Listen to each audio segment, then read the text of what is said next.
Dart Tournament Hall, found ourselves in the Foos Hall here for the World Foosball Tour Hall of Fame Classic. We had some fun last year talking with Adam and Clay over at Modern Foos, but Will, this is a pretty different little setup here, huh? Yeah, it kind of lined up to where we had the same weekend again. They're going to end their tournament tomorrow on Sunday, and we just figured we'd come in and kind of experience a little bit of different atmosphere, and that's kind of a double bonus when you come to Vegas, and you never know what you're going to run into. Yeah, I mean, the different people out here asking so many questions about darts because we've been asking plenty of questions about foosball. I mean, you also have the Foosball Gear group, you have the Modern Foos Broadcasting, the WFT, the Tornado group, and all these wonderful tables. It's really cool to see a different, I guess niche sport is probably the term I would use. Yeah, 1,000%. I mean, some people may not know that foosball is even really a league, but yeah, I mean, they're here having fun doing it. They got so many tables. They got a streaming setup as well that's really, really superb. I'm kind of a little bit jealous of the trust system they got right now. Yeah, so, but no, tonight for our coverage, let's get into that. We've got doubles cricket that's going to happen. We know what happened last year. There's some really exciting action, some big 9 marks, some big turns at the board.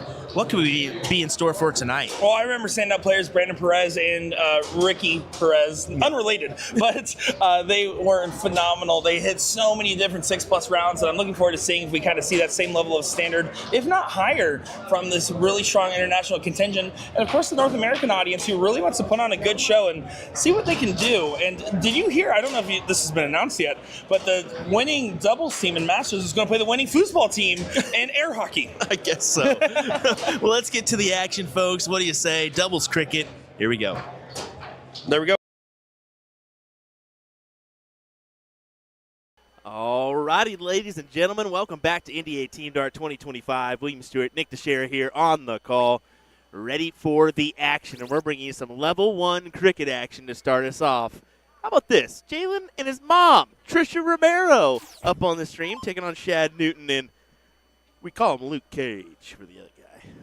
Well, looking forward to seeing this one, Will, and having another great evening coverage here in Las Vegas, Nevada at the Westgate Resort and Casino.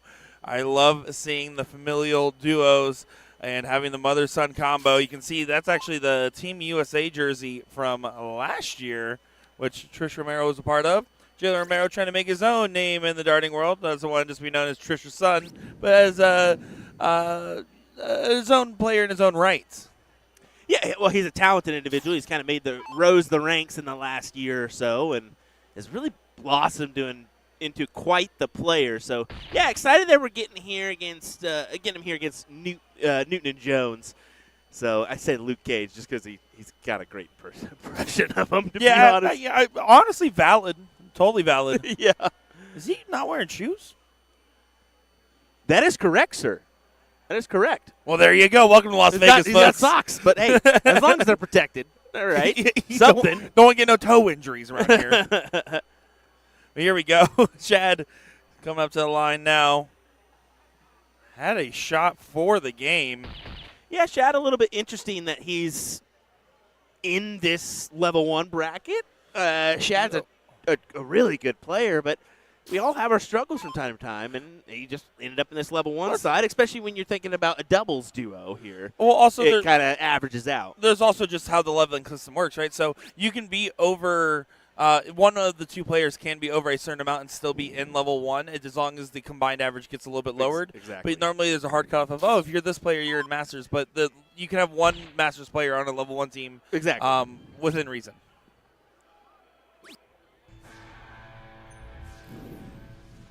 Well, there you go. The win there for Jones. Taking a picture of the stats before moving on. Chad, let us know who you're looking forward to seeing and what you're looking forward to seeing tonight, because we're going to have some fun cricket coverage. And we got to turn our cricket brains on, don't we, Will? Because we've been looking at a lot of 0-1 so far. A lot of 0-1, so happy to see the switch to some cricket here. For some boom goes the dynamite. So whoa! What will we get from that? Oh, we already got a boom out of you. Oh, there's just one. That's my one for the night. That's our second one of the entire weekend here so far. You definitely won't see any more from me. Jalen goes high on the diddle.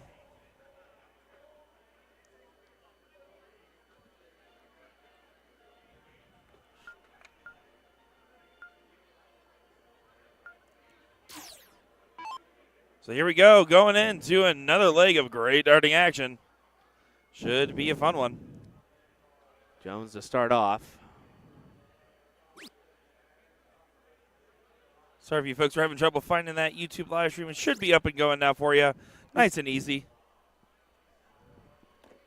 So all good now. You guys should be able to find it there. USA Darts over on YouTube. Give us a follow.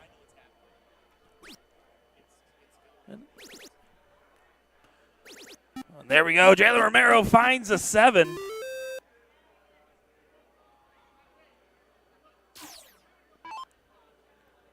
But shout out to the commenter pointing that out, by the way. So big shout out to Brianna. Thank you.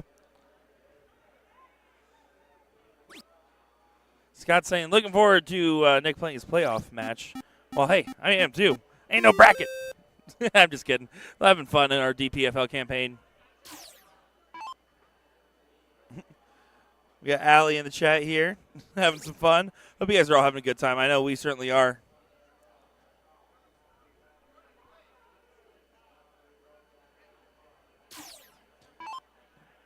How aggressive are we going to play the shot here? Seems like fairly aggressive. Moving well over to go back to the 20s, though. If you felt like you had to move that far across the Ake, I really would have preferred either the stay at the 18 for the aggressive close or going for a cover shot, because the overcorrection there led it to an outside dart into the 5.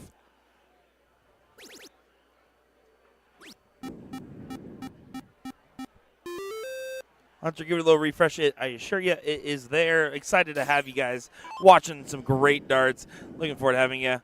Again, we are live on all of our different platforms with NDA Team Darts page on Facebook and USA on Facebook and YouTube as well. Looks like our servers keeps glitching on us there, so I think I know exactly why it's doing that. So for the rest of the tournament, we'll be good to go. But yeah, everything's there.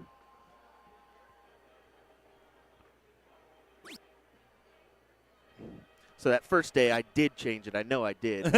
I know I did. Yeah, that's what they all say, Will. It defaulted on me. How dare you? Allison Ann saying to the other Allie in the chat, my youngest didn't wear shoes for a long time while playing and would tell everyone no shoes in the dojo. I love that so funny. I played rugby for a little while, and it's kind of the reason I bring that up is because in New Zealand, predominantly in New Zealand, you cannot play with cleats until you are of a certain age. I think it's 12. Really? So you play bare feet rugby. No, you don't play with cleats. Interesting. Yeah, so that is kind of interesting that you play a contact sport barefoot, but that's how they do it. You know what? The more you know. I didn't play any sports. It keeps makes you a little bit better on your feet, I think, because you're used to the you're worried about your foot position a lot more too, aren't you? Exactly. That might be what's happening here. Okay, but Cheers there. Does find 4 on the 17s. The X on the 20, my gut says defend, right? So he finds a trip. I want to stay for one more. Goes for a look and then goes back up. So, see, you already had the first one there. Take advantage of the fact that you have a marker in the treble and try to stay before finding more trouble. Jalen on the inverse here. If he gets a 4 mark, should take the swing. yeah, needs to. Yeah, he's really needed a little bit more points, so I agree with the stay, but fortunately doesn't collect the way he wanted to. So that should cue in Shad to go ahead and just get rid of those 17s. 1-2 needed. Oh, got to really drill it now. Make sure you get the close. And in this turn, if you hit even a trip 16 and a single, again, you're looking for a 4 mark to try to get a single 20. Because 20s versus the corner pocket's no fun. We can assure you of that much. Good marker there for Trish. Finds a trip. I really want to see her pop a 20. She stayed for a 7, gets the point lead. Can't falter on it. 11 points grabbed. See how long it lasts, though. You just never know. Does he take his play? No, he'll stay. And only 3 fats. So Jalen with a triple here. I mean, I get rid of it, no doubt. Yeah, well, it's 49 points, right? So technically you need 4, but I agree with you. I still don't care. If I hit a triple, I'm getting rid of it. I hit 2 when I'm going up. It's only 17 points. it then means that my opponent has to go trip 15, trip 16, while on my next turn I'll only need 5 15s or 2 16s. And this is an aggressive play from Shad. I don't like this very much. It leaves the 20 subject to get closed. Does grab the 16s. You can see he's kind of having bated breath. Trish needs at least 4 15s to consider going up, but really even 3 can take the swing. It's within 25 points, but you got to close those 15s first, so she's committed. Staying down. Big trip on the last from Romero, who has been increasing her game more and more ever since she started playing with those new glasses. I'll tell you that much.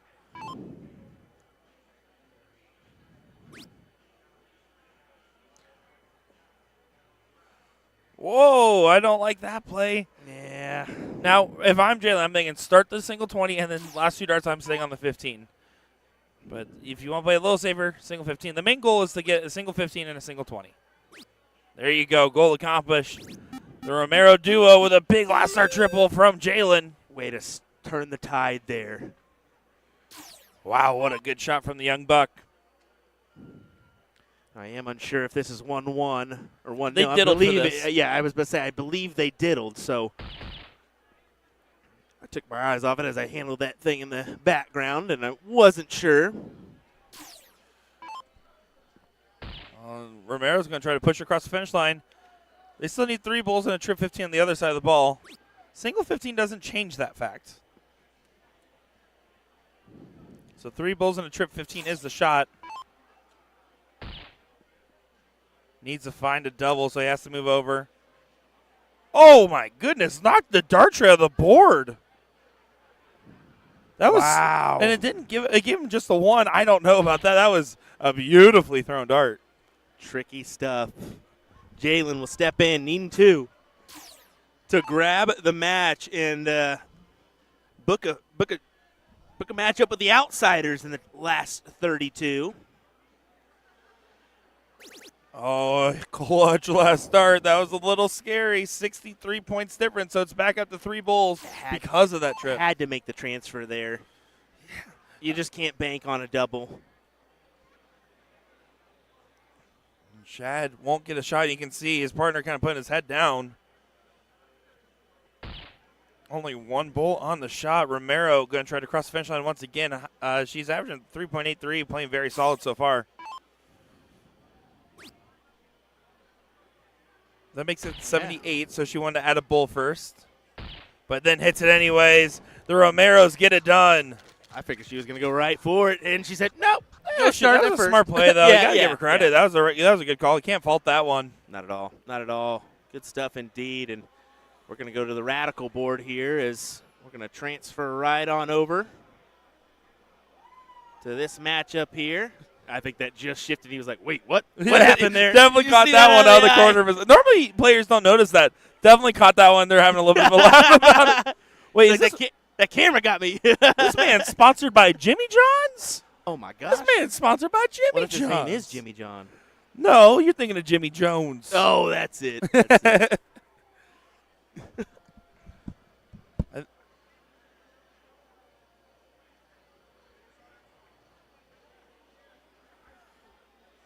Here we go. Looking at this one. See what we have going on here. So far favoring the 20s. 64 points ahead. Stayed for the 19s, but only grabbed a 2 mark downstairs. I poked my head out there. My bad. My bad. He was chuckling. He's like, it's all right. I hate catching people off guard. I love it. Yeah, but it was sure funny. You definitely saw him look over there. Oh, he saw. Which is, again, normally players actually don't notice that. So it's very funny that he did. Now you give a little side eye. Now you do see the difference here on the Radical board. Scores are horizontal instead of vertical. So something to get used to here on the Radicals if you've never tuned in to our NDA Team Dart coverage. Yeah, definitely a unique aspect of their dartboard, and it definitely can be a little bit of a visual test and a little bit of eye training needed at times. But that being said, it still plays cricket all the same at the end of the day.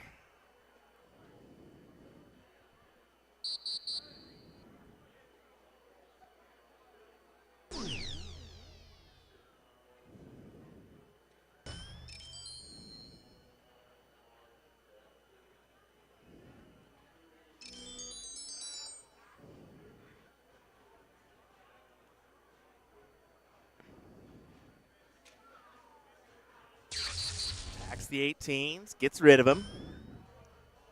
Maybe back up for more. He tried his hand there, was not able to. Now, we do have some Masters levels that are going to be intertwined here with these ones, so probably going to be level 1 and Masters throughout our coverage here today. They did start at 6 p.m.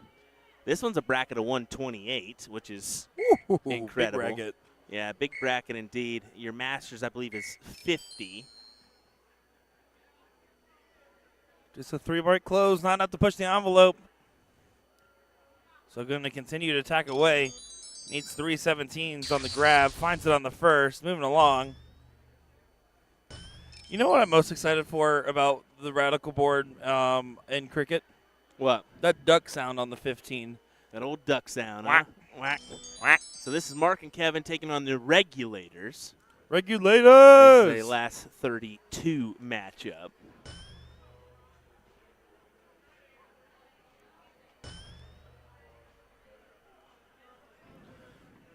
No love found on the 16s. Already had the 1 mark, only hit 1 more, not the close that was envisioned. Instead, an opportunity for the 16s to go the other direction.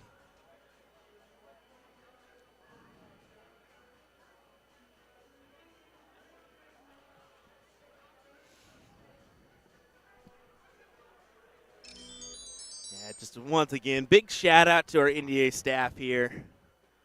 I know they've made some big changes here this year and have really tackled it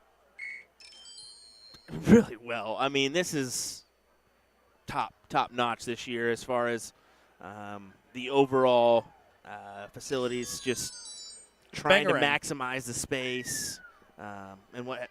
Yeah, well, I don't know what's going on out there, but some fun being had out there. Absolutely.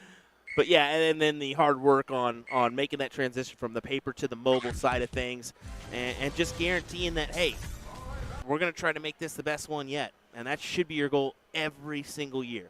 Certainly, these tournaments, especially this tournament in particular with the NDA Team Dart and the NDA Association, they're just doing great stuff, listening to the feedback and trying to improve year after year. It's a sign of a healthy organization that's going to continue to provide the best opportunities for the players. The biggest thing to me was when Rachel, who's pretty much the head of the NDA, come up to me and she goes, "You talk to the players enough, just kind of see what they think about this year's setup and see if we need to make any changes and whatnot." And anytime you have a director that says that, they're going to take that, that little advice and run with it and try to make it better. It's great to hear, great to see, just like that 7 mark was for the other team there, the Jimmy Johns duo. Freaky fast. Is that their catchphrase? I was always I was a Subway kid growing up, and then Jared happened, and then I wanted to be a Quiznos guy. Then it closed down. I've been struggling with sandwich places as of late. I used to be a sandwich artiste. Oh yeah, Subway. Yeah, that was my job when I was 16. I was Don the Donut at 16. Oh, this is completely turned on its head. This is a big turn for him. Woo! And he hit the duck with the celebration at the end. Look at that big find. 53-point advantage going into the Bulls when they were behind a majority of this leg, Will. Yeah, Matty Ice with a clutch round.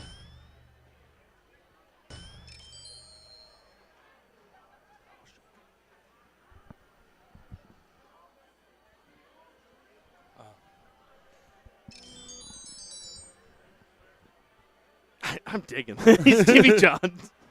I got to ask the dude, because I know, so we saw some of those Ohio guys with the Dairy Queen logo on their sleeves, and I know that that's just one local franchise that happens to sponsor a local league there. And it's not that they're sponsored by the entirety of Dairy Queen. But still, I love it. I want to just start putting fake sponsors on my sleeves. I actually had Christopher from Team Germany reached out to me in the middle of the year and just said, "Hey, can I put the USA Darts logo on my jersey just for NDA?" And I said, "Yeah, if you want to? Yeah, that's up to you." And that's awesome. He said, he just told me out there, "I'm looking forward to you seeing my jersey here soon." And I said, so maybe you did do it.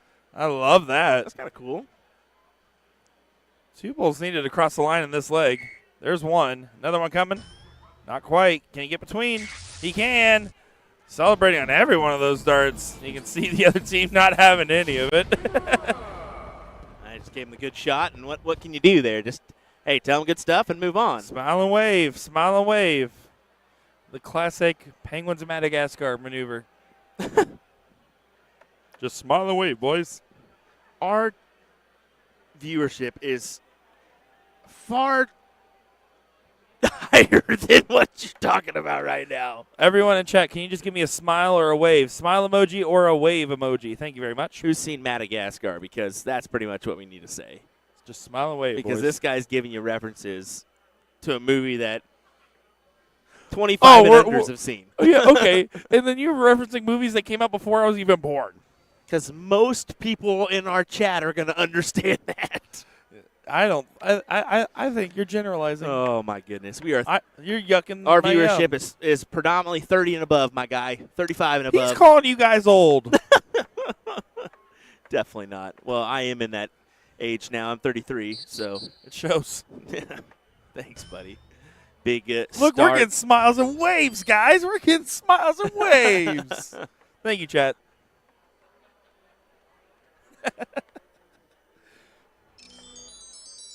Well, it does grab the 20s. It's a start. Eric says you're not wrong, though. They definitely turned that up, didn't they? Yeah, we're a little hokey pokey. We're going to turn that back down here in a moment. I'm sure they'll figure it out. There's no way they didn't notice that, right? I didn't think that was intentional.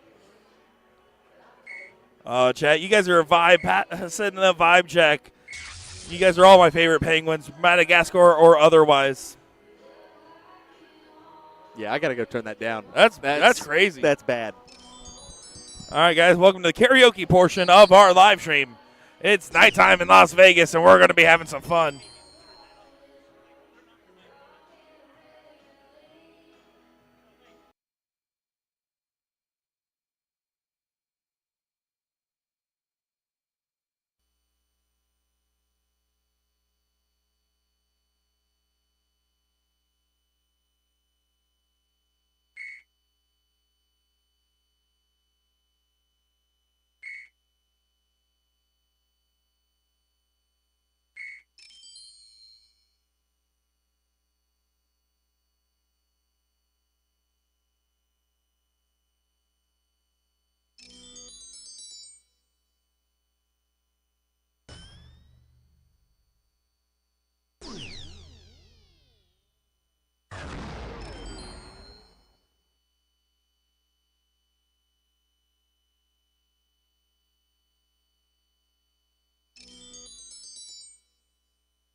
Well, now that that's over, That was fun. I hope that blare for you guys, too, because that got real loud. We were jamming there for a And second. then But now there's no music. And then it quickly got shut off. So I'm wondering if somebody realized, nope. Someone must have accidentally bumped something they weren't supposed to bump. I think so, yeah.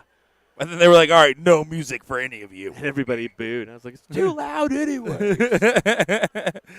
Can't even think. Having a good time out here and having a good time in chat. Well, we hope so. I mean, that's what it's all about. Admittedly, we have a little bit too much fun here and there, but Nope, not enough, actually. This is a cry for help. No, Dan says Young Bucks all over. 33. Well, I'm only 26, okay? Don't let me in with Grandpa over here.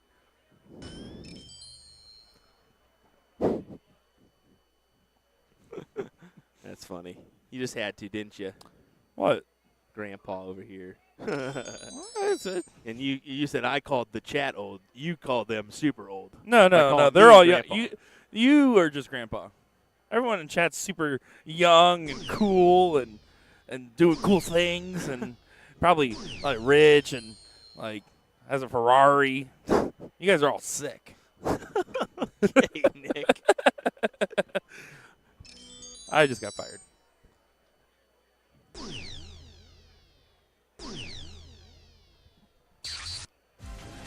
was that a double on the last dart there?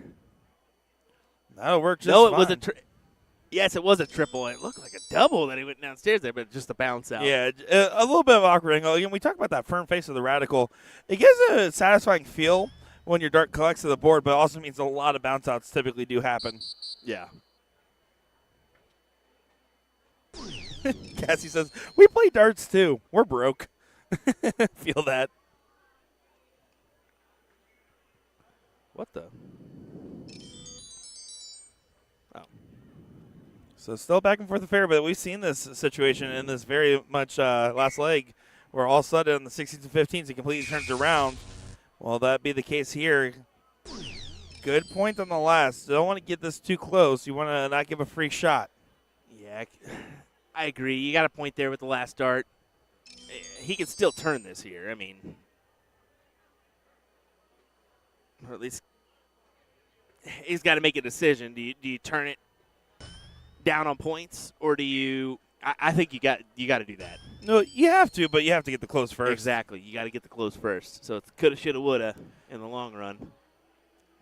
Yeah, it's about getting that close, and you're only going to take one dart at the 19, and that's already once you get that close. So hopefully getting a few points along the way beforehand. But that last duck quack is huge. Sorry, I just love that noise. It's like top 3 noises in darts. That and the bullseye noise for me, or like the whistle noise. It's got to be 180. But it's not built into the boards. I'm talking about like board noise. Yeah, true. I'm not talking about like in general darts noise.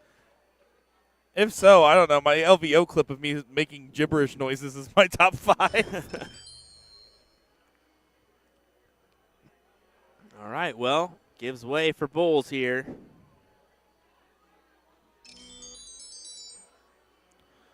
Yeah, looking like likely for a last leg decider into this matchup, Will.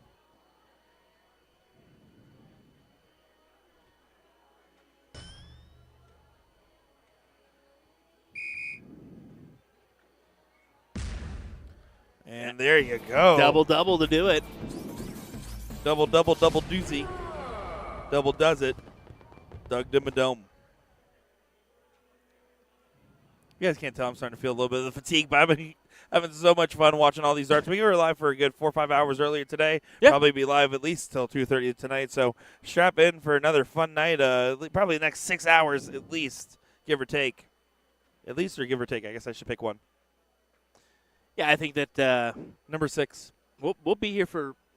There you go, Chapel Road. Yep, number 6. 12.5 is the number. We're gonna get over that for sure. Yeah, I mean, long day of coverage yesterday, 11+ hours. Now we're rolling into today, same thing. But that's our goal. We guarantee 8 to 10 hours. We try to go above that every single day to maximize the coverage. And everybody asks usually, well, it starts at 8. Why aren't you guys at 8 here at 8? Well, we just got done at 3:30, and we got to at least get a couple hours of sleep. And here. if we ever start a stream where you think we started too late, well, just know Will was so insistent on ordering Uber last night. He kept us up so much later. Oh, yeah, that was it. That was it. No, that was Nick. That's Okay, what that was was. me. I got a little hungry, guys. But no, that's the reason why we do things as a morning and evening shift. It allows us to come in, stream a little bit, catch a break, maybe even a quick nap, and come back for that evening session and try to give you the most meaningful coverage that you can. Because let's be honest, a round of 64, a first-round matchup, definitely not as meaningful as catching that final matchup in the wee hours of the morning. Exactly. Well, when we say meaningful, obviously to the players, every match means everything, but more so in the grand scheme of just even as a player, you're thinking about those big moments, those late bracket rounds. And it gives us an opportunity to also work on those extra content. Go over to that foosball hall like you made us all in the opener if you were here. Work on stuff like covering the international walk-on that happened before the event started and all these different wonderful things. Excuse me. This is going to be the last leg decider here. Winner will move on. Loser will move down. This is a winner's side matchup, correct? This is a loser side matchup. Oh, last 32. Loser will go to the casino. We're in the Westgate Resort and Casino, that is. I'll meet you Over down in Las there. Vegas, Nevada. Will has been itching. You know what? You, me, blackjack, and a bottle of vodka. Not a good idea. Not a good idea. Worth a shot. Not a good idea, sir.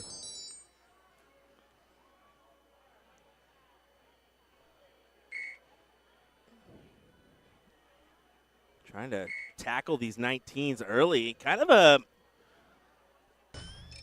I mean, it's a close play here. I mean, you just grab the 20s, and that's why that's a risky play. You miss the fat last, and now it kind of gets interesting. Well, they kind of lost by that last leg by getting strong-armed on the 19, so I understand the logic.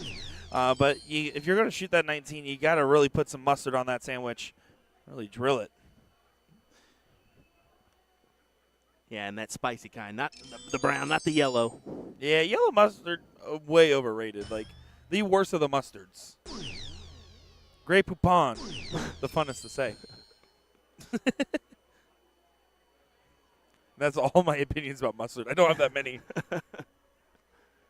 This is Division 1 matchup that we're looking at here. Oh, man, Neighbors. Catches the Neighbors, but catches a big last. I was sitting there thinking, and I stopped because I'm like, he has to hit this first before he even thinks about moving. Because when he moved to the 20s, especially with an X on the 19s, you'd almost think about opening up a new wedge. You do. Well, here's the danged if you do, danged if you don't kind of scenario, right? If you have a number with the X, right, you have the 19s, and you want to open up a new number, that's your insurance policy in case your number gets closed. But you have to do it in a way where you're still scoring on that number and getting marks on a new number to open. Because otherwise what you're doing is effectively downgrading yourself. You're pushing yourself to a lower number that can get attacked. And that's something you kind of have to keep in mind. Then would asking what level this is. This is level 1. We'll be getting a little mix of level 1 and Masters, I would assume. Maybe even some level 2s. We'll figure out as we go. But they did stagger start, so levels 5 through 16 started at 4 p.m. Levels Masters through 4 started at 6. That's just due to the boards. They simply don't have enough boards to allow everybody to start at the same time. Yeah, exactly right there, Will. It's just about trying to get all these players in because all these players are so eager to get things going and trying to do it in a way where everyone can get as many matches in at a time without having these long sits and working around those scenarios.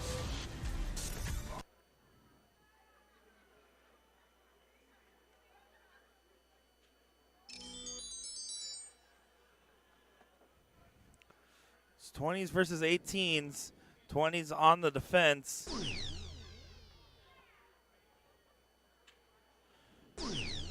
Wants a triple, can't find it, and looking to switch to the 18s. No.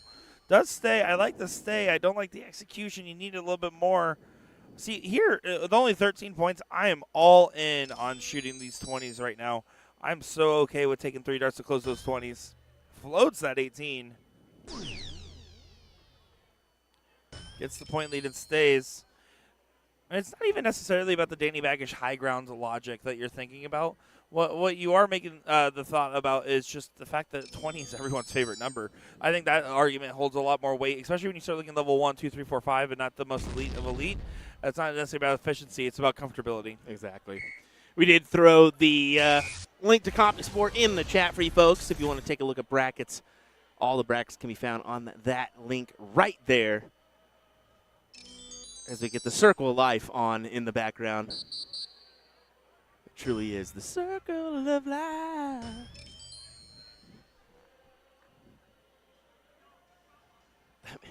We said it at the very first day. One thing is for sure. The music selection is going to be crazy. Insane. We've seen everything or heard everything so far, and somehow we're going to hear some more thrown at us as we go. Well, you also can tell as different players come and go because a lot of players will split this weekend and do a couple of days, maybe not the whole time. The different subtle changes in the music being played around here. What was it? The Wheels on the Bus last night? Oh, the right worst at the final. At the end of the final. Worst timing for it. Well, they do, in fact, go round and round, though. I'd immediately pull out my headphones and put them in. Oh, I would just start singing along. So pressure shots here, man. I mean, you have the upper hand number on the 20s. Utilize them, and I think you grab one more, but I think it's okay because the 1-2 punch. That's the only way you can shoot that and get a close, really. So if you're going to shoot this, that you trip 20 gets you 217s. Single 20 also gets you 217s, but it's too close where I wouldn't prefer it. Overall, great shot selection. Yeah. That 1-2 punch is the key there. Charles asking, is Nick in his rap mode this weekend? I'm in every mode. What mode? Nick's in his typical teenage era. Okie dokie, Alki. Keep it low key like Thorlo, bro, or he'll go blow the loudy. Saudia, sour Saudi. Dude, stop it. What in the garbage? Cocoa Butter kisses Chance the Rapper. Nobody knows what you're talking about, Nick. Leave a comment if you know who Chance the Rapper is in chat. 3 of our 500 will know. Oh, to be young again. You feeling old yet, Mr. Krabs? I guess so. I have no idea what that was that just came out of your mouth. I'll educate you. Thank you, Charles. He called Chance the Rapper before you probably even heard you ask the question.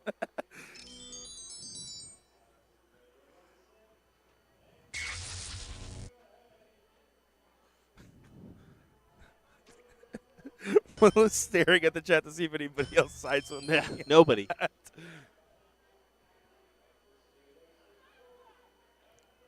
Well, coming down to the wire.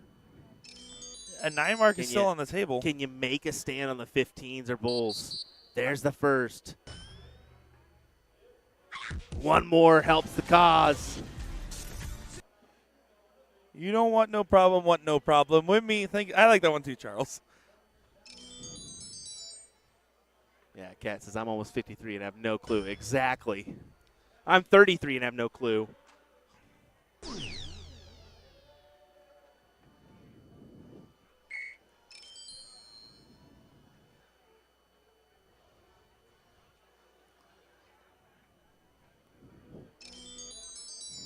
Well, this is a big moment that they didn't expect. Only a single needed to get the point lead. I didn't even take one dart at the 20. I don't know if I love that. I don't mind the stay for a trip, but at some point you kind of have to take that swing. But it only matters if 420s or more is hit. The question is being asked. Who will answer? Under the treble. Needs to get above it. Does find it. So regains that point lead. It's still an 11-point difference. So same situation as the previous throw. And that was a 5 versus a 4 in marks.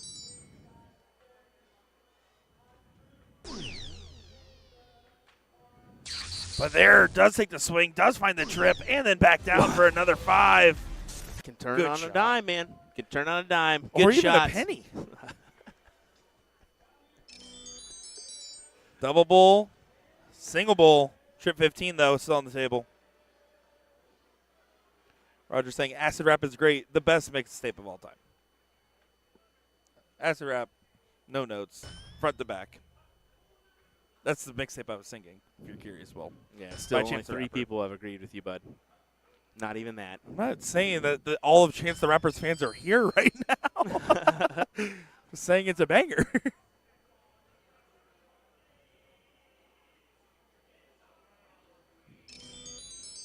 And now we're on to Disney, by the way. So Jason Alberts has been playing all the Disney music in the hall. We got Hakuna Matata playing right now.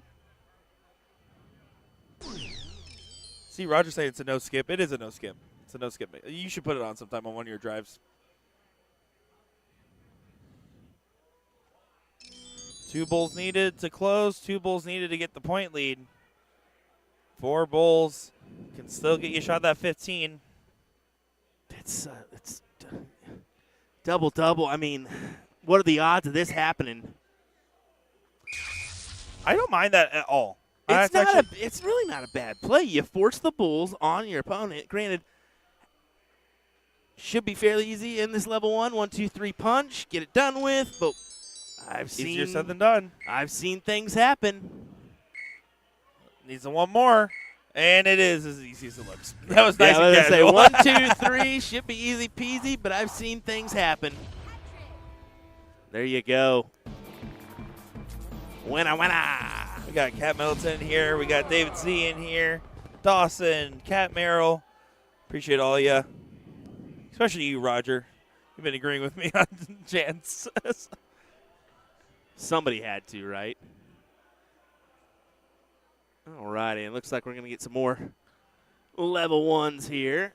I need to make an adjustment on just how high that is going. But here we go. We'll get our board situated with our fire board. Get our sounds turned on. We'll get the information as to who's playing, but look at that. There we go, a lovely lady. Streaming boards are going to be F4, F5, and F6. Glad you mentioned that. A little helpful tool if you're searching through those CompuSport brackets. I believe that's Abby Spot as well, her teammate. So we're getting Abby and her partner. And I believe this was actually a part of that Milwaukee Monsters team a few years ago. You looking up information for me? Sweet. Thank you, sir. Yeah, so that's going to be Chelsea Ritter and Abby Oh, Spot. okay. That's why she looks so familiar. And then Daryl Gabriel and Martin King from Red Salvo Team Wisconsin. So I just Yep. think you're right in that regard. Yep. And this is level number 1. These girls came to play. They were talking about how they were getting fired up. They ran into they were talking about when they walked into the tournament hall as I think it was you and I going out there to film, and they were like, "Oh, we only are giving ourselves 30 minutes to warm up, and we're going to see what happens." Well, so far so good. I mean, they're on the winner's side. Yeah, continuing to fight along, although they did take the L in that leg. They're just getting a picture of the stats.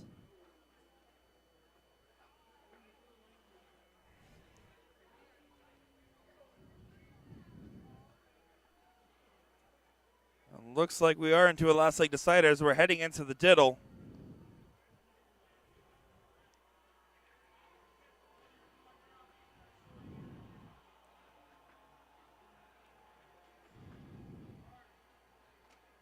Nope.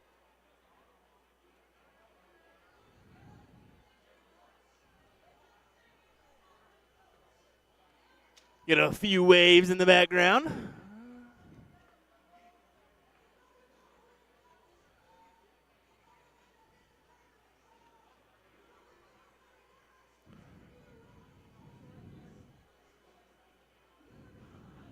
Here we go. A battle on the bowls to see who goes first.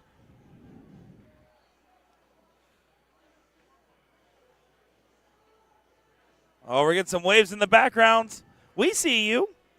We hear you. Well, we don't hear you, but we hear you, Yeah, like we emotionally are. speaking. You can't wave and then walk away. You got to stay back and support. So here we go. Seeing a lot of Let's Go Chelsea's in the chat. Yeah, Abby and Chelsea are very popular, so doesn't surprise me at all. We're seeing some support for the ladies here.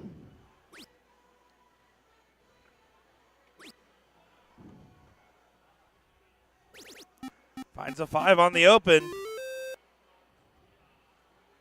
Abigail Scottsdale to go ahead and get the start. What does she have in store for us here? Finds the 19. Gets 4. Walked that last start. She has a habit of walking that last start a little bit, but usually it's not favorable for her when she does. Chelsea handshaked her. Shake my hand. Good job. Good job. Shake my hand. Good job.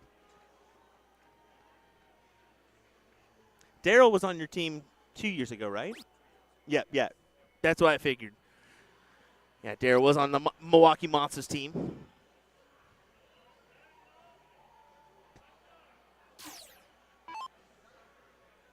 Chelsea has an interesting opportunity. Trip 19 gives you all the options that you could ask for. I'm going to stay in that 19 until you find that, especially in the last leg. She might stay.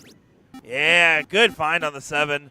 I like to stay there in this given scenario. You normally want to take that shot at the 20, but you got to know when you want to shoot those hero darts. In a last leg decider, sometimes getting that big, comfortable scoring round can do more damage than the close would have ever done. And sometimes they can just go ahead and do this and make you feel like you should have closed the 20s as he finds a 9 mark. Boom goes the dynamite here in NDA Las Vegas. Our first one of the night. Put it on the counter. Put it up. Put that 9 mark counter up. It's not happening.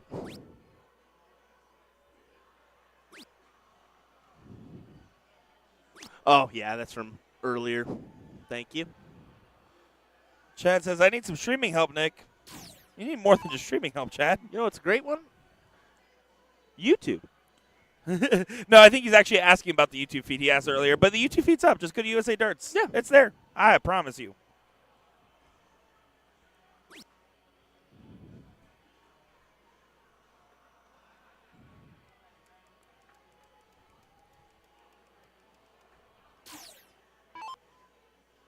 Another moment here. Chelsea did a good job supporting by finding the 7 on the 19s. It's going to be over at the 18s. Needs to find at least a single out of dart. Drops that last. And the wise words, one of my favorite dogs, Rubber Reggie.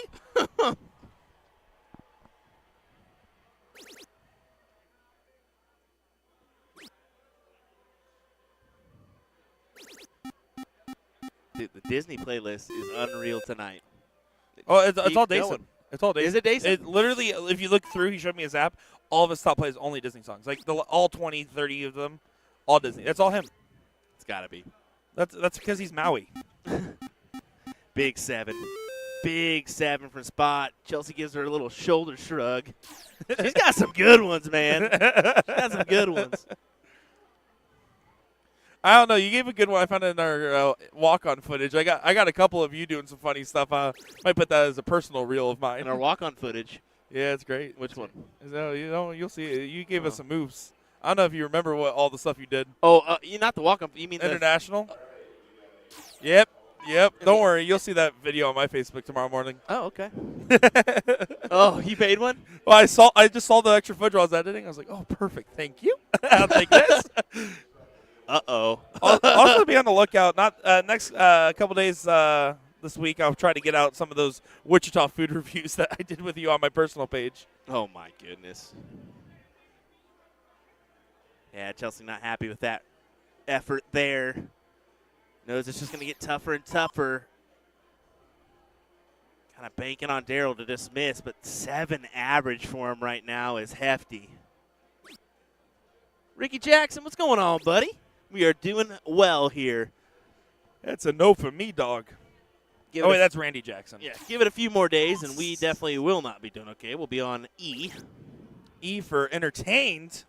Look at this, Abby trying to make a final stand on the 15s. Hey! Finds a 3 in the bed for our second 9 mark of the night.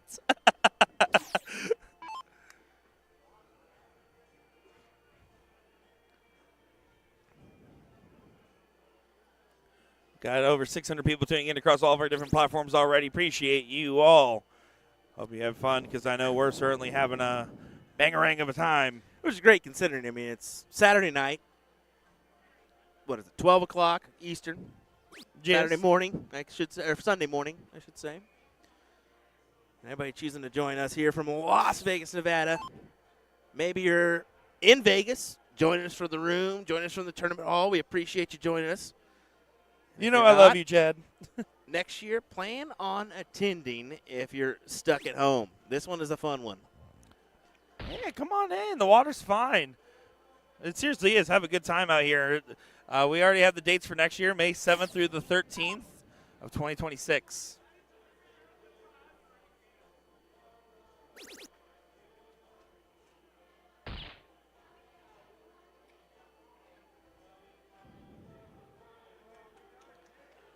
Ricky saying, just waiting for midnight to turn the big old 40. Hit that Miss Vegas this year, but had to get surgery on my foot. Well, hey, happy early birthday, and hopefully we'll see you out here next year. By the way, these girls still fighting along. Abby's throwing a 5.2 in this one. Very impressive stuff. And Chelsea's average just dropped a little bit, but she was very solid early on.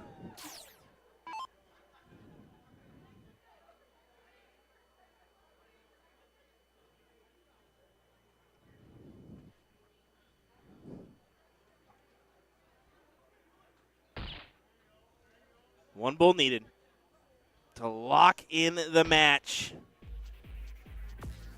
And that is exactly what they do. Chelsea and Abby will head to the loser side. Not done yet. Not done yet, but obviously not going to be happy with the result, even though it was a great battle. Just got to keep fighting along and get another opportunity. Well, real quick, we're going to take a quick word from our sponsors before we do an overhead shot because nothing is available on our 3 streaming boards. But, hey, stick with us, folks. William Stewart, Nick DeShare, we got a full queue of action coming your way here tonight. Don't go anywhere. We'll be right back. Okie dokie, Elkie. Keep it low-key like Zorlo, bro. You see how I did that one?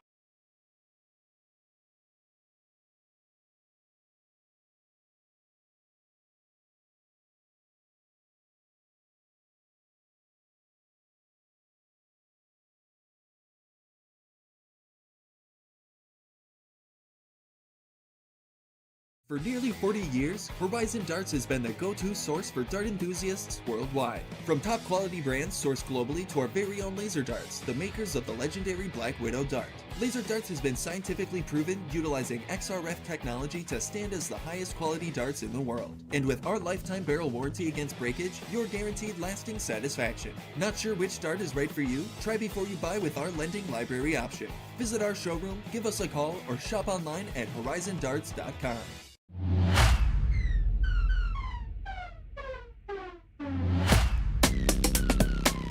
Dart weights generally vary from 20 to 30 grams. From sort of 20 to 23 grams is the more professional advanced route, and that is generally because it's a smaller dart, there's less surface area, so it gives you that option to be a lot more accurate. But going on from there, if you're starting out or at an intermediate level, we recommend a dart of kind of 24 grams and above because it's just got that bit more direction to the board.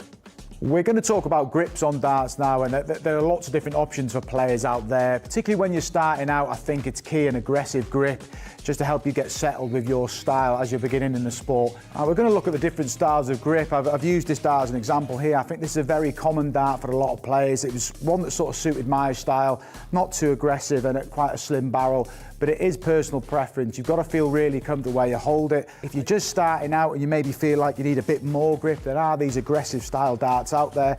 There's plenty of grip in the middle, but like I said, it's where you place your hands on the barrel and you've got to feel comfortable. What is the purpose of the Vertex stand? This product is made by Winmore and they have solved 3 different problems. Number 1, when you don't want to permanently mount a dartboard.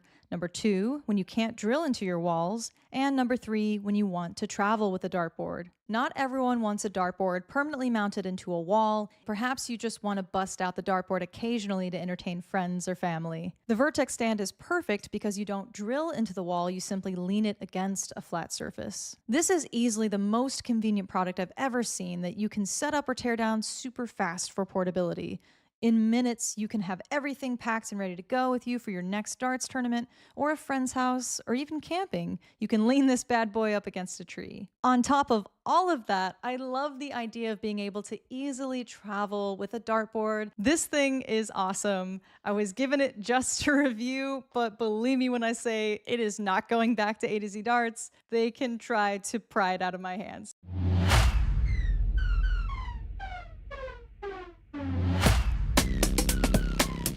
The second one we're going to look at is the integrated setup, which is the flight and stem all built in together. As you can see, it's got the perfect shape. There's no fiddling about like with the classic where you've got to pull the flight in and out. But again, it's down to your personal preference. Looking at dart cases now, and we've got one here. This is very important when you're going out to a dart storm to have your spares in there, your flights, your stems, your spare barrels, points even. It depends on your preference as a dart player. Myself, I tended to use a smaller wallet. I didn't like to have too many options and stray away from what the basics were. I'd have things like the odd set of stems, set of flights. But like I said, these all come in different sizes. It's down to your personal preference, but it's good to be equipped when you are playing darts.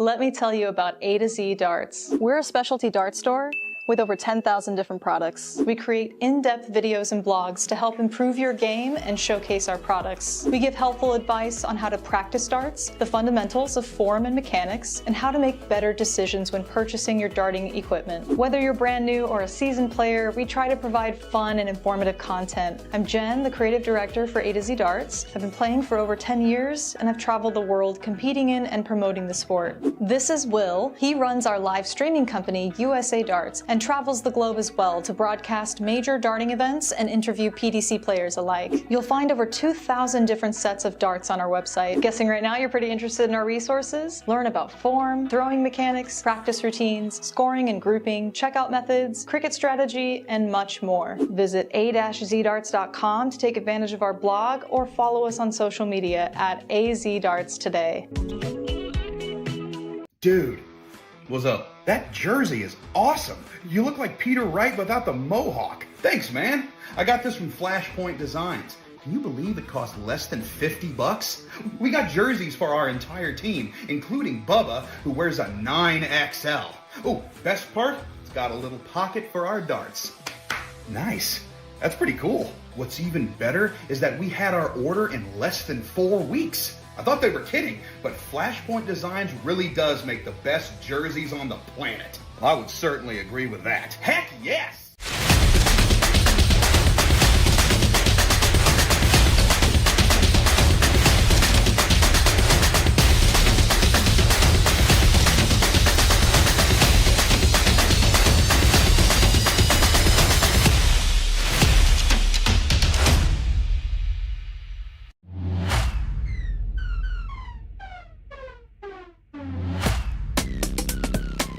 Starting in darts can be really daunting, so we're going to take you through some of the basic equipment to help you improve your game. There are three main parts to the dart. We've got the flight, the shaft, and the barrel. There are thousands of different selections on offer, and we're going to take you through a select few. We're going to start off with the torpedo dart, one we associate with Luke Humphries. He used this kind of dart because it lightly flies through the air. He's not got that sort of abrupt throw that other players have, and it just suits his style of play. The second dart we're going to look at is the parallel dart, and this is a very common design for me. I feel this is a good guide for starting off in your career. The likes of Michael Van Gerwen and Darryl Gurney have gone on to be very successful using this style of dart. It's one I started off with as well, and it's been perfect throughout my career, and it can suit most players' styles. The last set of darts we're going to look at is the specialist range, and obviously there's thousands of different options in this range, but it's one I'd associate with Peter Wright, obviously a player who's craving that perfection. Different styles will make his darts land different in the board. Obviously it is a dart that suits the more advanced player.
Howdy, ladies and gentlemen. Sorry for the delay there. I wanted to at least feature some of that master side real quick.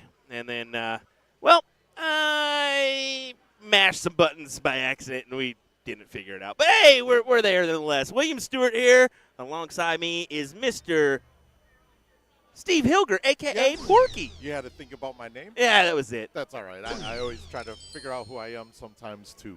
I mean, every once in a while it helps, right? Yep. Oh, Well, yeah. How, Milwaukee Monsters, you guys Yeah.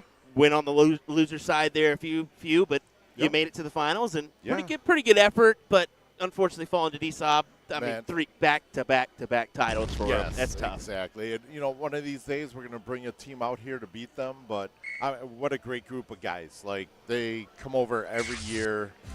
Always a pleasure to play against them and see them and just hang out with them.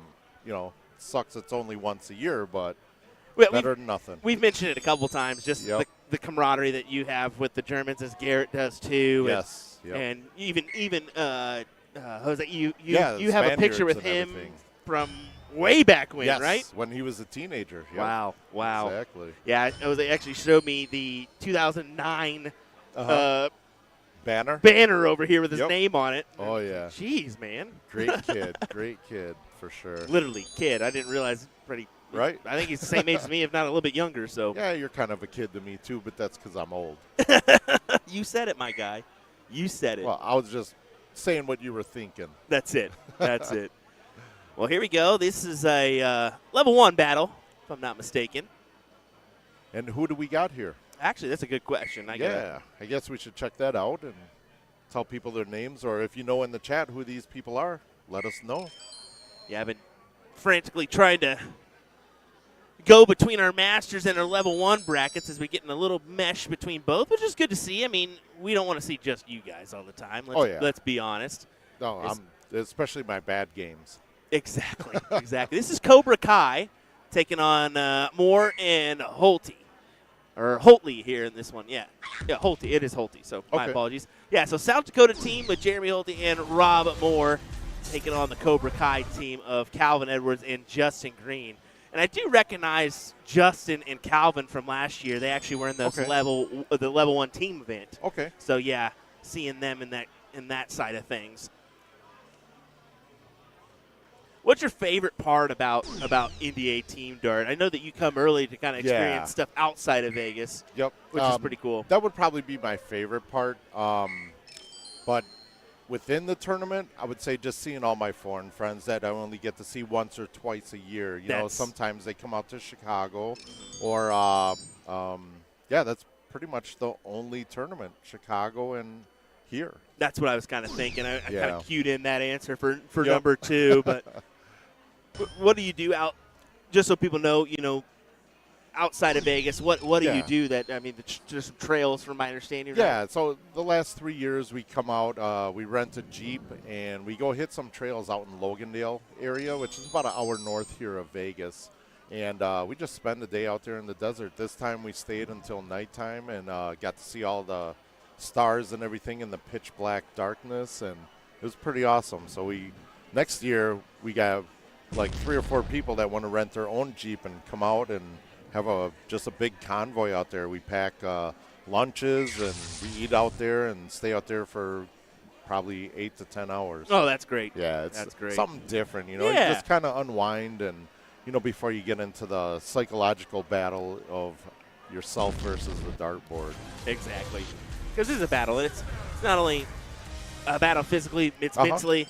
It's a battle, with energy as well. I mean, it's a long week here, Yes. so you've got to do the right things to make sure that you're prepared for that next event. If you need a cat nap, go take care of that. Oh, I definitely do that. Yeah, You know that. Make sure the energy's there with a Cliff Bar or a bite to eat. Don't go too booze heavy. Let's be honest. Yep. That part I don't have to worry about. Yep. But the eating part and the sleeping part, I definitely, it's a main concern for me. You take care of it, right? Yes, exactly. Leonard is known to take a nap or two, and I actually talked to him about that. I said, Yeah. How do you do it? It's all about timing. He Yeah. said if you try to take a nap at the wrong time, you're not going to have the energy for a final, and that's usually when you get Correct. double dipped. Yep. So I agree. I think he has it down pat more than I do sometimes. But we're battling. He's good. I don't know. I think the buffets and sleeping, I might have an edge on him. You think you got him. But got that's him on about that it. side. Yeah, not on the dartboard. He's got you on the old knees, though. Let's yes, be he honest. does. He does. Here we go. Warren Holte. Need to find some success here on the bowl.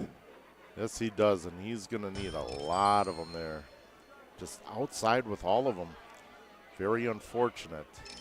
Yeah, Cobra Kai should muster up this 1-2-3 punch on the bulls needed. Yeah, they've got to strike first. I'm not strike hard. I'm not sure if this is leg number 2 or where we're at in this match, Me but either. just to be forefront here. There's a big double. That's huge right at the start here. As long as he doesn't have that first dart double curse that Yeah. most of us get, right? Where it's Where you miss. you get scared of hitting it. Yep. Oh, what's this? Did I commentator jinx him? I think you've got that down pat, my guy. Oh, I did not. That's awesome. There you go, win. There for the player 2, player 4 score line. So I'll take a quick picture. Make sure they have that in the bank. What are you doing with the pictures, by the way? Is there a certain spot that you send them?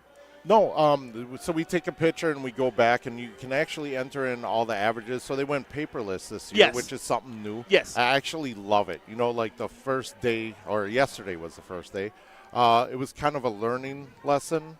It would have been cool if they put up a YouTube video like, hey, by the way, when you get to NDA, do it this way and everything. That would have been cool. But so we just learned on the fly, and it's an awesome system. I love the way that they went to it. It makes it a lot easier, a lot more streamlined, and I think that's why we're getting longer breaks. And you're not going to catch me sleeping out there in the chair. I agree. I think that our brackets are running quicker, too. Yep. If you need to take it, you're good. But, yeah, it's our brackets are running quicker. I think that it's time to recycle a little bit of paper, let's be honest. Yeah. Leave those sheets out. Exactly. How much paper do they really go through on a weekend or this tournament alone? So, yeah, moving to the mobile side just quickens things saves up. a lot of walking for a lot of people, and Yep. just a lot of movement within the True. dart hall with everybody. So Especially, you got to think we it do was have a awesome. lot of players that are seniors Yeah. here. You Yep. know, senior singles is a big thing here. That combo Correct. and yeah, less walking the better. It is. Oh yeah. It's already I a long completely walk understand, man. from the hotel down to here. Yes, exactly. So it looks like I'm up on board 5. There you go. So Go will handle it. Be back. So much for. I think I'm gonna have an extensive break. No, Yep. you're good, buddy. I know, huh? Good luck. All right. We'll Tune in, we'll see you next time. Sounds good.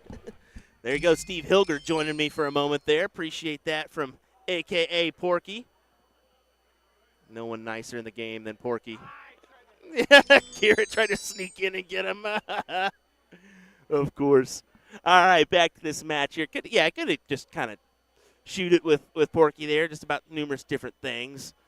Weren't necessarily strictly on the match there, but it's good to ask him a couple questions just about NDA Team Dart and his experience. He's been involved in this for numerous years.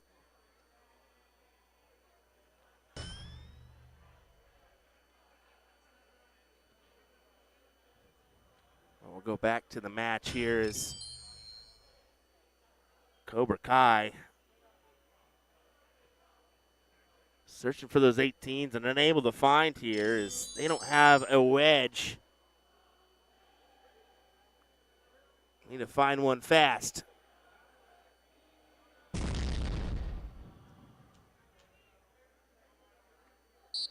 Right now, it doesn't seem to matter. This team of Warren Holte just running away with this leg. Good 7. Full 3 wedge advantage here. Cobra Kai looking at those 17s.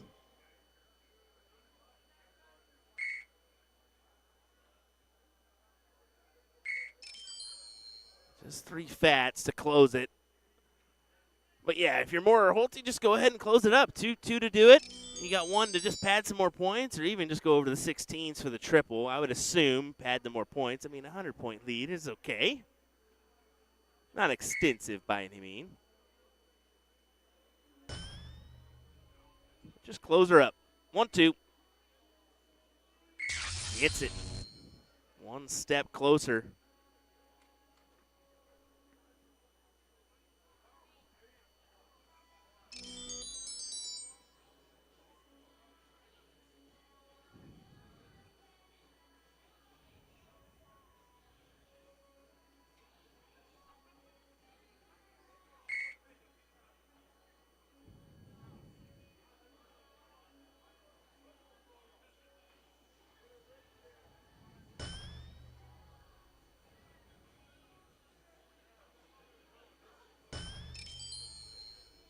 Once again, just not the round that he wanted to have there. This definitely leans the way of Moore and Holte here to, I believe, tie us up, if I'm not mistaken. Force that decider. We have some action on our Phoenix board as well, as you can see over there.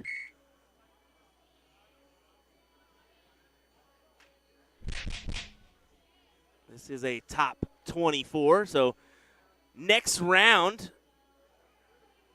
is the money stages in that top 16. $60 up for grabs there. So if you're either one of these teams, you at least want to progress and get some money back, at least make the trip worth it. You know, yes, you have plenty of events, but maximize your opportunities. Gather as much money as you can to make your trip, you know, try to get out of the hole. You're in the hole when you come here. You got the hotel costs, the fees to get here, of course, your event fees.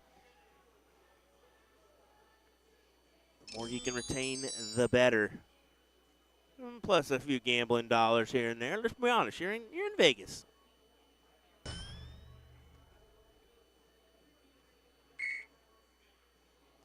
Just close them up.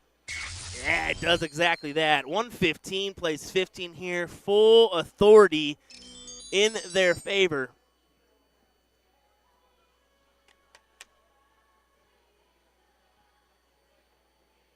Just a reminder of what we got coming your way tomorrow, folks. Sunday Fun Day here at NDA Team Dart. International Challenge starts at 10 a.m.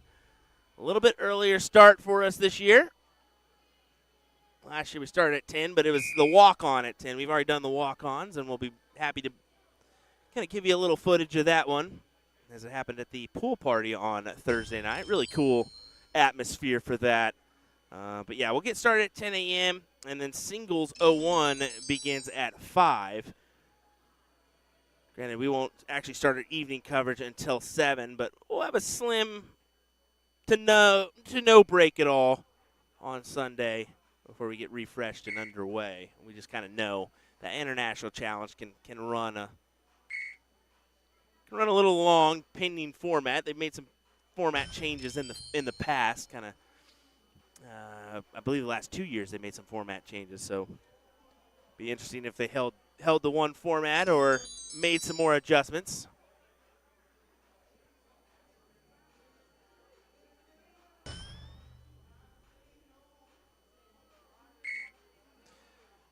Ms. Curry, we are, I believe, 1-0 in favor of Cobra Kai. So reason we kind of hopped in the middle of this one, but I would assume we're 1-0 in favor of Cobra, and this should lock us in for a last leg decider here after this bowl. There's the bowl. We'll snap a photo.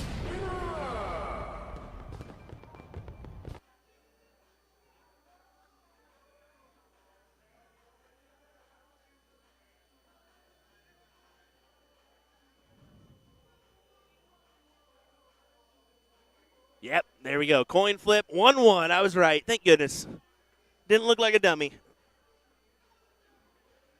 Yeah, so my apologies for not having that score line there for you, and that's the reason why. I just didn't want to pop up a false score line and get your hopes up for no reason, you know. That's not right to do.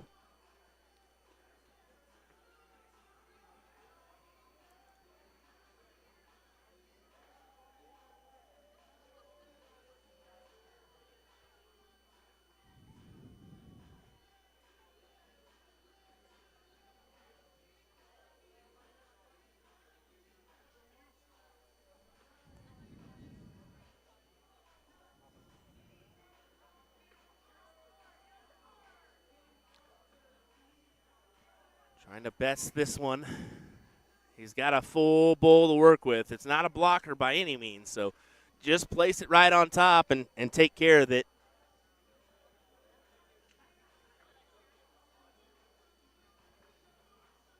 I believe that's a tie. I think they'll redo. Yep, they're going to redo. Unfortunate there. I mean, I can't say I haven't been there. I did that today, to be honest, where I had a full bowl to work with and just couldn't put it in any closer.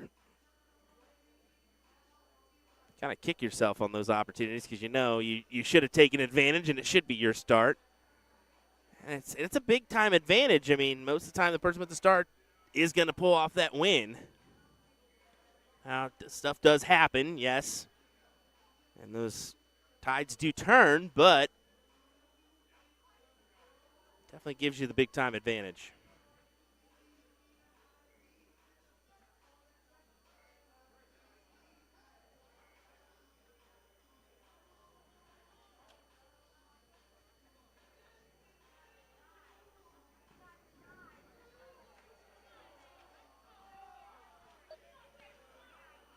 We'll get set up here.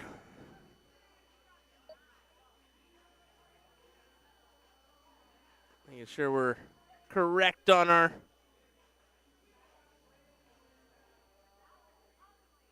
game screen there, and we'll get underway.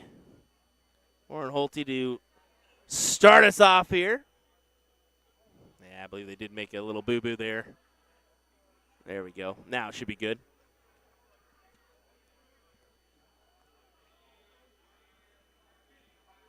Well, not a lot of people know this about the Radical board, but it's actually that laser beam caution. For this, you don't actually have to, I don't believe you don't have to actually touch the player change button. You just kind of wave your hand in front of it. It'll automatically change for you. So kind of cool. A lot of people don't realize that with the Radical. I'd say each board has their slight advantages, disadvantages to each other.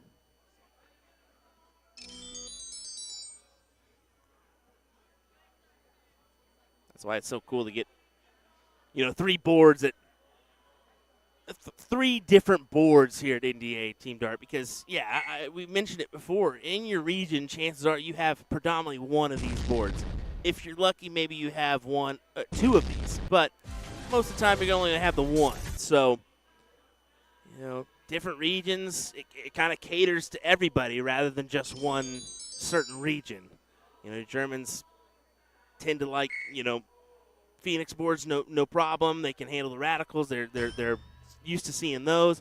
Your Spaniards love the Radical boards because that's their predominant board that they see. A few Arachnid boards there, and I guess they do get a few Phoenixes as well.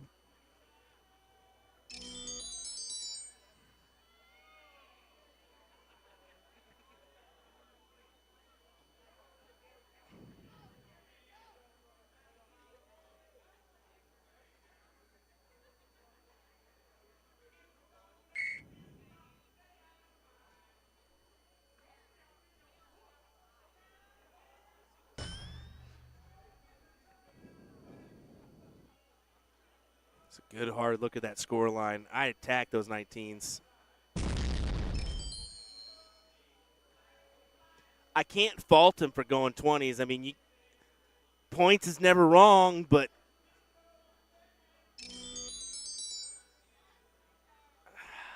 it's tough. Like I said, points is never wrong. If you're even concerned, go for the points, of course. And it probably works out smarter in his favor because if he came up and hit that 7 mark, he could have potentially turned it. And especially in level 1, it's not hard for somebody to hit that. They have the capability to do it. You can see there, Rob made a good effort. So good call to stay on those 20s after all.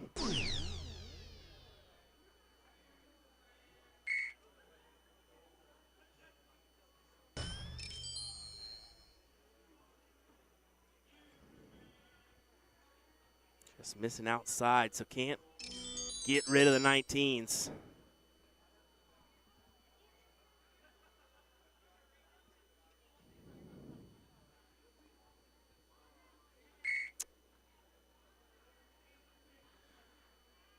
Lazarus is asking, is there any way to look at the stats from the match since they are entering them? Yeah, I mean, you just kind of catch them after the game is over on the game screen. That's the best way to do that. But I'm not sure if the app actually, if that's what Porky was talking about, where you kind of insert them in at some point. You know, I don't know if that's on in the CompuSport itself. I haven't done that myself, so I can't really answer that. I assume so. So check out those CompuSport brackets. I'll kind of dig in maybe after our matches here and see what I can find.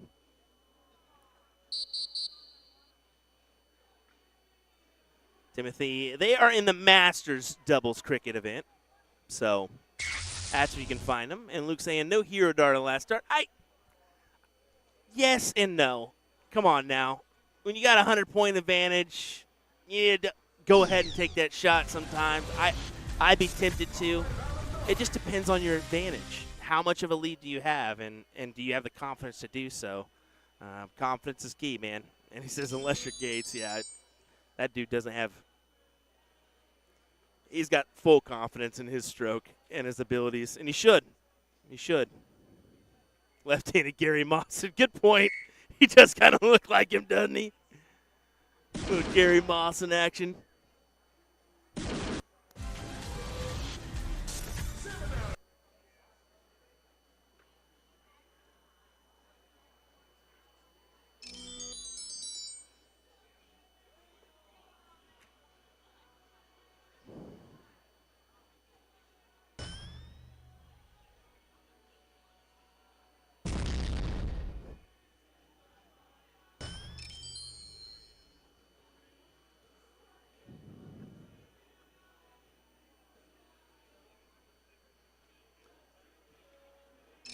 Gosh, he does. Just when he steps in there, God, if he didn't have the full beard there, it's definitely Gary. It's definitely Gary Mawson. Or at least the Temu version, right?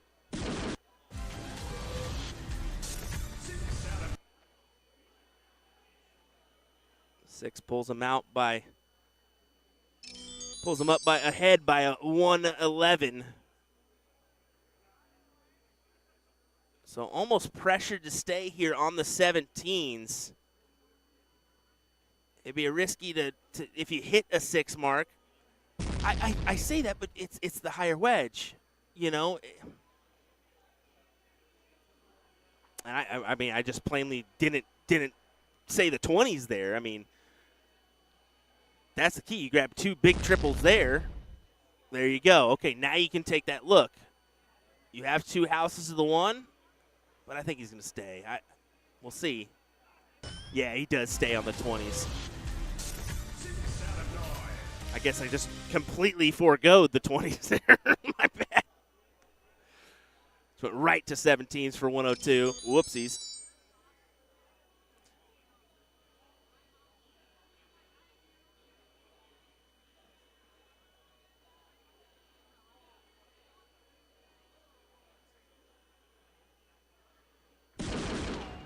Let's see what Rob does here.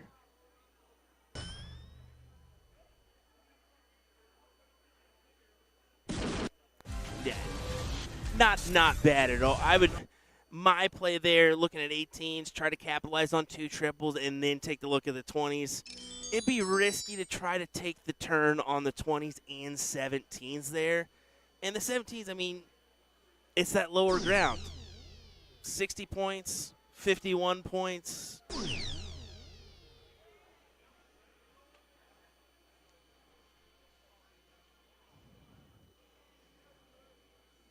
Maybe that's just a little Danny Baggage talking in me, as we've learned the higher ground strategy is just,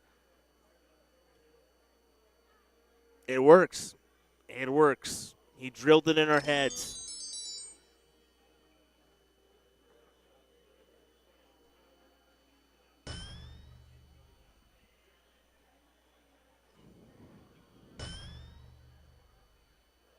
Not satisfied.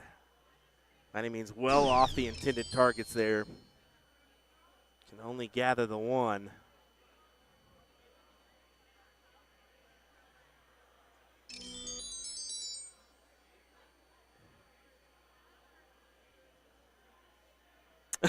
Mike Redmond saying, serious question, is every left-handed dart player nicknamed Leftley? No, they're just nicknamed terrible. Like, lefties are no, I can't go there. I'm not going to say it.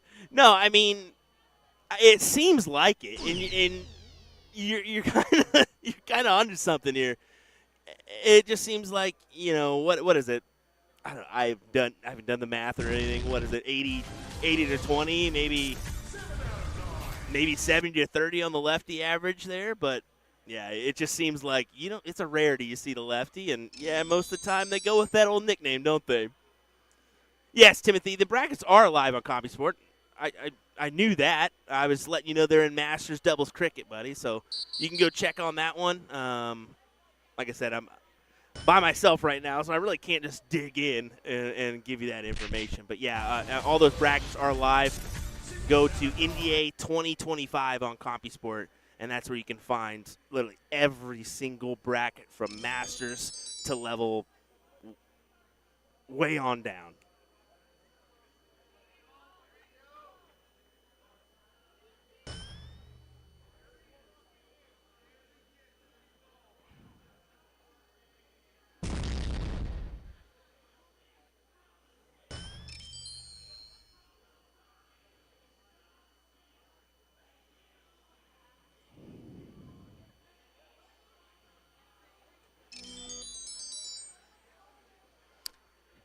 This is not the winner side. This is loser side. So this is loser side top 24.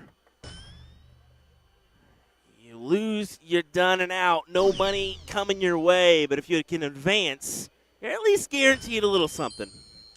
So that's nice. That's kind of the value they're playing for here. Yes, it's great to make a run here on the loser side, but it's going to be an awfully good run at that if they can do it. Cobra Kai has actually been fighting on this loser side. Wow. They lost their first match, so they've ran 1, 2, 3, 4. This is their 5th match on the loser side. Moore and Holte, this is their first match on the loser side. So Cobra Kai trying to just continue this run here to a money position.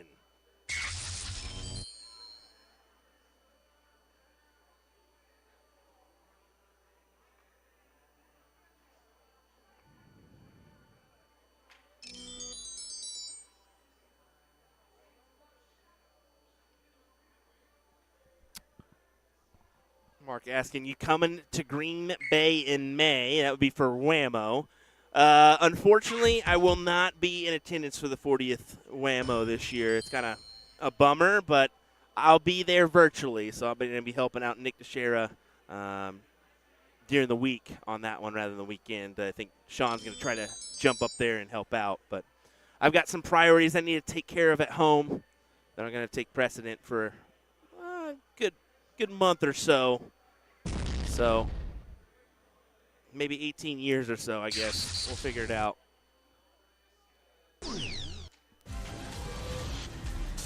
Cobra Kai, big 7 mark there, as they only need the Bulls.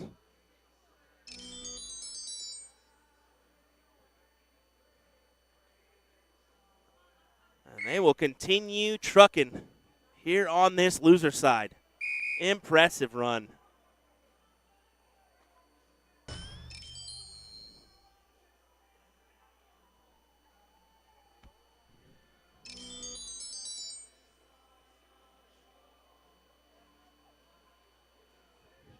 Three needed. Look, visualizing here. That's exactly what he's doing. Visualizing success. Can he gather it? 1. Make sure that grip is spot on. That's what he's doing. He's looking, making sure he's grabbing the same part of that barrel every single time.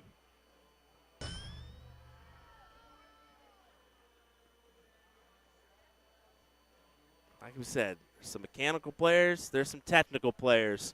Which one are you?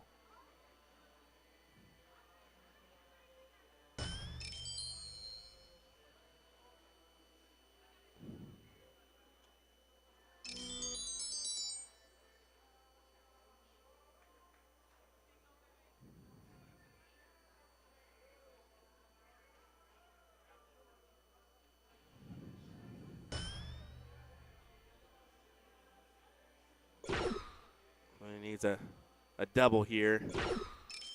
Can't grab the double, so unfortunately still behind on points for Moore, and Holte is, just 2 to clean it up for Cobra Kai.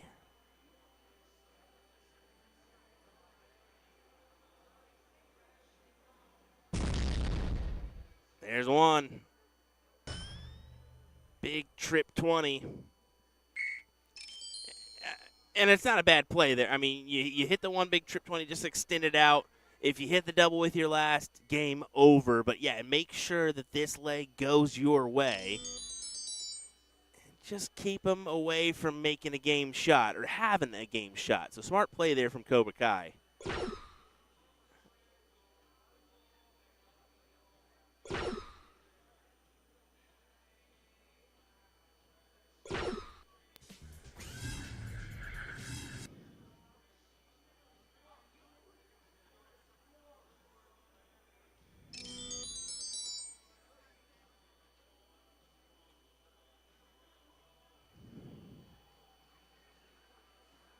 Again, visualizing success. It's got to be what he's doing here.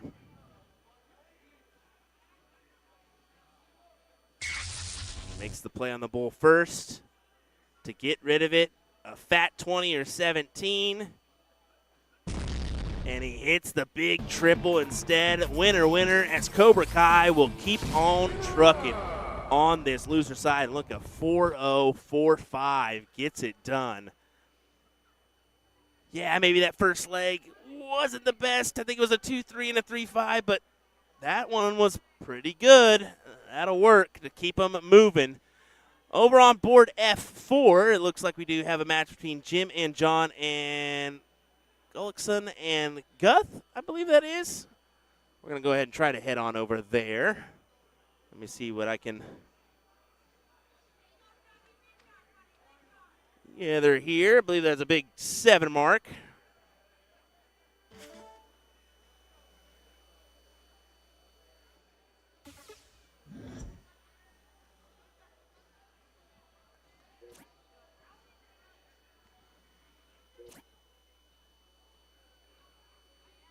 There we go.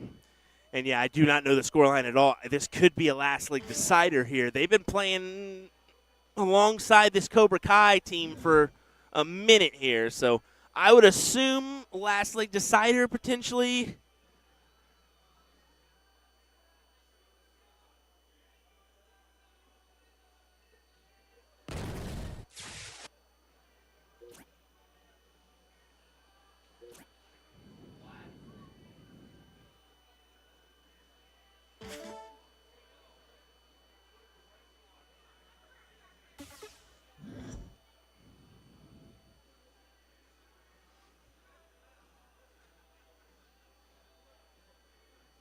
Let's move that up a little bit. I was wondering, how did we get so low there?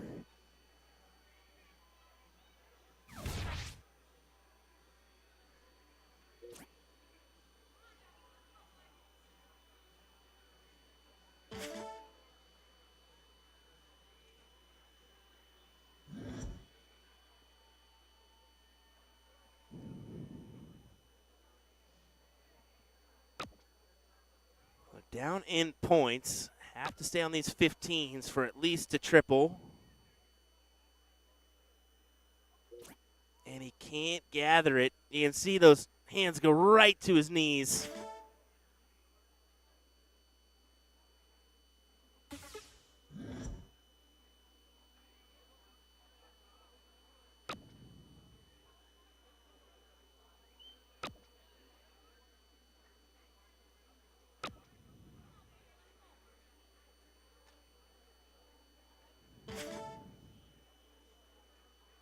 This is obtainable here. No better time than now to grab this point advantage.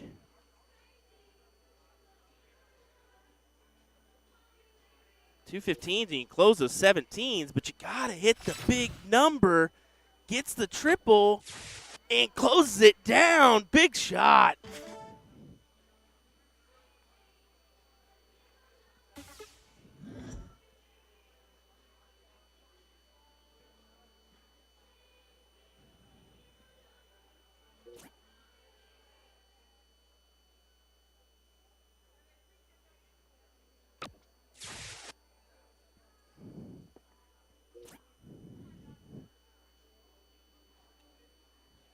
Bulls is the only thing that remains. Who's going to advance into the top 16 and guarantee themselves some money here?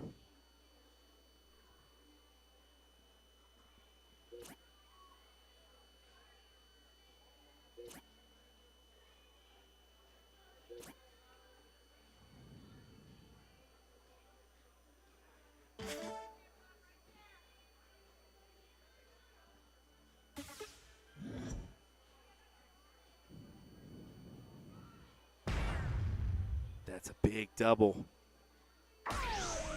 One more, and they steal it.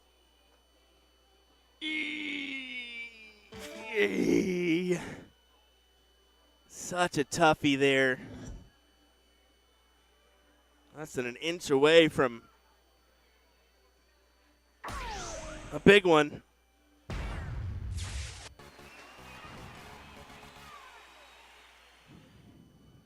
And 1, 2, 3 gets it. I believe that was the last Exciter. Very well could.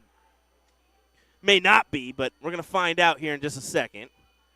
Like I said, they were playing alongside those guys for a little bit. Yeah, I believe they're talking about it. Yeah, a couple high fives. Looks like that will be the match. Good stuff. All righty, quick break. We'll be right back, folks, with more entertainment. Nick Scher working on some things in the background, so he didn't go to bed. Don't worry. He didn't go to bed. I ain't letting him do that one. We'll be right back, folks. Don't go anywhere.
All right, a short break. We'll get back underway.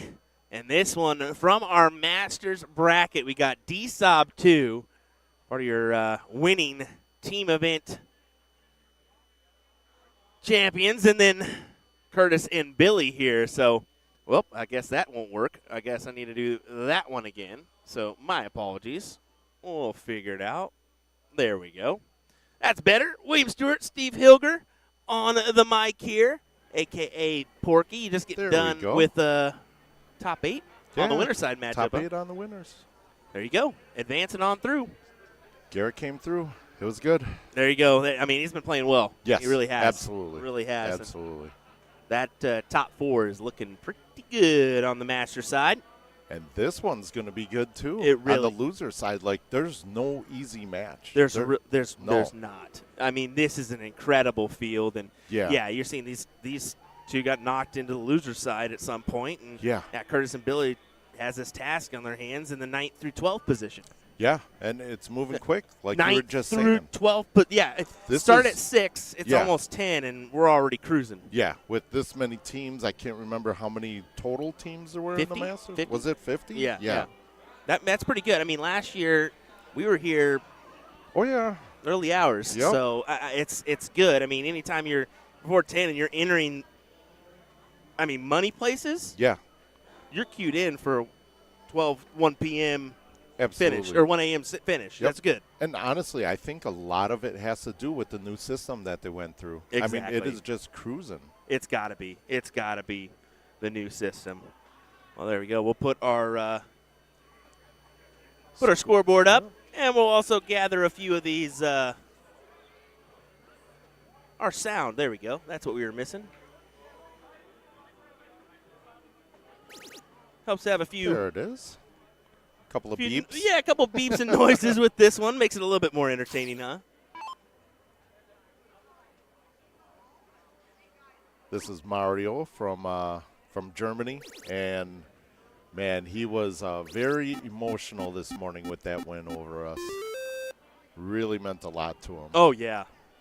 Well, 3 in a row. That's we mentioned last night with Ricky and Justy, how often do people go back-to-back at NDA? Yes. Rare. Very Very rare. rare. How often do people go 3 times, especially on a team event? Because how many times do you bring back the same folks? Yes. And they've almost brought it back everybody. Oh, yeah. Yeah, Same people and all that. You had back in the day when Scotty Kirshner and his team would come up, they switched up a little bit, but for the most part, you had Scotty Kirshner, Scotty Miller, Randy Van Dersen, and Benny Dersch as a 4-person team, and they won it back-to-back a couple of times. Wow. And same with the doubles, Big Dog and Glenn Gage, Benny and Big Dog, they've won back-to-back. Admittedly, that's one name I've never heard. Glenn Gage. Glenn Gage? Never Yeah. heard. Oh, my never God. heard of him. He was incredible. Really? It was Randy Van Dersen's old doubles partner. Okay. Very, very good shot. He doesn't play anymore, but he lives in Tennessee, retired, and living the good life. There you go. Yep. There you go. Yeah, I started kind of late. 2017 was when I started, and I'm still hearing some of these, Some of the old legend names. stories and Yes. whatnot, and it's just like, oh, man, I would Oh, love to yeah. have met that individual. Oh, it was incredible. Just so many teams, so many great players that, my Wisconsin teams had. Kirshner, Steve Ulrey, Todd Kurtz, Tim Teagle, Lane Helgeson, Scotty Miller. Just Wow. so many. But then you go on the in the opposite. I think, Masters. Nico's parents played here as well. Yeah, Holger was here. Yeah. And, I've known him since, my first NDA, which I think it was 2001. Wow. 2002. So, yeah, it was. Like I said, you just build this friendship over 20-something years, and just seeing the same Incredible. people. Stefan is here from Germany. He was one of the old school players that played with Frank Mast in the late 90s and early 2000s out here at NDA. Wow. And now he came back. So, yeah, just amazing. If anybody out there, if you can get qualified for this tournament and come out here, it's definitely worth it. Yeah. So many different levels. You're going to meet so many different people from all the other countries, and it's definitely worth it. All walks of life. Yes, All sir. walks of life. Well, how about this one here? Yeah. DSOB down here in this one. Needs to find the bowls. They're kind of strategy picking here. Yep. I mean, Billy and Curtis are sitting pretty good in this first leg. Yeah, have the 20s, have the 16s their way. So only option is for Nico to go with these bulls. Grabs the double with the last for a 4 mark. Yep, and the point lead. Subtle, but Yeah. it's a lead. It's a lead. That's all that matters. Potentially could hold on for a few more rounds. We'll find out. Yeah, Billy making a smart play. Definitely a good play there for Billy. Stays there on for the 4 mark before taking that look down.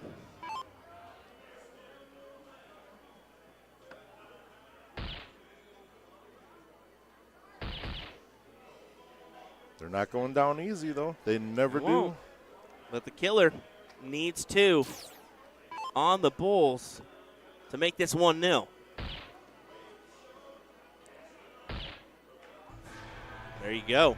Yeah, and Curtis has been shooting really good lately. He's been playing. He's Yes, been playing he really has. good. Absolutely.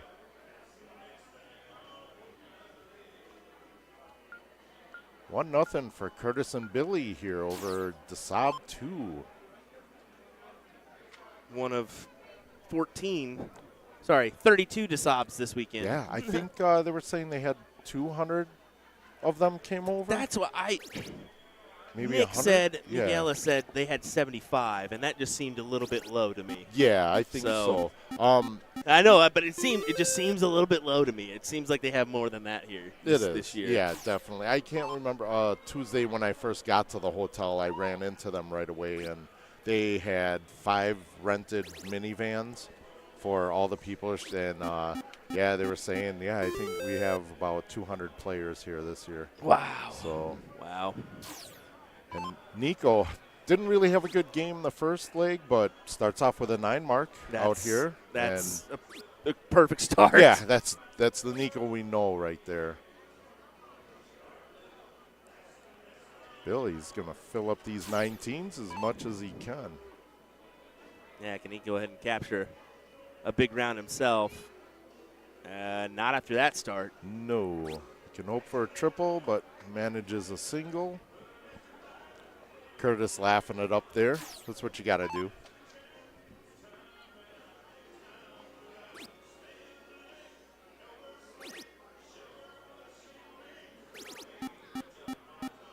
Nico just going to run away with this second game and hopefully get to a tiebreaker.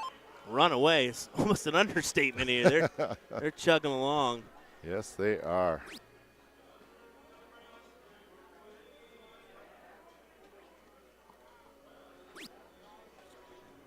Was that a 6.25 combined? I'm not going to math that much. No, I'm not going to math that much. Will. I did I'm all just my here to mathing talk. in the Okay? 501. I keep my math skills for when I'm playing, Will. And that was pretty interesting, the 501 events and things like that. Just looking at some of the new, you could tell who's kind of new with the setup shots and things like that, and a lot of wrong first darts. And Well, it's also the format, split bowl, double in, double out on your 501. Yeah, I mean, there was a couple routes where I was like, well, that's not how I go. That being a steel tip guy, but yeah. Going 21st on 126 and all that stuff. Yep.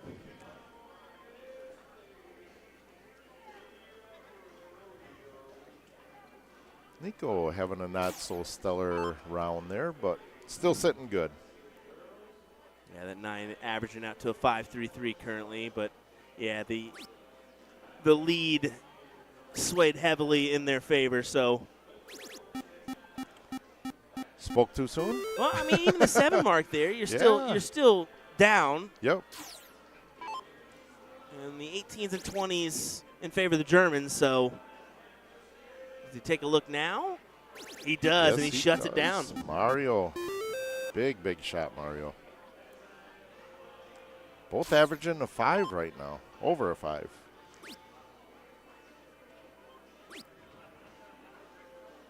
Billy the lone wolf. Yes, Sitting under the 5, but right. And he was pretty much the leader of the first game. Mm-hmm. Amazing how much it switches around game by game.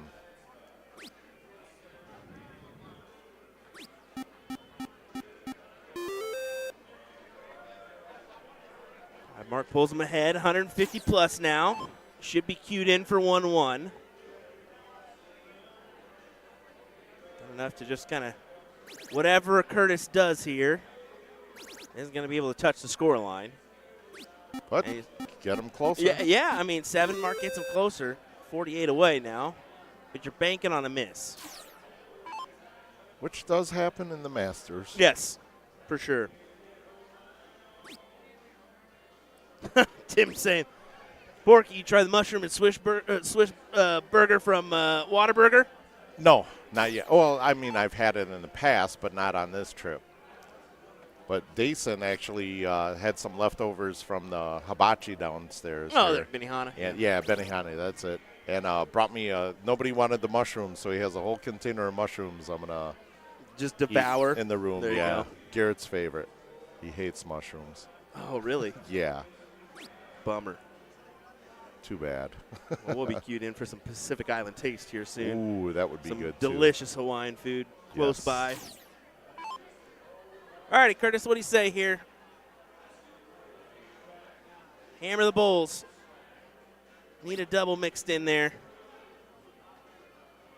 I don't know if that strategy is going to work out for you with these guys. I don't know either. You know, I think if I would have hit double bowl the first dart, then I'd take a stab at the 20 and the 18. But that's that was different. But look, I mean, he didn't even go for the win. He didn't go for the win. No. Maybe it just messed with him a little bit to make him think, I can't go for the win here. Well, you know, just from experience, the Germans love to pound up the points and things like that, just to create that good cushion. And look at this. Hello. 2-point advantage their way after a 5 mark from Billy. And I think, Mario must have misread the board there. He went down to the 15 and maybe didn't realize they were closed.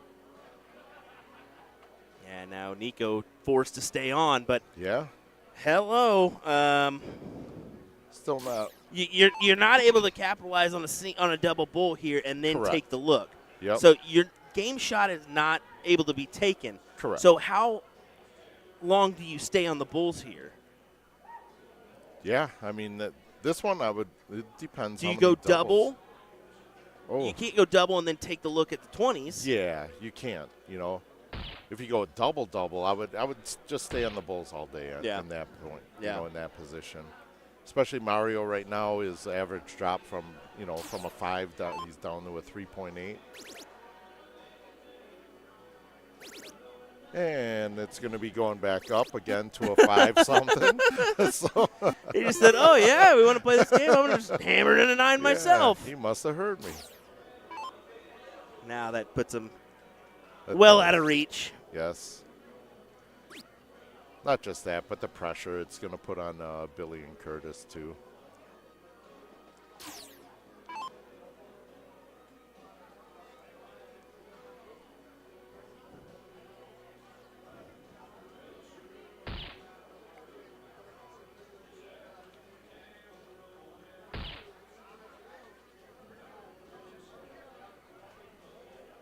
Curtis needs a lot of bulls. Yeah, not done yet. No. Just keep mustering, keep going.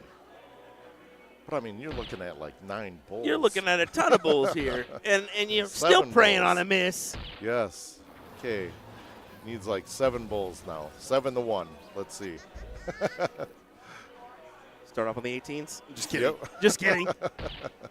There it is. Yeah, 1-1 here. Ties us up. So we'll head to a decider. Cork first. Where we go?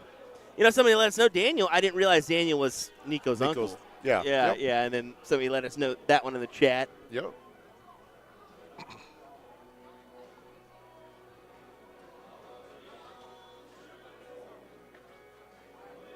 I mean, same hairstyles, just slightly younger for Nico. Yeah, for the most part. Slightly younger.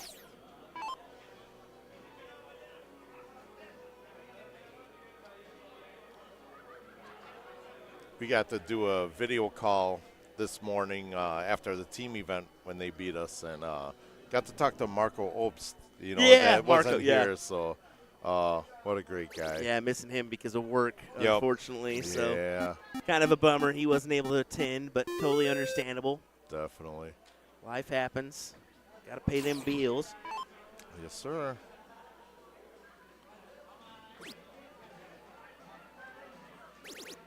Curtis looking to match that 7 mark by Nico, and he does. Good start by both.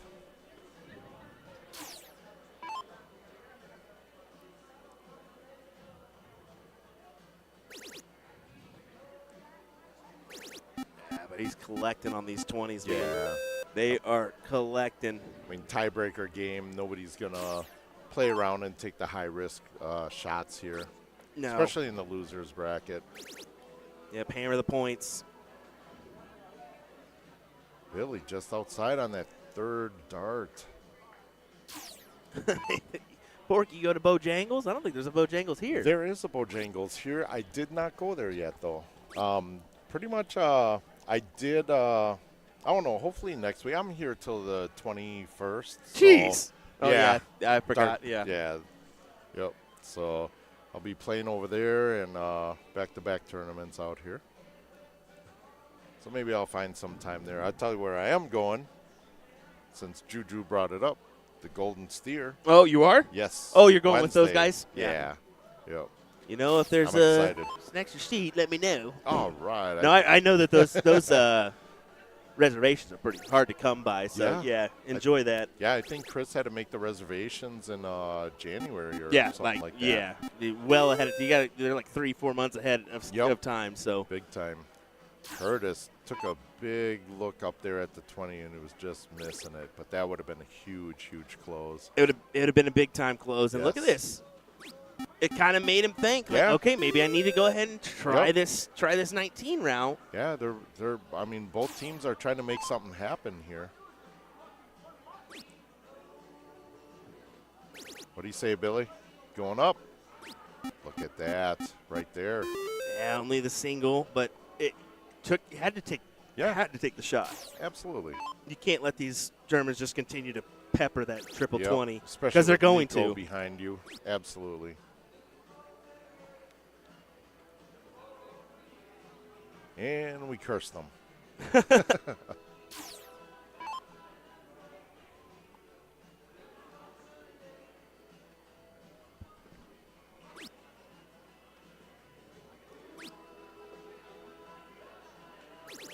There it is. Finds that big 3rd dart there in the triple.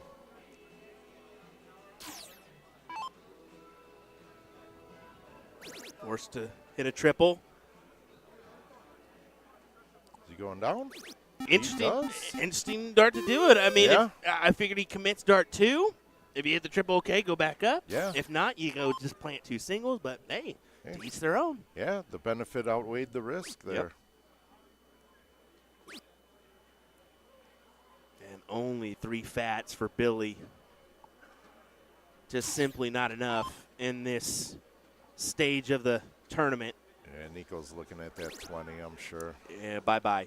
Another one. Yep. Bye-bye, Now 18s. he'll look at it. Big There's 9. Typical Nico. Look at that, man. You predicted the future there. Big 9. Timing was everything there. That could be enough to just coast him into the They could. into the win. Could be enough to just coast him into the win. Yep. I think so. There's a lot of pressure there on Curtis. Over to Bullseye? 16s. They Oh, stayed. he stayed. I was surprised he stayed. I figured another wedge. I am too. And Bull's not a bad play there either. No, not Yeah. at all. Yeah, I mean, you hit the single there or a double. Yeah. Makes it easier on you in the next Exactly. go. Especially with Nico. I mean, he's more than capable of triple, double.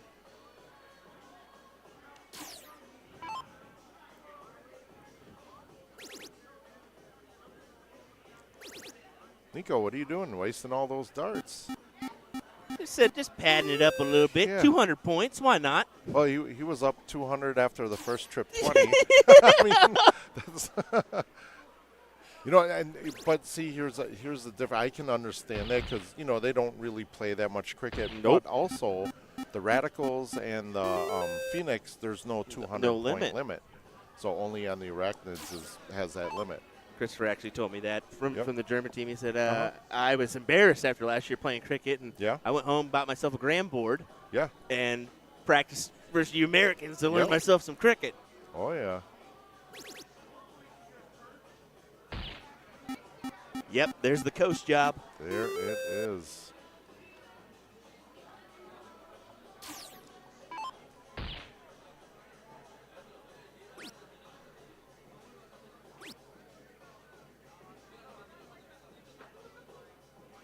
And Nico, just go for it. 2 bowls needed to win the match.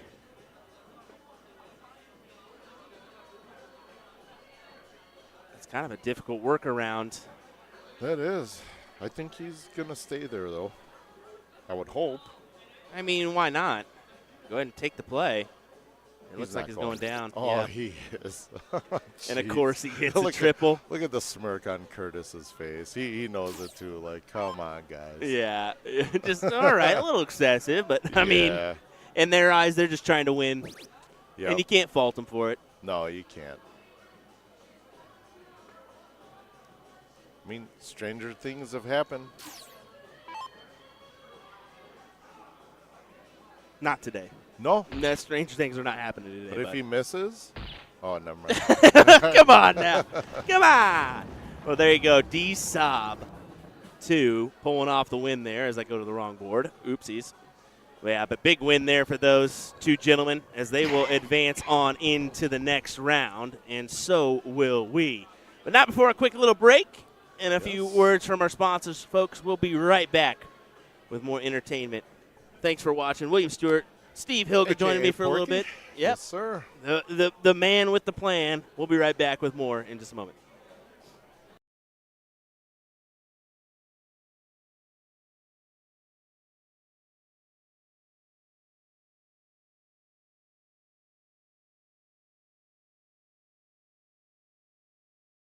Let me tell you about A to Z Darts. We're a specialty dart store with over 10,000 different products. We create in-depth videos and blogs to help improve your game and showcase our products. We give helpful advice on how to practice darts, the fundamentals of form and mechanics, and how to make better decisions when purchasing your darting equipment. Whether you're brand new or a seasoned player, we try to provide fun and informative content. I'm Jen, the creative director for A to Z Darts. I've been playing for over 10 years, and I've traveled the world competing in and promoting the sport. This is Will. He runs our live streaming company, USA Darts, and travels the globe as well to broadcast major darting events and interview PDC players alike. You'll find over 2,000 different sets of darts on our website. Guessing right now you're pretty interested in our resources? Learn about form, throwing mechanics, practice routines, scoring and grouping, checkout methods, cricket strategy, and much more. Visit a-zdarts.com to take advantage of our blog or follow us on social media at AZDarts today. Dude, what's up? That jersey is awesome. You look like Peter Wright without the mohawk. Thanks, man. I got this from Flashpoint Designs. Can you believe it cost less than $50? We got jerseys for our entire team, including Bubba, who wears a 9XL. Oh, best part? It's got a little pocket for our darts. Nice. That's pretty cool. What's even better is that we had our order in less than 4 weeks. I thought they were kidding, but Flashpoint Designs really does make the best jerseys on the planet. I would certainly agree with that. Heck yes!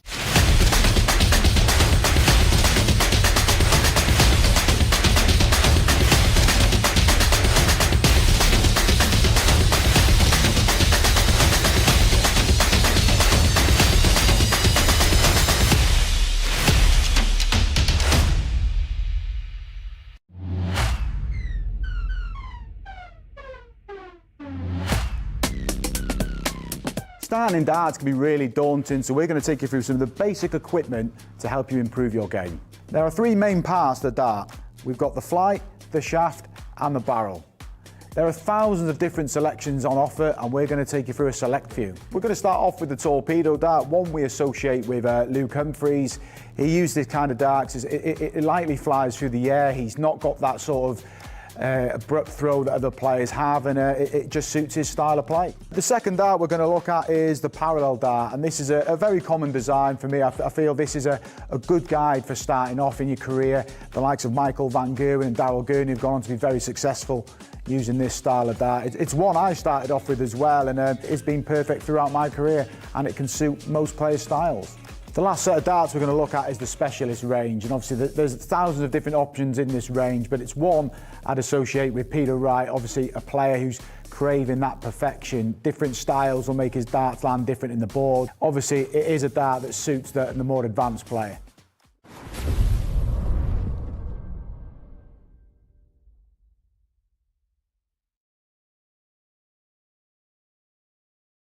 For nearly 40 years, Horizon Darts has been the go-to source for dart enthusiasts worldwide. From top quality brands sourced globally to our very own laser darts, the makers of the legendary Black Widow dart. Laser Darts has been scientifically proven utilizing XRF technology to stand as the highest quality darts in the world. And with our lifetime barrel warranty against breakage, you're guaranteed lasting satisfaction. Not sure which dart is right for you? Try before you buy with our lending library option. Visit our showroom, give us a call, or shop online at horizondarts.com.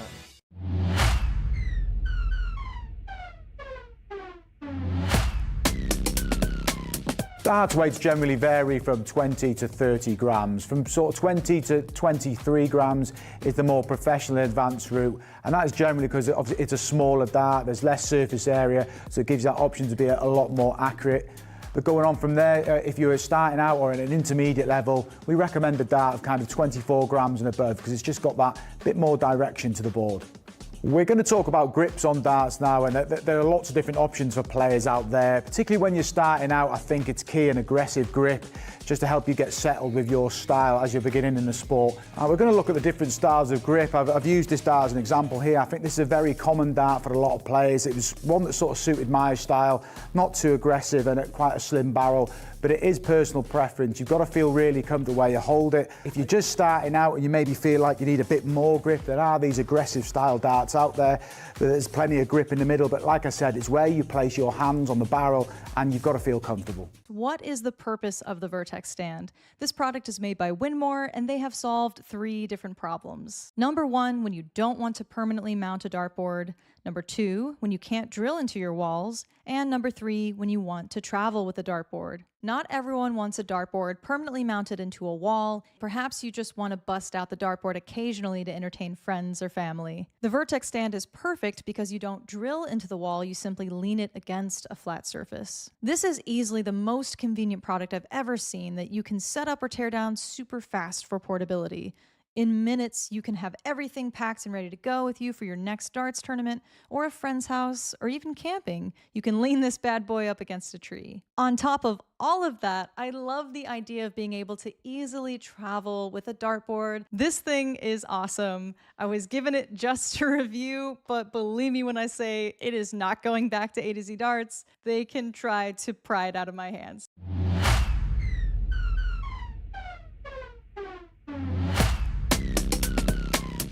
The second one we're going to look at is the integrated setup, which is the flight and stem all built in together. As you can see, it's got the perfect shape.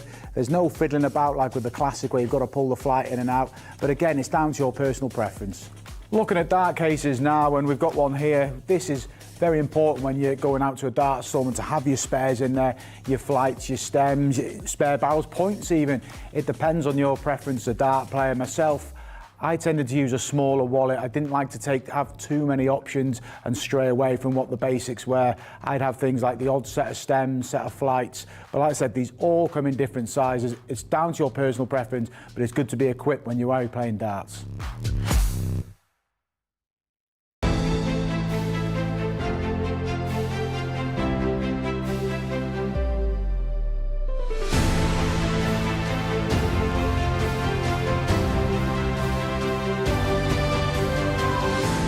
Let me tell you about A to Z Darts. We're a specialty dart store With over 10,000 different products, we create in-depth videos and blogs to help improve your game and showcase our products. We give helpful advice on how to practice darts, the fundamentals of form and mechanics, and how to make better decisions when purchasing your darting equipment. Whether you're brand new or a seasoned player, we try to provide fun and informative content. I'm Jen, the creative director for A to Z Darts. I've been playing for over 10 years, and I've traveled the world competing in and promoting the sport. This is Will. He runs our live streaming company, USA Darts, and travels the globe as well to broadcast major darting events and interview PDC players alike. You'll find over 2,000 different sets of darts on our website. Guessing right now you're pretty interested in our resources? Learn about form, throwing mechanics, practice routines, scoring and grouping, checkout methods, cricket strategy, and much more. Visit a-zdarts.com to take a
All right, a little difficult to see the game screen, but this is our only matchup going on right now in the area. We did fill.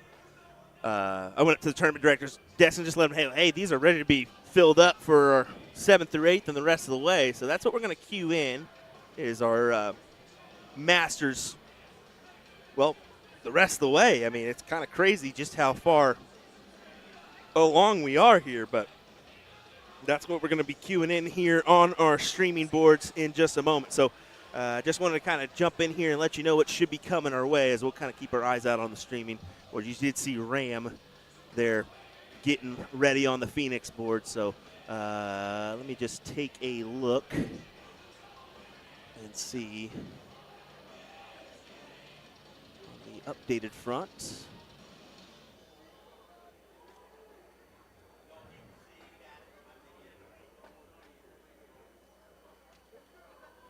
Cali Monsters on 13. Manny and Smith, it may just be next round. So we may be at the point where we're just waiting on a match. Let me go to the level 1.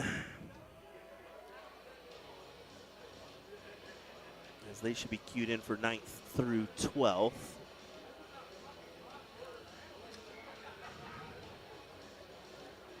Yeah, this is a 9th through 12th. Chico and Muffin Man versus Mitchell and Brunel.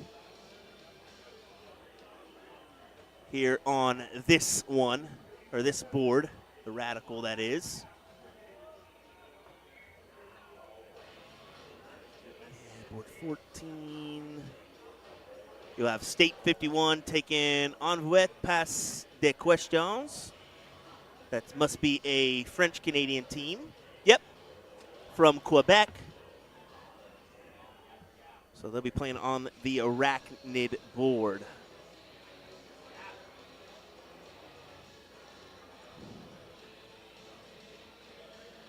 All right, well, we'll just hang tight. Nothing has been queued in yet, but I guess we're just at that point where we're waiting on a match to finish before we see one. So, all right, there you go. We'll be right back.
Just showing you. It looks like we're going to have some top 4 matches on that Masters side coming your way. It looks like Ricky and Justy up on the Radical board, so we'll kind of focus in on that one when we get back. So just to give you a little what's coming your way. Thanks for joining us. We appreciate it, folks, and we appreciate you trying to just being occupied by this stuff. We know it's not the ideal look or view, but at least it's something rather than nothing, correct? So, all righty, hang tight. It will be, I think they're just awaiting their opponents they may be next door, so let me just go ahead and check.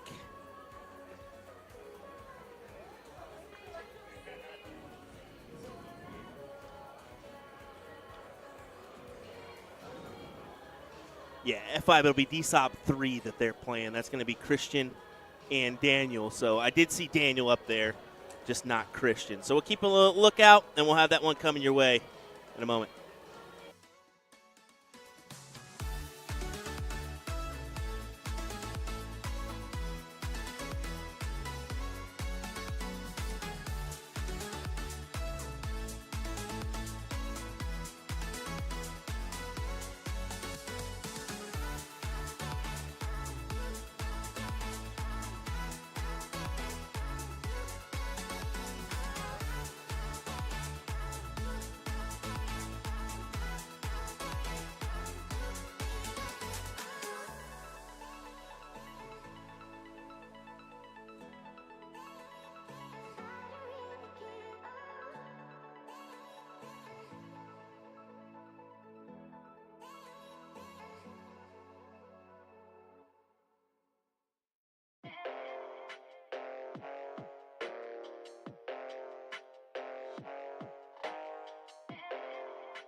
Welcome back, everybody, to NDA Team Dart 2025 here in the Westgate Resort and Casino in Las Vegas, Nevada. My name is Nick Teixeira. I'm back from my nap. I'm just kidding. I was still working in the background. Joined by Will Stewart. Where were you? Well, you can't prove those allegations. Anyways, Masters doubles cricket top 4 match that we're looking at. We got both top 4s going right side by side, but they're both special. And this one that we're looking at is going to be an international affair. You can see Christian is making that point that the bounce outs. That's what he's doing right there. Justy and Ricky, this is their board they predominantly play on, so they're okay with these. But either way, this is going to be exciting. The Germans need to forgo that and just play their game, bounce out or not. It counts. Yeah, exactly. So you need to just play your game and hope to pull off the W. It's always going to be a tough matchup here against Ricky and Jesse because, well, they were just so dominant as a team in years past, right? Yeah, exactly. They're one of those teams. Both of these teams are extremely tough on paper and on the board. Jose Jessica and Ricardo Perez going up against Christian Sothi and Daniel Letic in what should be a great matchup, Will. And you giving favor one way or the other here? Who are you thinking has the early signs of success in this matchup? Either way. I think you go Ricky and Justy just on this one, but I think it really could go either way.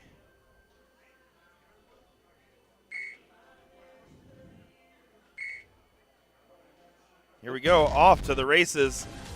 Should be a good one. We're getting off with a 5 mark there from Jose Jessica. Folks, let us know who you're cheering for, who you got in this one, as this should be a great time.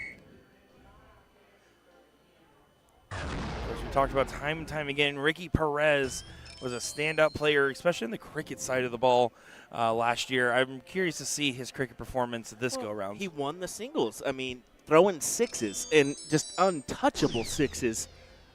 Just went on a real string of performances, unlike anything we've really ever seen. So, and like we do that CSC Challenger Series and what have you, but this just seemed something different, just incredible.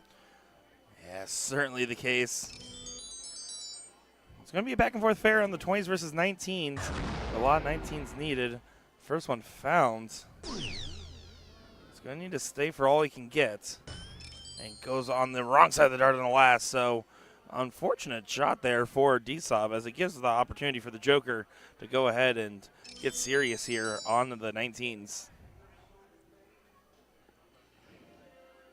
Making a play under the wire, should be able to find that trip. Perfect marker, going back up. And yeah, textbook shot there from Jessica.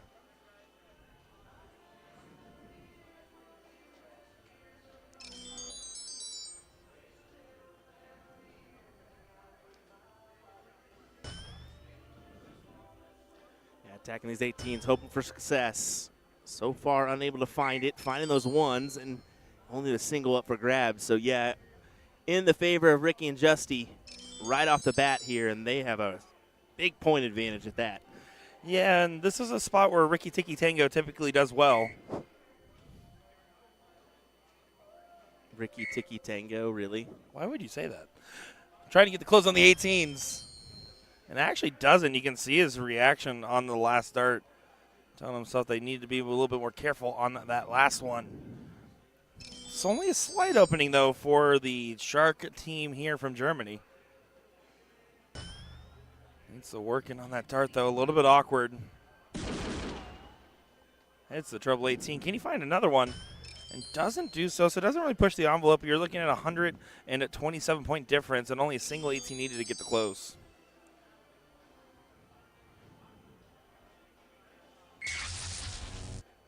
There's the 18.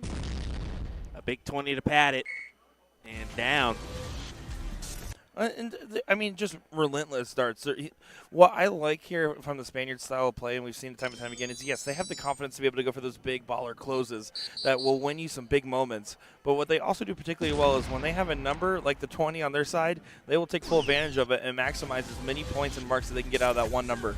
Exactly. Big 7, but it's just not enough. You're 300 to 181 here, down by 119. Now, positive note is that you are going against the darts in this leg number 1, so the DSOF team is not going to have immediate alarm bells regardless of how this first leg is turning out. But so far, positive signs is another dart upstairs, almost 200 points ahead. No doubts in their mind of what they're going for, which is points, and points. We see how they're doing it, though. Making They're it attacking hurt. it close and then going up and hitting that last dart trip. But, I mean, still, what an advantage here. And we saw it on the DSOP, the other DSOP team of Nico and Mario. It was Mario. Yep.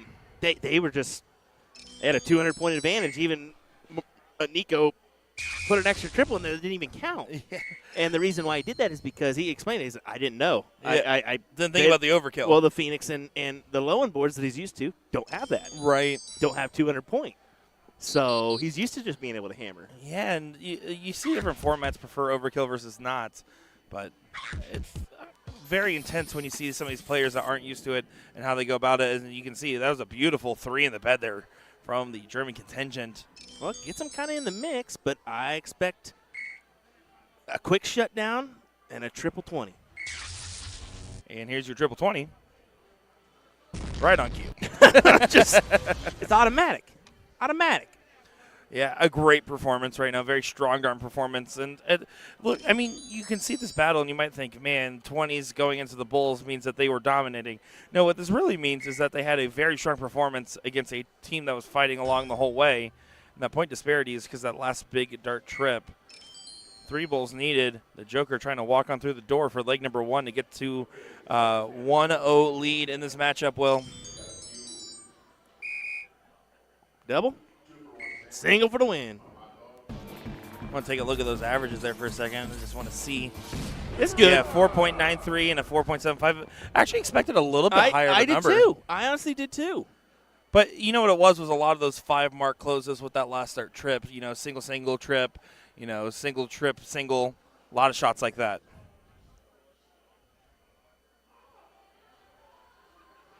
Looks like they're just having a quick conversation with something. I'm not exactly sure. It's the points.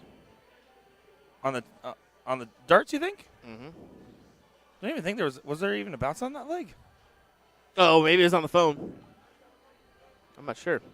Yeah, I'm not sure. Mostly laughing. All right, here we go. Going on to the next leg. It's also, let's be honest, how many Germans speak Spanish? How many Spaniards speak German? Yeah, but they're trying to English in the middle and figure it out, right? Yeah. Now, granted, I mean, Daniel's very good at English. Jose as well, right? Yeah, all 4 of them are very solid speakers for the most part. I'm sure that there was just something that we just have no clue what they were chit-chatting about. Maybe something that happened beside them or something else. Yeah, exactly. We just kind of I just kind of guessed because I saw the initial. They're pointing to their darts in the initial before they started. Yeah, maybe there's a reference to who's taking the photo for the stat keeping. Oh, just giving a little good luck. Good luck. Luck. It's like a slap on the bum here. It just basketball. took me by surprise. I was like, all right, you'd have handled that already, right? You would have handled that already. Well, I just figured that if you're a fist bumper, if you're a hug to your teammate, that's the first thing you do right before every leg. Am I right? No. You're not wrong. It's just the way you worded it was hilarious. I just thought you would have handled that by now. It was just making me laugh. I love it. Here we go. Looking for another strong leg. Another big moment. Finds some success on the 20s there with a good 6 mark after the initial miss on the 19.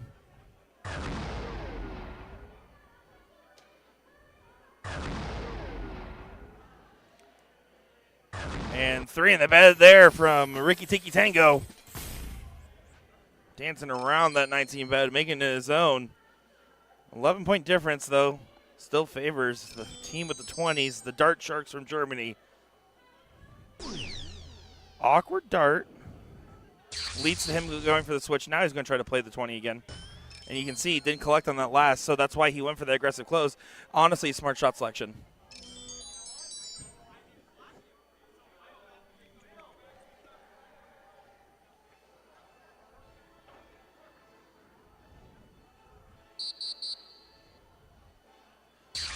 How about that? Takes the swing, dart number 2, and then goes back over. The reason why, he knows that single 18 gets him out in front. Yeah, and it's a good shot. And that last trip goes in, it's even more impressive. It does leave an opportunity for a 7 right back. Can take the swing. Is looking. Doesn't go, though. So now this is the opening here for the Spaniards. They can take advantage of the situation because if that last arc goes, which is the right shot, it's massive. But now it's going to go the other direction with an opportunity to be had. 18s are grabbed with some points. Finds another one. Oh, doesn't go in the last. I always love that Ricky sometimes on that last start gives a little Richie with it. A little Richie Burnett on that last start. Yeah, just a little. He gives like the full hua. Hua. If only they could see what you're doing, Nick. Hua. All right, a good 7 from Christian. Keeps him out in front, but it's not by a big margin, so can be turned here. And it does get turned, and Ricky says, yep, come on, vamos. And still that last start doesn't go in. It's still a great shot, not trying to take away anything, but it's still just enough space where a 9 mark or an 8 mark can get this into the German team's favor. Very much so. But they're well aware, and sometimes you find yourself pushing when you know you need all 3 to be in the trouble. The first one's good, and that's a good first start. You can work off that first one. Oh, boy. So this is a big dart here, Will. Huge dart. It's only a single as Daniel looks right back to Christian saying, if that would have went in. If only that would have went in. But probably with more curse words. True. Now a big 18, and Ricky can take his swing. Granted, he may pad it up a little bit more. Yeah, you say for 2, right? You got to. I mean, just with the scoreline the way it is, now he'll take a look. Ricky Tiki Tango looking right at the camera. Vamos, my friend. Yeah, dead eyes the camera. I'm really trying hard on Ricky. We saw him Tango. last night too. He's the one that knows where that camera is. He plays for it. He was playing for it last night. I saw him this morning, and I said, Ricky, what are you doing? I was like, you partying? He's like, maybe. I mean. Because they didn't play this morning, so Yeah. they had that time off today. I think it's smart. I think the whole Spanish team took that Team 01 event off. They'll come in tomorrow fresh for the International Challenge. Hope for a big win. I think they might be due. I'm just saying. I think they might be due. Okay. It's not my firm bet, but it's just a thought. It's just a thought. I'm just the idea guy.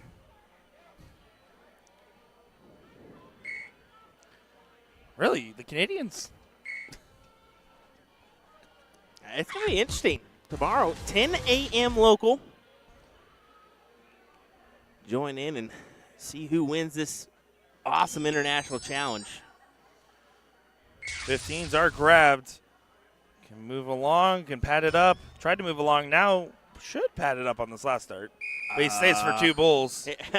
I mean, he captured that, but you'd expected him to go up, right? Well, I mean, 3 bulls gets to close. 5 bulls gets a tied scoreline. So I just a single 18 would have pushed. Yeah. But shouldn't be too consequential regardless, even if the 5 bulls were hit. Because there was no shot available. And now only 1 bull needed. Ricky and Justy just might get what they need. Just a bit high. But does find it on the last. Ricky and Justy get that one, 2-0. Daniel and Christian is kind of looking around. And I think Jose laughing a little bit, knowing that 3.86 is all he needed to do to support the 7 from Ricky Perez. I do want to go ahead and take a look here at our bracket as you can see that match just concluding. Ricky and Justy will advance. Over on the top half, you can see that Hilger and Rakowski took on Ram and Hunter, and that actually happened right next door while this match was taking place. I'm trying to refresh, seeing if we've got an update or not, and we do not. So I'll look to see who won that one. Over on our loser side, coming down to the nitty-gritty here, the DC Show, they are on board F2, and they will play D-Sob number 2. So that's going to be just off our streaming boards as well. And then Cali Monsters, they did best man, Joey Mann and Jake Smith over on board 13. Unfortunately, board 13, we are not able to really capture a board image of. Or else Love our purview. we would have loved to at least try to zoom in and give you some coverage there. But, yeah, just being that where it's positioned, it makes it a little bit difficult. So, well, I mean, we're going to queue in a few matches. I'm going to try to go over to F2 and at least see where we're at there. I think we've got – it looks like we potentially have a level 1 matchup on the G3 Fire. So maybe I'll go ahead and go over there, as I think they got level 1 on the opposite side, and then Masters here closest to us on our camera view here. So let me set that up. Well, the G3 Fire, we'll take a look at that before we kind of focus in on those Masters side, as they'll finish before the level 1, no doubt. And I think they may have just put it away. Oh, that's just on the board opposite. My apologies. Yeah, I was going to say, we do hear some cheers out there. Oh, it's the Cobra Kai boys. Oh, there you go. Some familiar faces. Trying to make that run on that loser side, so.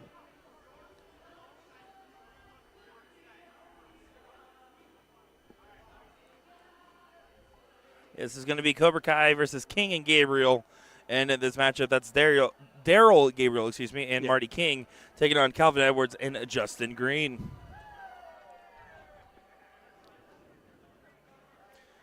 Yeah, we saw the Cobra Kai team in the team event last year on level 1 side, making it to the final bracket. So hopefully they're hoping to do the same this year if they can. Well, no one hopes otherwise, Will, as they always want to make it past, but I agree with you, brother. It's what you come out here for. You want to get to that next day at darts. You want to be spending more time with your friends. You want to be having plenty of fun on the dartboard. Like, yes, you're happy to be able to be in Vegas and doing other shenanigans. You have the time. But realistically, we all know you're out there about to have some fun. Ram and Hunter pulled off that W, so Hilger and Rakowski goes to the 5th, 6th position. They'll wait the DC Show or DSOB 2 there. And then it looks like we've got Cali Monsters and DSOB 3. They just got called to board F7, so I'll potentially see if we can move that over or not.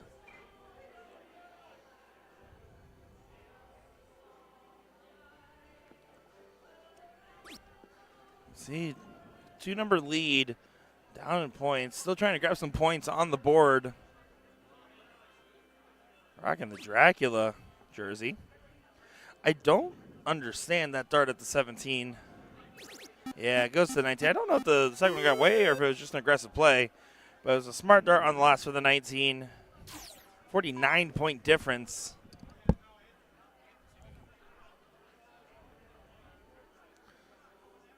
Moment here. Could start to flip it on its head. Need that first dart to be a trip to get more options.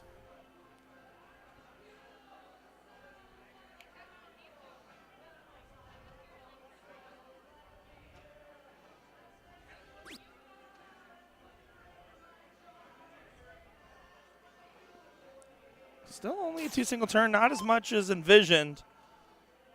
Rocking the Pickled Pig jersey, stepping up to the line. Looking for something to do. 2 17s, and then go up and grab some points. You have the 2 numbers. I still think you commit. I don't like that. I think your main goal was to close the 17s there. And now you have to point on this last start. Just go to the 19s. Don't try to force the 20. Stays on the 17. That single doesn't help you. So that's the problem there. Shot selection, not ideal. A couple different ways you could have gone about this, but now only a single 17 gets a 2-point lead, and they could take a stab at both your numbers if they wanted to. On the wire. Finds a trip. Should probably stay with the X on the 17s. Does do so, and it could have been more, but just catches the top side of the dart.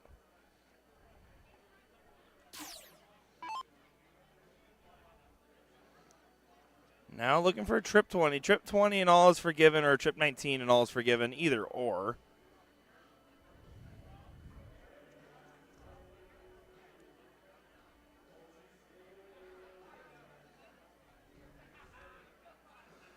Very frustrated in that first, trying to reset, kind of breaking your own rhythm on the throw.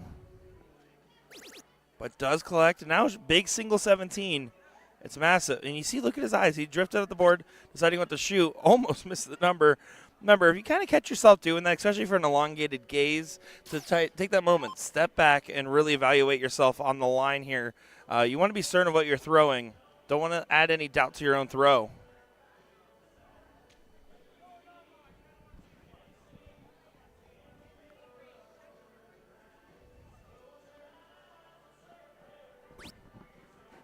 Trying to make a stand at the 16s. Porky's coming in and breaking everything back here. We're trying our best, but no closing the 16s. Am I on? Nope. I think you're on. Am I? I don't think so.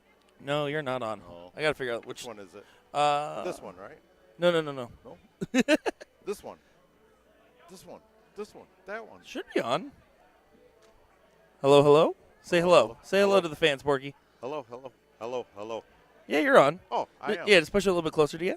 Yeah, just. Is that what it is? Yeah, Oh, there you go. Yep. All right. Hi, Porky. Hi. How you doing? I just got whooped by Ram. and Yeah. his partner, but look, oh. the boss man's Oh, no. back. Oh no! It felt like He's we just got probably caught happy. like on a lunch break that I we weren't know. supposed to be on. Right. Well, taking a look here, still a little bit of trouble for the Wisconsinite team, it seems, making a stand at the 16s, but they're fighting along well. They are. I mean, Daryl's a fighter. You know, he's a good player. I've played with him before, so he's part of our team a couple years ago. And Martin King, he's an old school player from Milwaukee. So Yeah, that's awesome.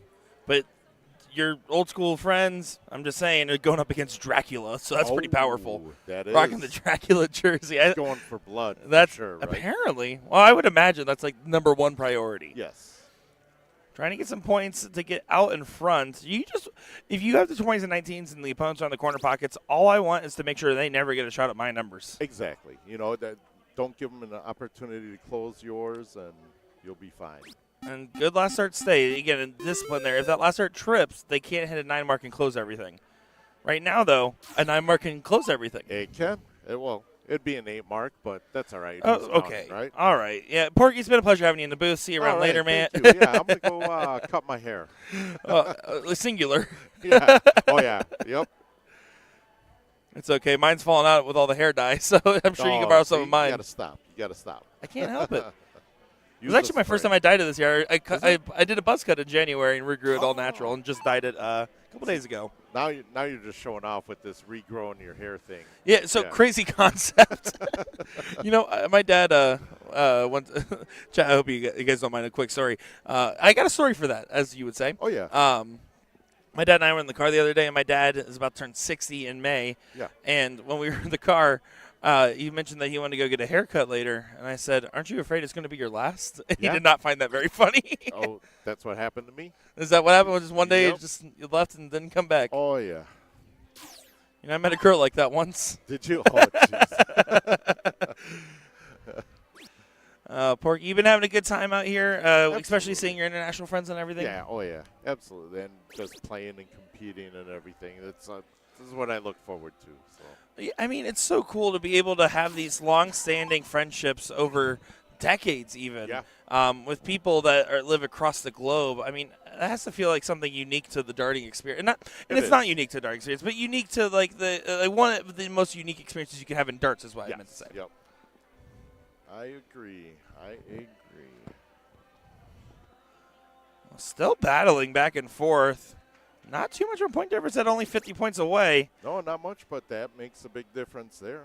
Yeah, that's massive because now with that trip, it guarantees that they can't get the point lead back. Correct. With that single, it guarantees they can't get the point lead back. A 9 mark would have done. Yeah, it, no, I meant to say point lead back while also going for a I know what you close. meant. You know what I meant. Oh, man. Tough crowd. Whoever sits in the Will Stewart chair bullies Nick Teixeira. That's what we're finding out. Well, that's what it says on the job description right That here is. on the table. USA Darts.Live. Apply to be part of our team today. And look at Martin right here looking to fill this up. And he does.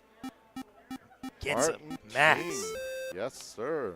Beautiful shot. And you can see a little bit of a bow back there and, got the point lead back. Makes this a little bit more of a battle as this continues on. It's been an absolute back and forth affair. And is this game 1, game 2? We came in part way, so I don't know. Did you? Yeah, we came in part way to this leg, so we were just going over here after we just finished covering the other side of the top 4 with Jesse Ricky putting on a display. Thank God you didn't cover our match. Yeah, oh, don't worry, we got you. We were like, okay, should we do our friends? Should we do our international friends or local friends? And we're like, yeah, we'll go with the international boys. And we looked over like, what happened to our other guys? Yeah, where were going? It's okay. To the tiebreaker, actually. So I had money on Ram, so. Quick. Yeah, it was a smart bet. Smart bet. I don't mind the move to the 15. I don't think that was the time to shoot that 20, though. No, it's a little bit too much work to do in the points. Yeah, it definitely is.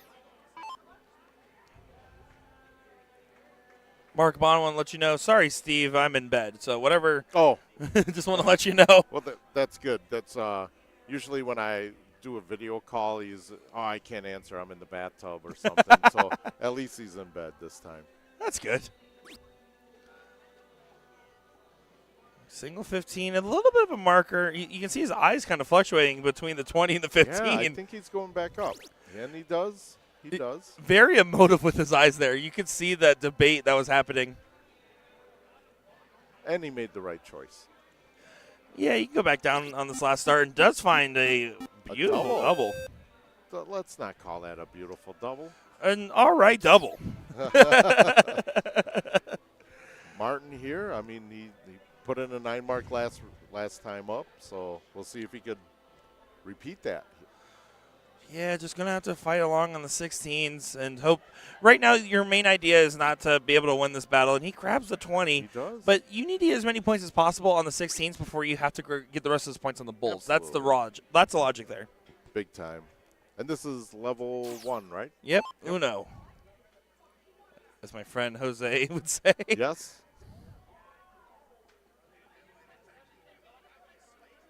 Over to the 16s, trying to make something happen. Just getting the close will give you a massive advantage because the other team needs 3 bulls to close and then an additional 150 points to get up. Yeah. 8 bulls is a tall task. That is a very tall task. Even in level 1, even in the Masters, that's a lot. Also because it's 9 bulls. I said the wrong number.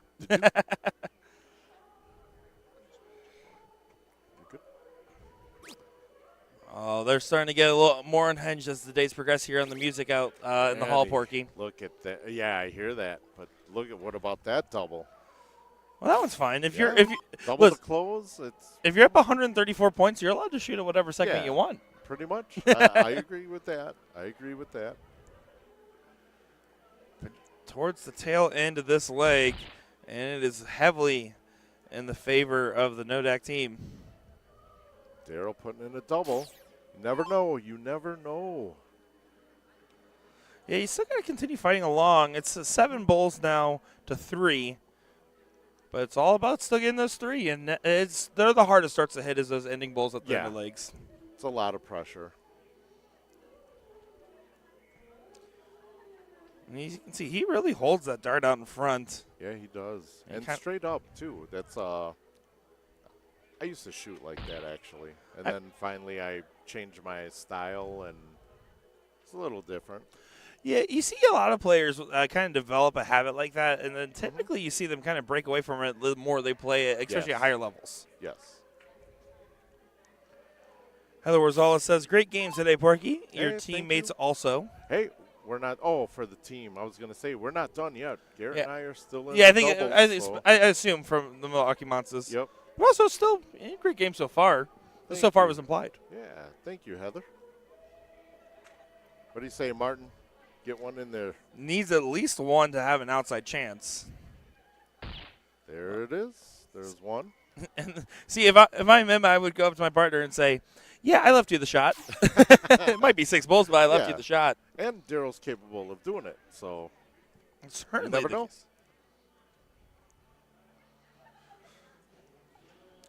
2 bulls needed to cross that line in this leg. You can see, taking the breath, though, this is kind of a tight-knit affair as far as, like, the emotions go, it seems. Yeah, it's I don't know if it's the nerves or the pressure. Probably a little bit of both. See, like that dart right there, I'm not mad about. I can No. use that to my advantage. It's on the low side of the bowl. It can work in on. Pretty good marker. Not for a diddle, but there you go. Big pauses, no rhythm between the throws, but it And still he works hits out. it. Look at that celebration. Look at that. Hard on the sleeve, and it looks like some handshakes going on, some fist bumps back there. Yep. Oh, so this might be game 1 or 2. Yeah. Or 3. Well, There's I only guess 3 they options would've- it could have yeah. been, and you named 2 of them. Well, you know. Well, they're not leaving and shaking hands and all that stuff, so they're just getting the averages. Yeah, darts are coming back out of the pocket, so we'll see. It's always a fun game of, all right, is it the diddle that's going to tell us what's going on, or what's going on there? Yeah, it looks like they're setting up for a last leg decider based off the conversation. Big old coin flip. That was Gotta done like be a an diddle. NFL coin flip right Yeah. there. Yes, it was. That's exactly why I don't flip. I just tell my opponent, hey, your choice. Yeah, just give them the option. Yep. Here's I'm the thing. too old to- I like seeing. I know I have Uh-huh. a preference. Yeah. I know that preference isn't so strong that I care. Oh, yeah, like, exactly. It's like 51% would prefer to see. Yes. 49% would show. Like Yep. I'm okay. Exactly. Well, this bracket's winding down more and more.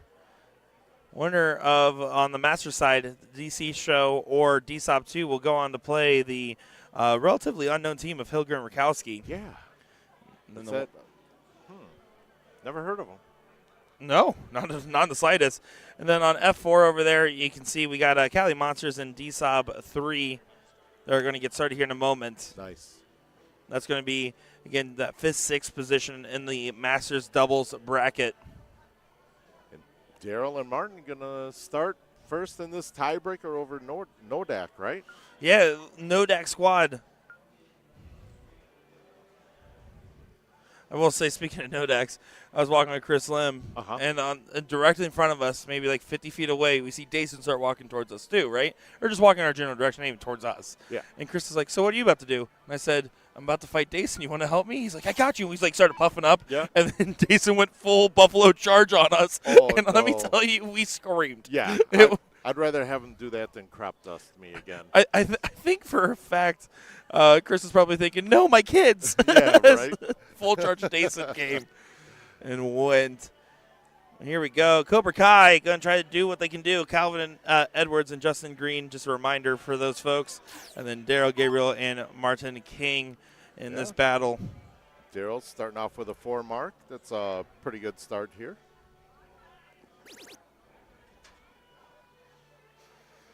Finds that first trip, but then you can see that second one floated. It did. I don't mind leaving the 19 on that last start, but I just wasn't very convinced that he thought it was going to go. And he was shooting to a different cadence than what he was doing before. It was a little faster this time. That's one of those things you don't realize in the moment when it's happening, Yes, right? You just exactly. it's easy to forget about. Yep. But also, it's hard to think about, too. If you're trying to fix that in your throw while it's going on, it's even tougher. Yes, it is. It can lead to some very scary scenarios. Martin doubling in on that 19. Now, I just want to remind him, that was this morning. Right. I should go out there and tell him. So just a heads up, folks, as we have been enjoying our coverage here, we are going to prioritize that later bracket match inside that Masters Crickets. And, of course, we'll still follow along on the CompuSport and try to give you updates as we can for this last leg decider here in Level 1. But we got a big one coming up here. Yeah, this one's going to be starting up. Do you want the controls back? Or are you good? Do you like your break? I got a little. I think I got a little bit. I think my opponents are playing. They're still playing. Yeah. Here we go. Chris like this Lightning Limb to get things started, finding the 20s early on with this throw. And how about that? Fills it up for a big 9 mark. Right off the bat. Chris ain't playing. Chris and James, that's a good team. Both of these teams are always good. Played Yeah. them plenty of times, and I'm sure I'll play them a lot more before this week is over. Yeah, this is Christian Sothy stepping up to the line. Daniel standing back there as well. We just saw them play a tough Spaniard team. And I didn't think that they really had too many negative notes in their game, although they're only starting off with a 3 mark.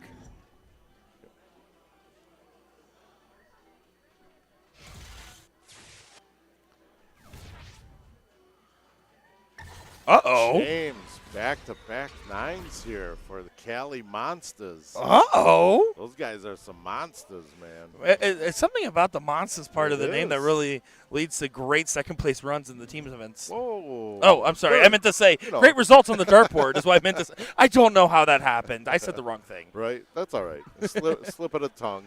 I understand. Well, you can see them. They're all kind of having a laugh back there, even the DSOP team, Right. because they know, okay, we start off with a 3. They hit a total of 18 marks in the time we hit 3. We're going to be in some trouble here. You can see through the bull, kind of going ahead and conceding the leg a little bit early here. You almost have to, but there's no skunk on the board, so that's good. Now it's up to Chris to continue on with this march. 16-15 bull. Boo. I mean, sorry, right outside the 16. Right, Finds it it is, on there the it is. second. And We'll there's allow it. that. Well, now they got to go Bulls. 8 for 9 on triples. Not too bad to start off your leg number 1 and a blink and you miss it affair. Yep. They might be able to finish this leg before the whole match before the other last I leg think decided so. it does. Before my match is called up. Yeah, even so. Well, unfortunately, you're contractually obligated to stay here until the end of this match regardless. If you get forfeited, Dang it. Garrett's going to have to beat you up. That's all right. He can handle it. Can Garrett beat you in a fight? Probably not. All right, fair enough. Yeah. I wouldn't fight him anyways, though. If you had to fight an evil clone of him, as Yeah, you see I 3 would bulls definitely there. beat How about only 1 missed start in that leg? 2 if you count the single instead of a Yeah. double on the bull. Shame on Chris. 7.5, Shame 7.2. on Chris. Yeah. Honestly, Chris Lim's really been falling off with only a 7.5. Oh yeah, that's I have bad games like that too. Actually, I almost did have a 501 game like that. Yeah, Cali coming out strong. DSOP going to have to mount the defense, and they know the real secret is not to throw a combined 14. Correct. That's a good idea. Yeah. But the correct answer is just start off strong. Yeah. Get yourself resettled and mount that early defense because you have the advantage of going first. That's what Christian's going to have to do here. He needs a triple to close that 20. And he gets it, but still leaves the door open for Chris, and we've seen him do it numerous times. 9 mark to start. Yeah, and right now I'm a big fan of the 7 mark rebuttal in this scenario too. Yeah. If you hit 4 19s, I still take the look. Yeah. At this level, like me personally, so, I'm too. staying Yeah. at the 19s. But I mean, you take the look, but I mean, your third dart's like a 12 or yeah, something. you get it. Although that's a good spot on the 19, a spot that he can typically follow. He Yeah, does. I think he's going to He's stay staying there. Yeah, his eyes do not fluctuate. And Chris will do that too. He likes to say if he can bet a number on the third, he'll usually Yeah, stay. he does. Well, leaving it open here for Daniel. Yeah, an opportunity for one trip does get you an opportunity to shoot the 19s. But this DSOP team is getting a little flustered. I don't think it's like emotional flustered, but No. more so they just went against a freight train, and then now they're going against a freight train that is on nitrous oxide. Correct. And it could be fatigue, too. Yeah, I would say so. Although I don't know. I always want to say that, but then these German players just typically pull together no matter Yes. what. Yep. But, Daniel and I were talking about that earlier. Just, we're older now, so we do get that fatigue, and Certainly. these are long days. Definitely.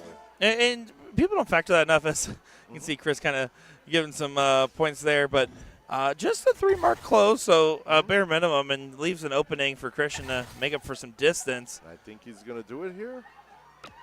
Oh, nobody's taking a look. I don't know if I would leave Chris with another shot at the 19s considering how well he just hit them. Correct. Yeah, I would have taken a look at the 19. But it only matters if Chris finds a good treble in the first 2 darts. Yep. There's one. Well, there's one.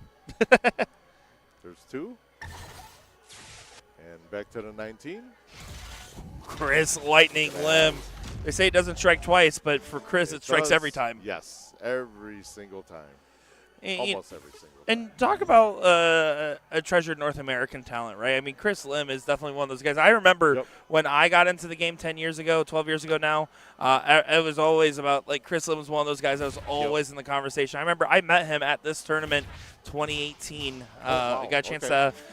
meet him out there. When I was playing my first time ever out here, I was playing Masters. I was a 3.8 and some change, but it was just enough to get me into the Masters, and got a chance to talk with him. And I remember always being impressed by his cadence and candor towards whoever goes up to have a conversation with him. Exactly. And he's funny, too. Funny looking. Yeah, looks aren't everything. Yeah, they all went to Hearth. Desab? Desab, right? Desab. Desab? I would say Desab. Desab. Just a Wisconsin thing. 1 point lead after that dart. And see Christian backing out the line. I think this is a 19 shot. I would take a shot. You got to. Yeah, and he does there. I wish he would have had that game plan before approaching the Aki. Yeah, exactly. It's almost like he changed his mind and might have disrupted his rhythm a little bit. But the difference of what makes the German team so particularly dangerous comparatively, as by the way, you just got caught up to a board. Oh, we did. Okay. You're on F7. All right. I'm going to get up there. We're playing Nico and Mario, so that's going to be pretty good. Oh, some new guys. Fun match. We're going to get our revenge from earlier in the team event, and we'll see what happens. Well, but good luck out there, Porky. I'm either going to come back and have to go play again, or I can come back and just commentate the rest of the night. You and Jin Mounts commentating the rest of the night. Will Stewart and I, we're in the casino. Take it up. Fair deal. You're like, I'm not I mad. see the Vegas snacks. I'll do it. It's only the pretzels left. No one wants the pretzels. Oh, I love pretzels. You can have them. All right. Take it easy, folks. Will's coming back, and thanks for tuning in. Well, of course, going back to what we're talking about here, the one thing is we talked about, I wish that Christian had that plan going to the line before shooting that 19 on the last. The difference is right now, Christian and Daniel as a duo are just kind of playing their game, having a little bit more relaxed, fun time. I'll tell you, when it's a team event, they will back off the line almost every single time to talk with each other about the strategy. And that note that I gave them now wouldn't apply tomorrow.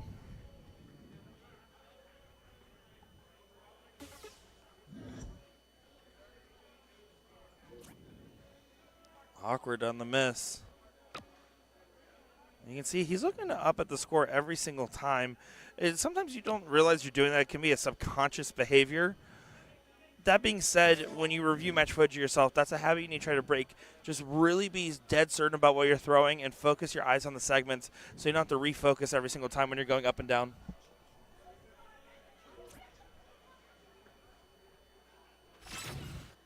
Grabs the 15. I think this last start probably should be a trip 19 or a trip 15, preferably 19.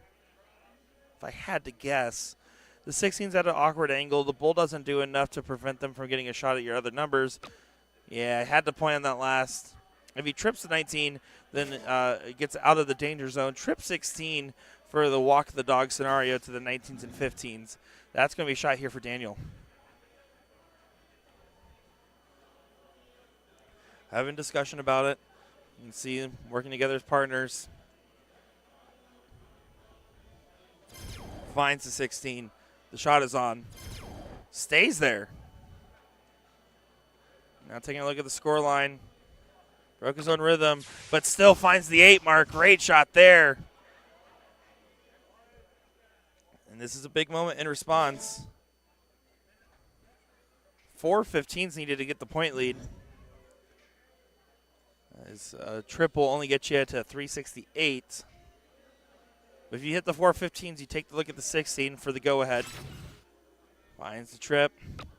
Hits the single. Is he taking the go-ahead? He stayed. Found 7. And will it be fortuitous or not? This is the moment for Christian to decide. Single. Does get the point lead. Is staying. Does stay, but only finds a 5, so I think that was a wise decision from James.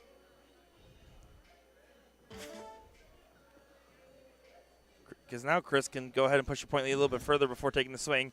I still think you only shoot the 16 once, even if you hit that first start trip, but sometimes you can go 15, 16, 15, alternate it, and you can make a judgment call on how that second dart landed. But you have to find that first start trip. He starts 16. Now he's going to bail. Now he can go back. This is a must-hit dart. Super important for Chris Lightning Lim. Doesn't strike it in the heart. Instead, finds a sliver of a single. The shot just got easier. 17 points is all that's needed to tie up this ball game. 2 15s will do that. Or excuse me, 2 16s will do that.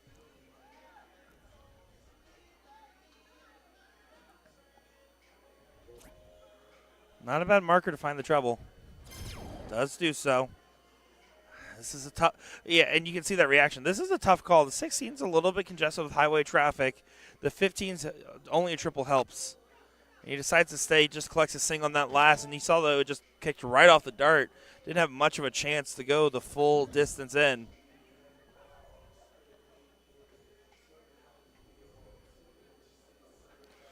.47 points, so 4 15s needed for a single 16, and that makes it so much more awkward. Finds the trip, down 2 points, does take the close, and you can see, look at Chris's reaction back there. I think he was reading the score wrong based off his reaction. He had all the different emotions. I don't think he realized that they only needed just a single on the 16. But this is a moment here where it's so tough. It's so tough because you left the 4 bull shot for Chris. 15s need to get closed by D-Sob, and it's going to take all 3 darts to do so. Does get the close. Can 4 bulls get hit before 3 bulls are found? Chris Lim, what do you got here for us? This is the moment right here for a potential 2-0 win. 4 bulls will do so. Chris composing. This is your orchestra. Useful first bull. Not as useful of a second bull, though. You can see he's going to have to move well over on that Aki. He can't throw directly into that. It's going to kick out. He's not moving that much, though. He's hyping himself up. Oh, well thrown dart. Only 3 bulls. Sorry, Nick was queuing in all our matches here. Why are you sorry? I enjoyed the quiet. Dude, it is so crazy how quick this has gone. So it looks like we'll queue in our king seat match here on board 4. The 5th 6 for Hilger got queued in on board 7. The 4th place is queued in on board 6. So I said, if you guys want to go ahead and move over to 6, that's fine. For the level 1 side, you got 1 on board 5, F5. As he'll look to make this 1-1. Good stuff. I think it was very rude of Daniel to interrupt you there. No, it was very rude of me to just start on that table. No, you're fine. Yeah, you're fine. No, stop it. You're fine. But it looks like, I think the level 1, it has 1 playing in the 7th, 8th. So it should queue in where we go Hill, 4th place,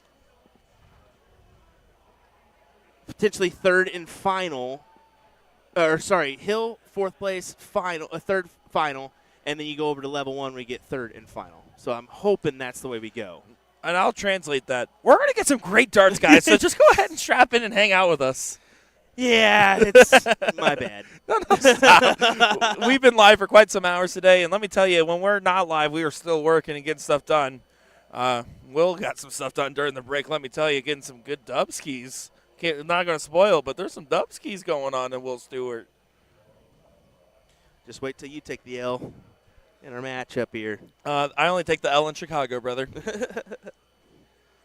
The L's the train, by the way. I didn't make it sound like I'm losing in Chicago. I ruined that. I didn't really stick that landing. Here we go. Last League Decider. Boss music's playing, and here we go. Well, just for context, because I know you were running around, that first leg, 7-5 and a 7-2 for the Cali Monsters, was an absolute onslaught. They went 8 for 9 on triples and then double bowl, single bowl. Near perfect game. They're going to try to channel that energy again here.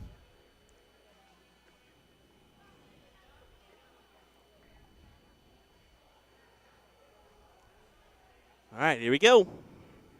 Christian starts us off. You can see Lim is anticipating. A look at the 19s here.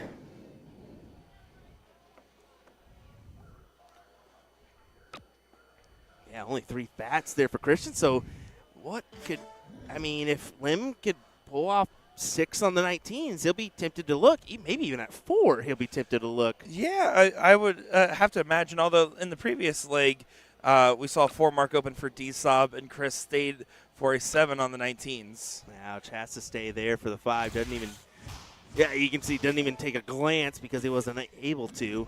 Still helps the cause a little bit because the first out trip 20 isn't convincing enough to really feel like you should take the look at the 19s on dart number 2.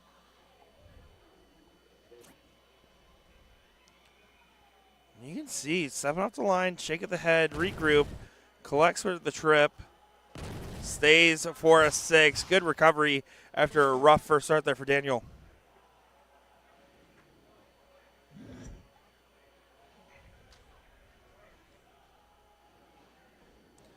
But James looking for some troubles on the 19 to get himself into some trouble. Needs to find another one. Oh, that was good. 6 follows 6. That was good. This is a great matchup. It's progressively gotten better and better. Back and forth, back and forth. 20 grabbed. Floated that dart. You can tell by his reaction he felt that in his hand. And that's going to be a little bit of an opening. But it's up to Chris to find that trouble earlier in his throw. He needs to find that triple. Dart 1 gets him an opportunity. Dart 2 gets him an opportunity. But Dart 3 only helps his partner have an opportunity. There you go. Starts with a close on the 20 and does a 360. All right. I don't know what that was, but that was crazy. It's like when you hit the wrong button on the controller. Behind. It was insane looking. It looked like if your controller got stuck on Xbox. Like, I don't know what happened there. I'm curious because I think he almost like celebrated and then tried to stop himself from celebrating and just did like a spin. That was wild. Thanks, Chris. Chris always pulls out the best, doesn't he? Trent head says do-si-do. Yeah, that's what that was.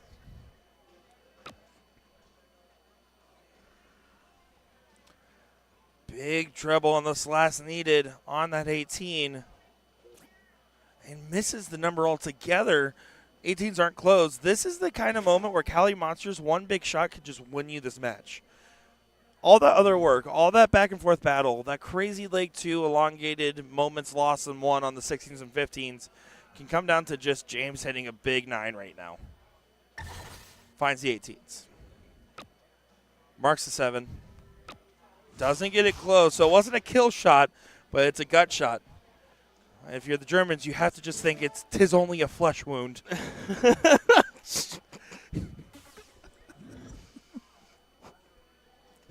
Okay, Nick. You know what to expect out of me, which is not much. At this hour, I don't know what to do with you. But Lim, he'll go to attack these 17s, get rid of them. Takes a big, deep breath there. He's no longer going for the Lightning nickname. Did you know that? Well, he's wearing a jersey that says Lightning Lim. Well, I call him Side Grays now because that's what he's got going on.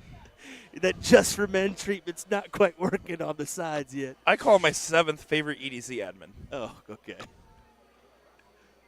If you're curious who my favorite is, it's usually Ricky. There you Big go. Ricky fan. Good 5 there as he collects on the 16s. Yeah, 3 wedges in their direction. So, Daniel, only option is going for bulls or the 15s here. You probably going to go 15s. And they're not going to give up on this one like we kind of saw in leg number 1 a little bit. But on the other hand, you kind of think, man, this is getting grim.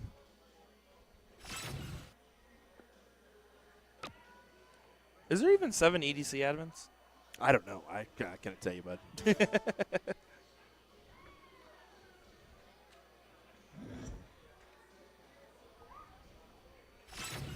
15s are gone. James to push this on through. That was a little bit lackluster on the darts 2 and 3, but that's because he knows the finish line is close and still inconsequential on the misses.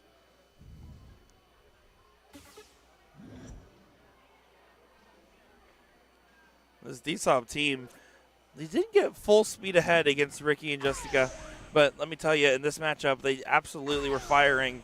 But Cali Monsters have had a great top gear in this matchup.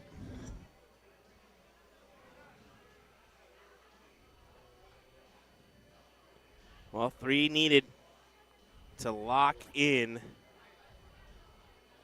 match for 4th.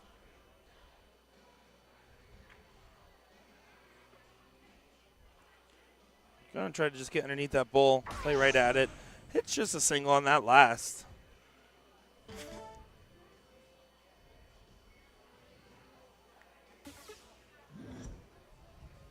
Trinidad asking, we're working late. It's only 11:34, so it's not really late for here for us. But we will be covering all of this Masters bracket, absolutely. Yeah, I mean, we're right around the corner from finishing up, to be honest. So if you're joining us, share this around, let your friends know they want to tune in right here, right now, because they're going to want to check out these next few matches. Well, and between going paperless and also adding those extra boards and changing up the layout, all things that have really helped out here. I mean, I asked Alvin, I said, what time did we finish up last year? Or I'll have to check my book. And he said, well, 3:30. I said, what? He said, yeah. Talk about flying, man. Absolutely. There's still a little bit of trouble towards the end of this leg. Point lead isn't regained there. 5 points down. This is a shot right now for the match for the German team. And look at the look of their faces. They cannot believe this. They are dumbfounded that they're getting this look.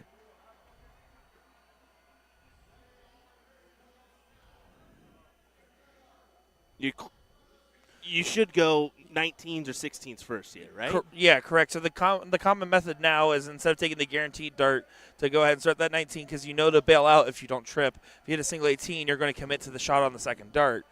The idea is that you're getting yourself an opportunity on the parachute for more bulls. Do you want to run out there and tell them? that would be insane. Hey, guys, here's what you need to do. This is the moment, though. But, yeah, you start 19. If it hits a trip, you go 16. If it does not, you go bull. Chose to get the guaranteed close. Finds the 16s, needs the 19. And wins the match there in unbelievable fashion. Look at the look on Chris and James's face. They cannot believe that just happens. What a finish. And going at it probably not the best way, let's be honest. But it doesn't matter if you plan on hitting all 3. Just doesn't matter. That's an insane moment right there. Oh, my Jen, goodness. clip that.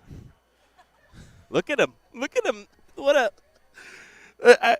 That's a heartbreak. I mean, James and Chris had a 3-number lead in the bull and blew it at the end from some missed darts and lack of focus across that line. Wow. Unreal. Yeah, and to really kind of put a capstone on what really was there. I, Mary, I have beheld them turn the dough and forthwith smite the trip. A tally of 19. The gentleman doth follow with 2 singles, a score of 18. By the stars, thy came night to striking the kill switch on the 9th. A tally of 18, 1,716, and in sooth, but 2 17s, a marvel indeed. My goodness, that was theatrical. It was from AI, for sure. Yes. Thanks, yes. Don Stewart. But what a moment there. I mean, what a play from Christian as he just steals it away. Oh my! That's the type of thing that will haunt you a little bit. That's gonna haunt Lim for a while. The German team accepted that they were out, and you saw the grin on their faces when they had the shot that they never should have expected. Now we go to this matchup. We got D-Sob 2, right? Yeah, this is D-Sob number dos. Taking on Porky and Rakowski here in this one. Now, I think we're in leg number 2 or 3 here. I would assume that the first one went the way of Garrett and Porky. Chat, for the record, that was a comment I read. For the record, that was not me nor any candies infecting my speech. Yeah, that was definitely Don Stewart put Chat GPT and then threw that in there, and Nick was waiting for a moment to say it. And there it was. There it was. I was dumbfounded. He read it off like that. Okay, that's pretty good, right? I gotta admit, that was a not bad reading for me. I should do some more of those A to Z ad reads.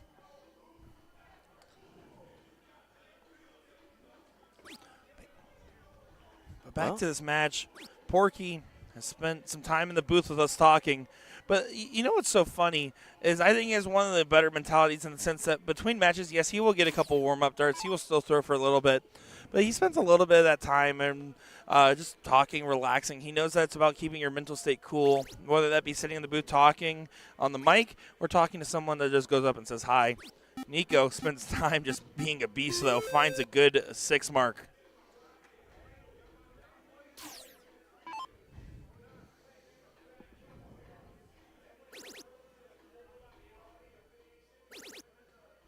Garrett Rakowski finding the 16s with some success.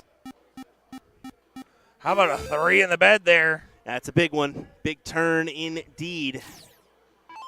Fortunately, the 20s are still up to pointing for the Germans, and they're going to point.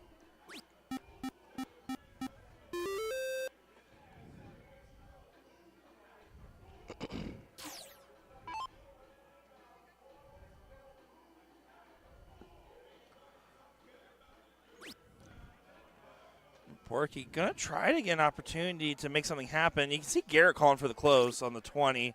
Saves for the 16. I think you have to say it was a little too much of a point differential to take the swing in that given moment.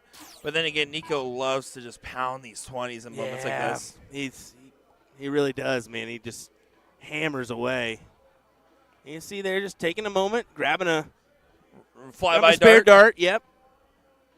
Smart move. He doesn't want somebody kind of just all of a sudden jumping in front of him. You know those Nobody would do eyes, that, you can but- feel them when they're looking for the opportunity to grab their dart. Yep. See, typically the advisable move would be to go for a traditional 5 mark after that trip. Instead, let the 16s open. A little bit of an opportunity here for Garrett. Garrett just betted these 16s. He's going to need something similar. Now, if he trips again, you hit the 18, right? There's still an 18-20, excuse me. You can see him backing out the line. 46-point difference. He's checking with Porky what he wants to do. Yeah. 46 is awkward. See, I don't like that as much because a 6 mark on You're the 15 giving up the doesn't give you the point 16s. lead. You're giving up the 16s. You're giving up the 15s potentially too. Well, it's also just, again, a 6 mark on the 15s doesn't give you the point lead if they are left open, Yeah. which they might be. That's an awkward first start.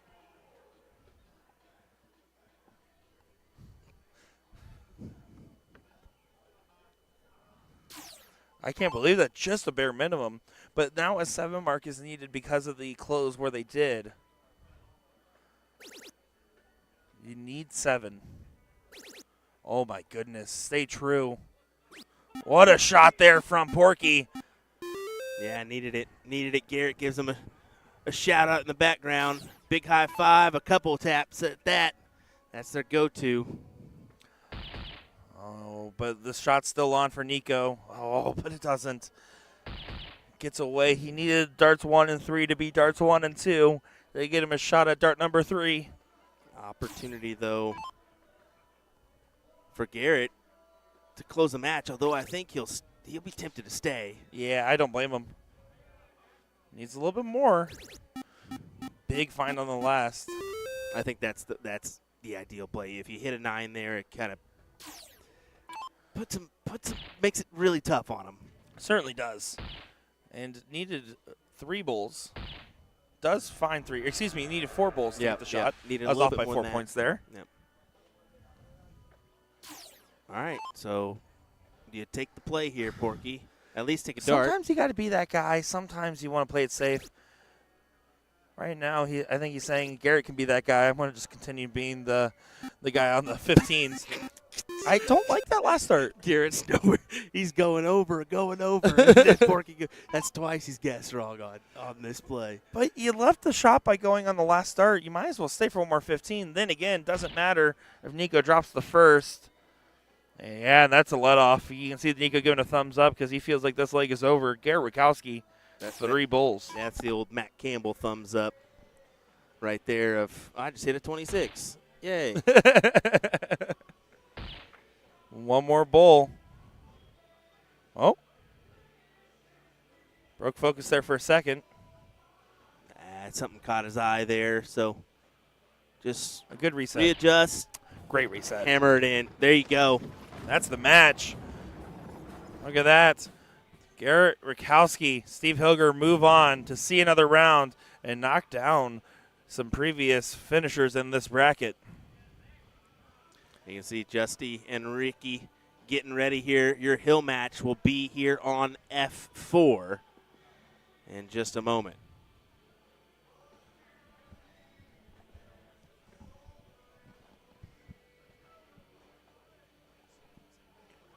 We'll be right back in just a quick moment here. Or wait, is that what you were saying? That was awkward. I'm sorry. I just kind of rolled with it. I was like, guys, let me tell you, we're going to be right back. We'll see you in just a moment, guys.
All right. Hold me close. Twice. He got me twice. All righty, everybody. Here we go with your hill match. We're going to head on over to this Phoenix board. It's going to be Justy and Ricky taking on the team of Ram Guevara and Caleb Hunter here in this one. William Stewart, Nick Teixeira.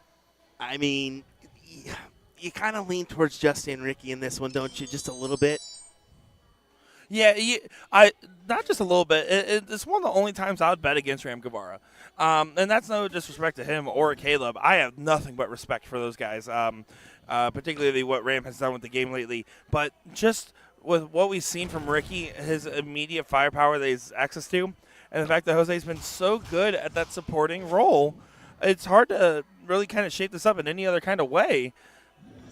So we'll have to see. It's going to be a tall task, but not a task that's impossible to get over by any means here. No, I mean, KO Hunter's a great shot. I think that it's just at times, can he consistently give it back to back to back? That's the question we got to ask him here. So he's got to answer it back and fire back. But granted, he's got to this point with Ram. And Jose, you have to remember in that last leg that we saw in this previous match, only averaged a 3.8 to the 7 that we saw from Ricky. That's the type of dichotomy that can be very interesting in a matchup like this. Then again, he's just going to hit a 9, so I'm just going to stop talking. That's a white horse.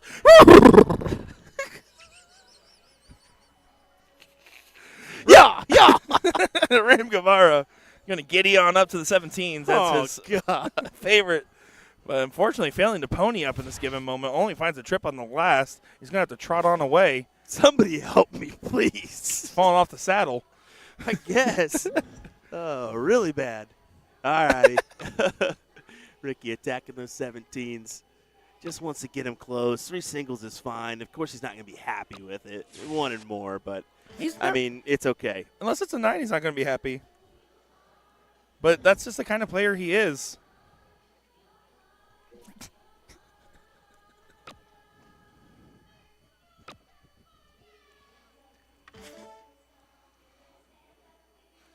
Jesse will just head on over to the 16s, focus on closing those two. I mean, advantage heavily in the favor of them.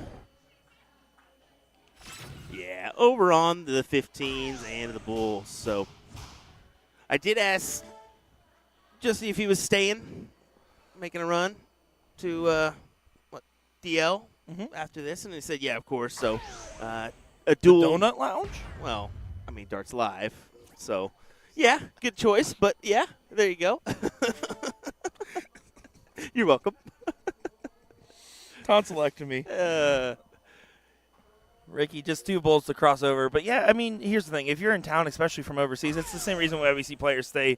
They go for the Modus and stay for a floor Challenge Tour event, right? I mean, we see that all the time. Well, if you're any of these top-level players, you should be looking at that one if you know about it. Like, an opportunity to qualify for Super Darts? Yes, I'll take that.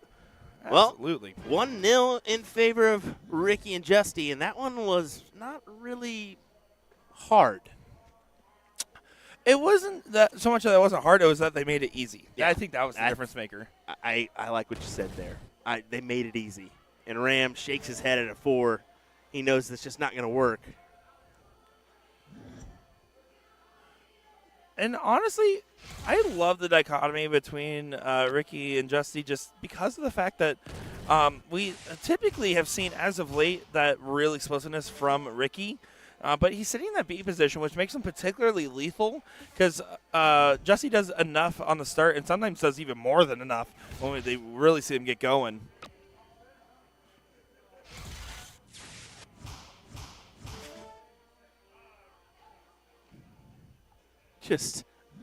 I am just stunned, man. I'm looking through all these brackets, and they are all at the same position. Well, look how empty the hall is compared to how normally this would still be a packed house. Oh, yeah, it's absurd. Just absurd. Oh, look at that. Ricky giving us some stuff to the camera. He plays it up for the fans at home, finds a 9. That's a huge round, and it's just almost locks it in for a potential 2-0 run here. Pending what Ram can do, he cannot hit another 16. And I just think that's going to go. I think Jesse's going to take it out. This is one of those shots that can lock away the game and the match in a blink and you miss it kind of moment. Finds the 18s, finds the 16s, over to the 15s. Doesn't quite go, but still a beautiful 7.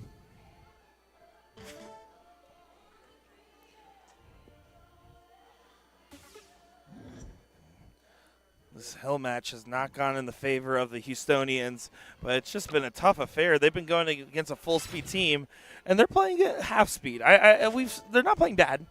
It's just that their other team's playing particularly good, and we're not seeing anything that's causing them to be strong-armed in any way in this giving moment.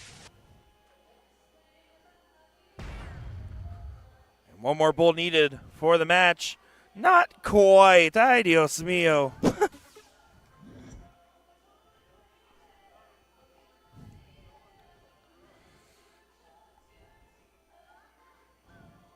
Ram kind of having a little bit of a wry smile on his face, but he knows that this one's all but over. Then again, we've said that before. It should be over. Yeah. The Joker Justica just needs one bowl. Yeah, just cruise control. He thought that was it. Nope, one more. Uno más, por favor.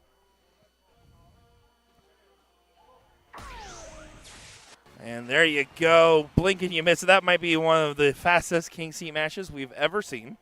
And it was not because Ram and Hunter played soft. It was that the other team just played hard. Yeah.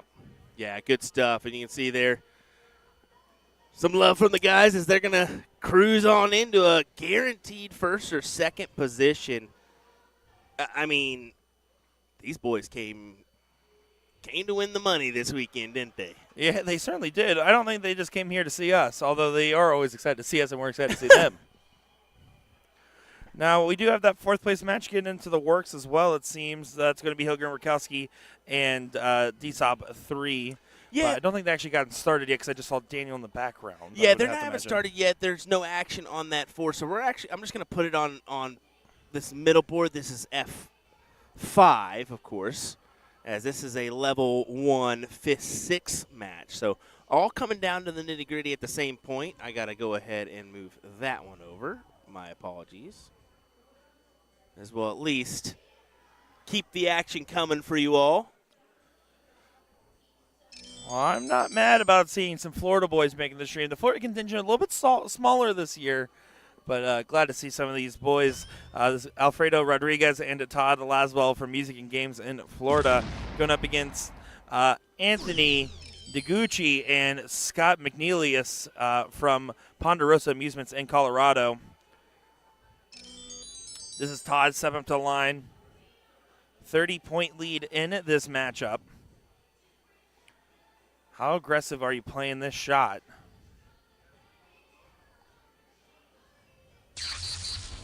Very, because he finds it on the first. Finds the trip 15. Hold on a second. Big shot incoming. Big shot found. How about a white horse there in level 1 from the Florida boys, and Todd Laswell rides it in.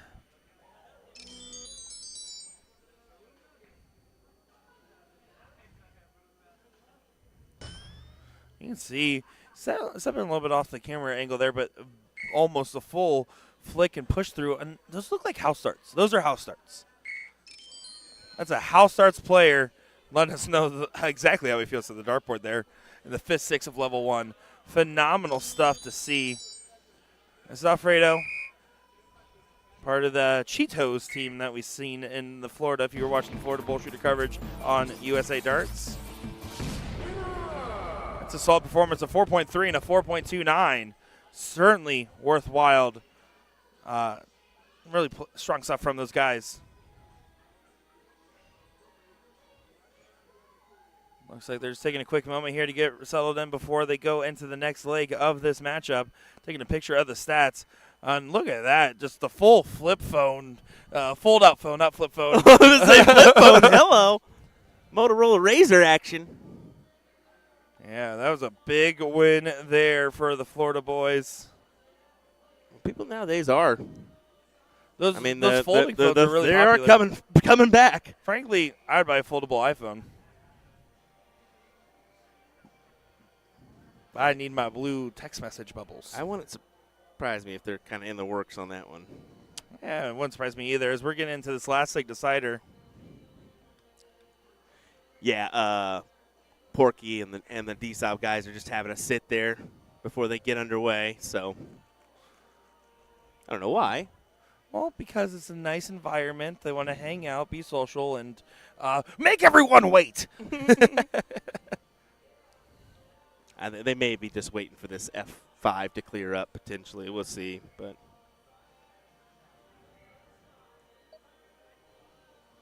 well, here we go, getting into this matchup, and really curious to see how this will play out. We happened to catch a big moment. There was only a 30-point difference leading to a white horse for the Florida team to run away with it. The Colorado Rhodians need to try to put up a defense in this one. That's not how that's said. That is not how that goes. Coloradans? I'm not sure. I think that would be it. No, it can't be right. Coloradans? Coloradans. That's how they do it in Wichita. Coloradans. Coloradans. Again, we saw this gentleman, Alfredo, part of that Cheetos team that we mentioned earlier. Finding a 9 on the open. There's a big round. Look at that. Some house start action, by the way, from this gentleman right here. I love it. Well, he's standing well over to the side. Pulling out the old Porky. We'll go just out a little bit so we can capture the better view. Dart actually get pulled down to a way that's more favorable to find the trouble. But he still overthrew that last one. You can see, again, that big flick of the wrist. It's kind of almost a push on his follow-through rather than a true follow-through and then a flicking motion. Jeff Hartman asking the true question tonight. How many Red Bulls are we into tonight? Actually, 1 coffee in the morning and 3/4 of a Monster. That's all you've had? Oh, you had a Celsius, too. Oh, I forgot about that. So I had too much caffeine. Yeah, you did. Didn't take no nap today, though. I'm on the same.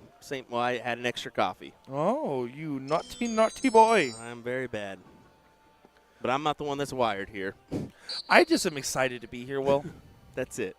Caffeine or otherwise. True excitement for the darts. Hashtag love the darts. Well, the Florida team looking real strong. This is a 3-18 closed type scenario. Finds the trip 18, can still move along. Looks at the 17s, grabs a single.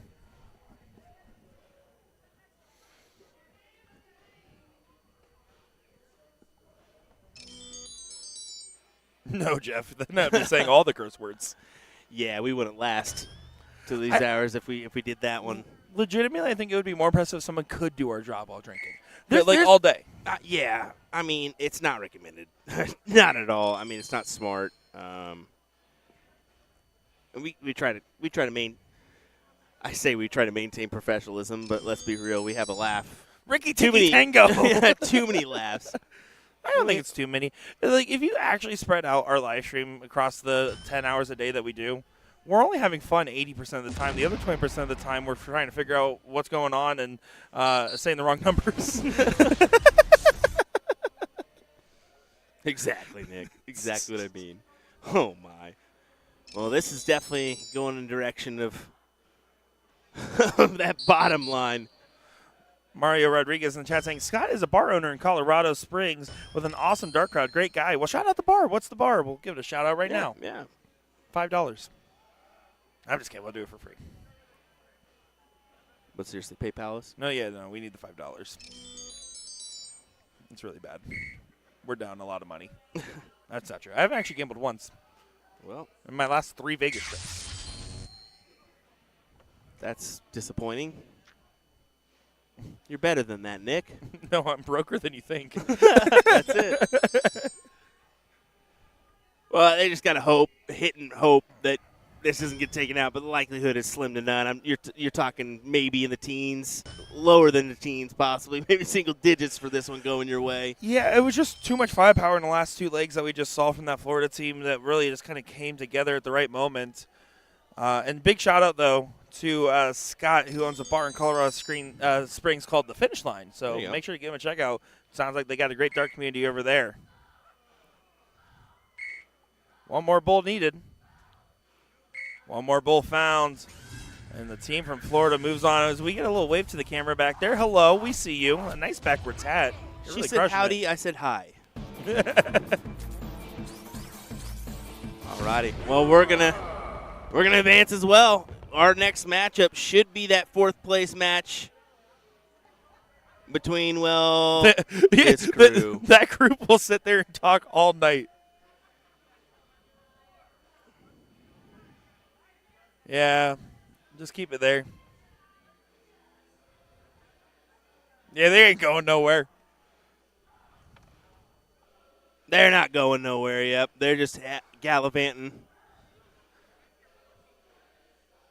You can see them just having a good time. Porky's falling asleep. Porky's falling asleep. Oh, he, Oh, he was. Oh! He was. Oh, we got him. Porky's go to sleep.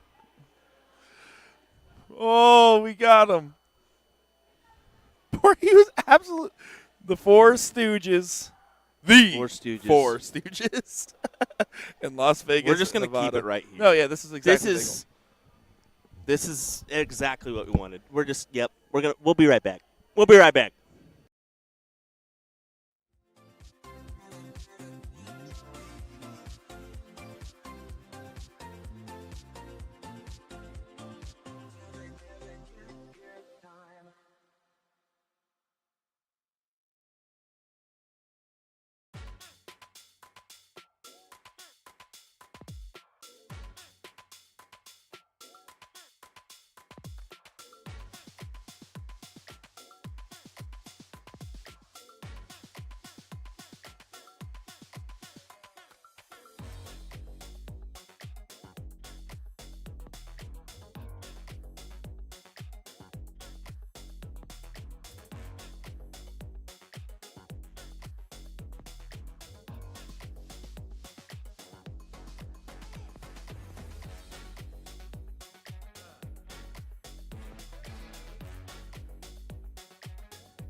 fourth place match of our Masters doubles cricket division here.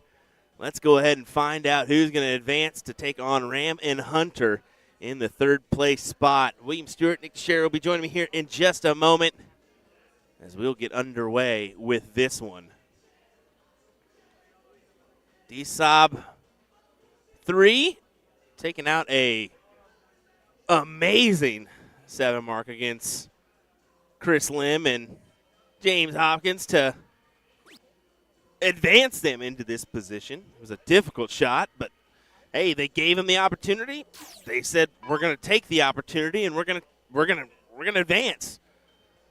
Can't give those opportunities away. Of course, playing a great team in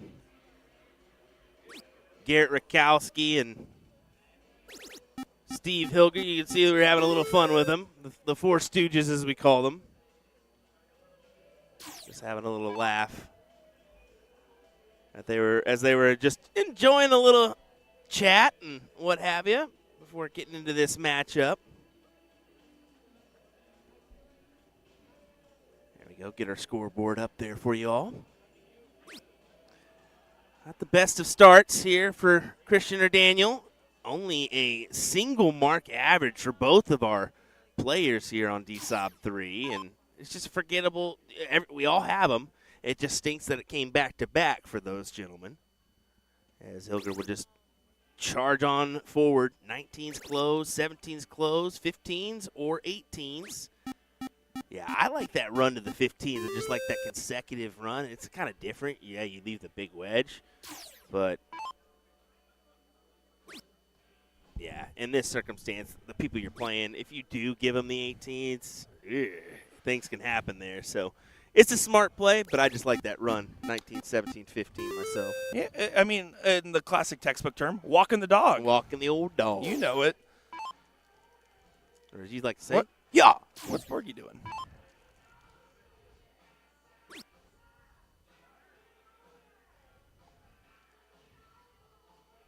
I think they had a misregister. There we go. Yeah, so Porky was giving him an extra 19 because it should have counted, and I guess something happened there. So, and instead of hitting unthrow, he's like, I'm going to make sure someone only threw a 1 mark phone around. I'm just going up their stats. You're not making Team Germany next year. There you go. You can see, Daniel was quick to give him a high five and thank, but it's mutual respect. There's no need to you can tell they like it. each other from the fact that they were all sitting there at the table. Yeah. Even if Porky was falling asleep during the conversation. Yeah, I can't believe we exactly. got that. We got him sleeping just a little bit. He's like, man, I just kind of dozed off a little bit, I guess. Yeah, you think? Oh, man. Porky's like my favorite, just uncle from out of town, It's a good way of saying it. Do you hammer another one? Do you find a new wedge? He closed the door. You get rid of one. Yeah, you try to go ahead and take a stab because you don't want this to get too unmanageable, especially with the mark on the bull and the fact that the 15s are up for grabs. There's a lot of ways to be 4 numbers down in that scenario, so you might as well make sure you can't be more than 3 numbers down. I honestly didn't even see that mark on the bull because you just don't even – you're thinking, not yet, Well, the reason that it was shot was the classic steel tip shot. Garrett on his last dart hit a single bull in case the point lead wasn't grabbed for a trip 16, trip 15 double bull, the classic steel tip after the 17s.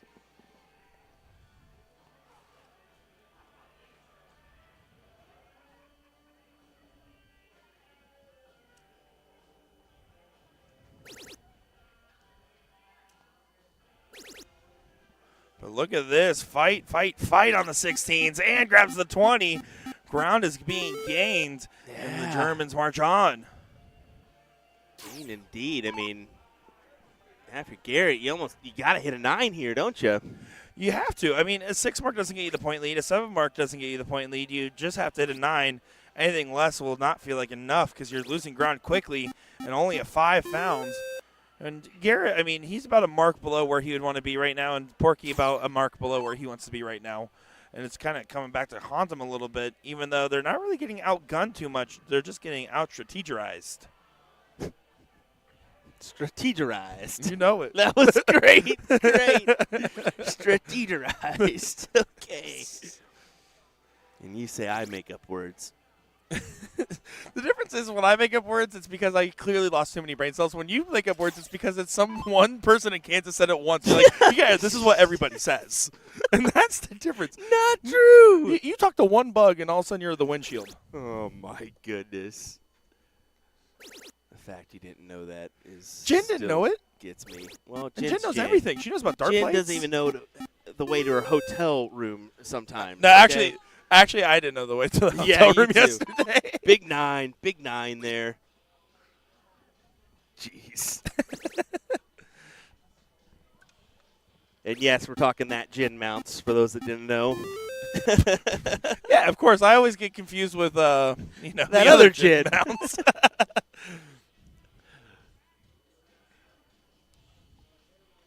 Well, find a new wedge. That was his goal. There he goes over the 16s.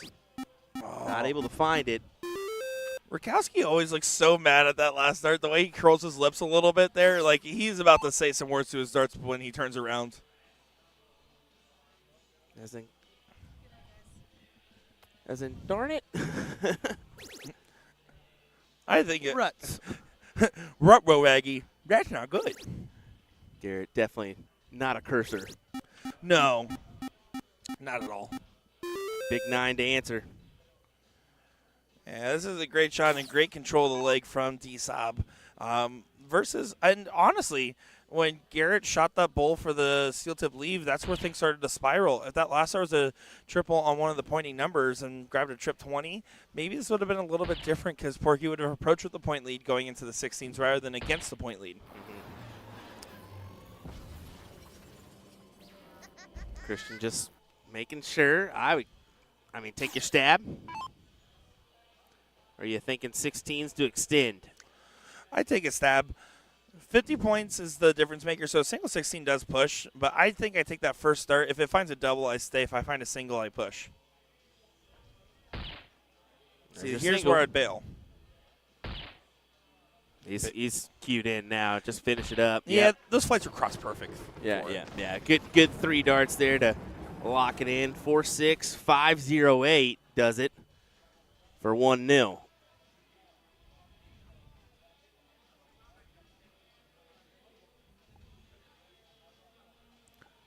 I did get some context because we obviously saw that heartbreaking loss for Chris and James earlier against this DSOB 3 team. Ram Guevara and Caleb Hunter were watching in the background, and I was talking with Ram and Caleb out there just a little bit because they were making fun of the fact that all those guys were sitting while they're waiting on the match to get started. They were sitting there like, did they already play? And I was like, I don't think so. And then we were talking about Chris Lim's and James's heartbreaking loss, and he's like, yeah, the German fellows, when they were going up, and they had that big debate. They were debating because they were really pushing. One was really pushing the other to go for bowls instead of go for the shot. Really? Yeah. That's, at least according to Ram, and Ram's pretty fluent in German.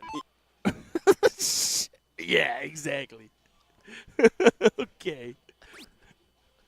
You almost said yes, he is for a second. I almost got you. Like, wait, what? But that is actually a conversation. Like he said that they kept saying bull, bull, bull.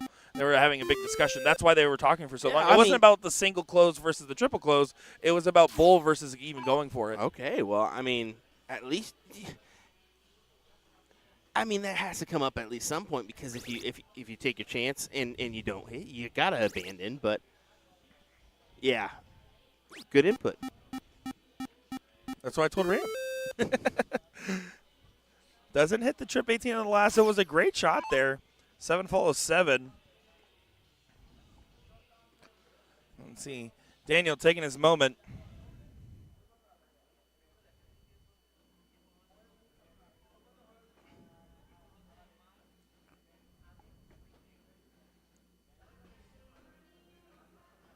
Oh, and this is an opening. That is 2 rough darts there. Well, because now it gives Garrett an opportunity to continue pushing along the question. 2 18s and can move along. This time, though, I don't think he's going to take that last start at the bowl.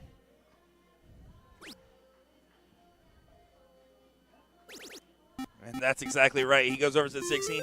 4 numbers up. Death sentence typically in a game. This is likely to go 1-1. Well, I don't know.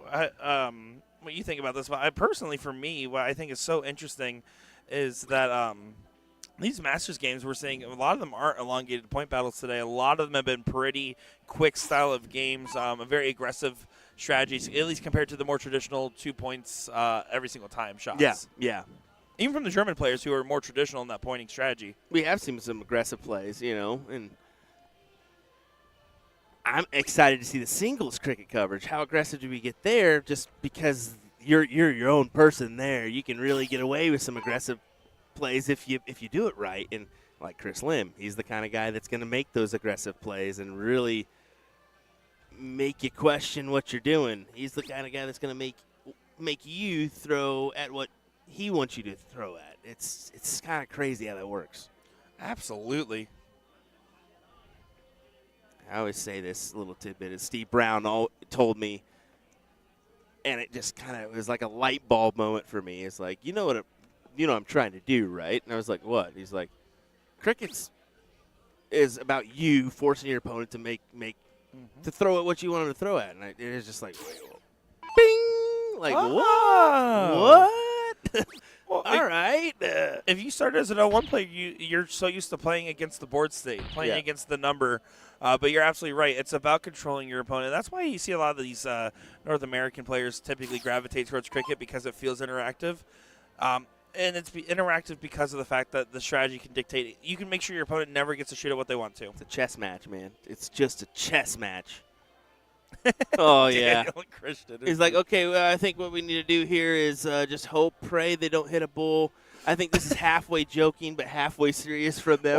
Well, the correct answer is you have to try to find at least 4 bulls. If you hit 4, you could consider grabbing a close, but really it's tough to leave a game shot and continue to push ahead with advantage. But you have to get the bulls no matter what here. You can't even think about a game shot with only a 19-point lead here.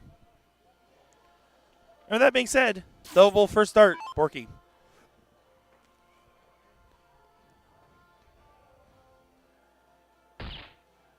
Double bull second dart. Does get it there, though, so it's 1-1 in this matchup. No double bulls found, but a good match to be seen.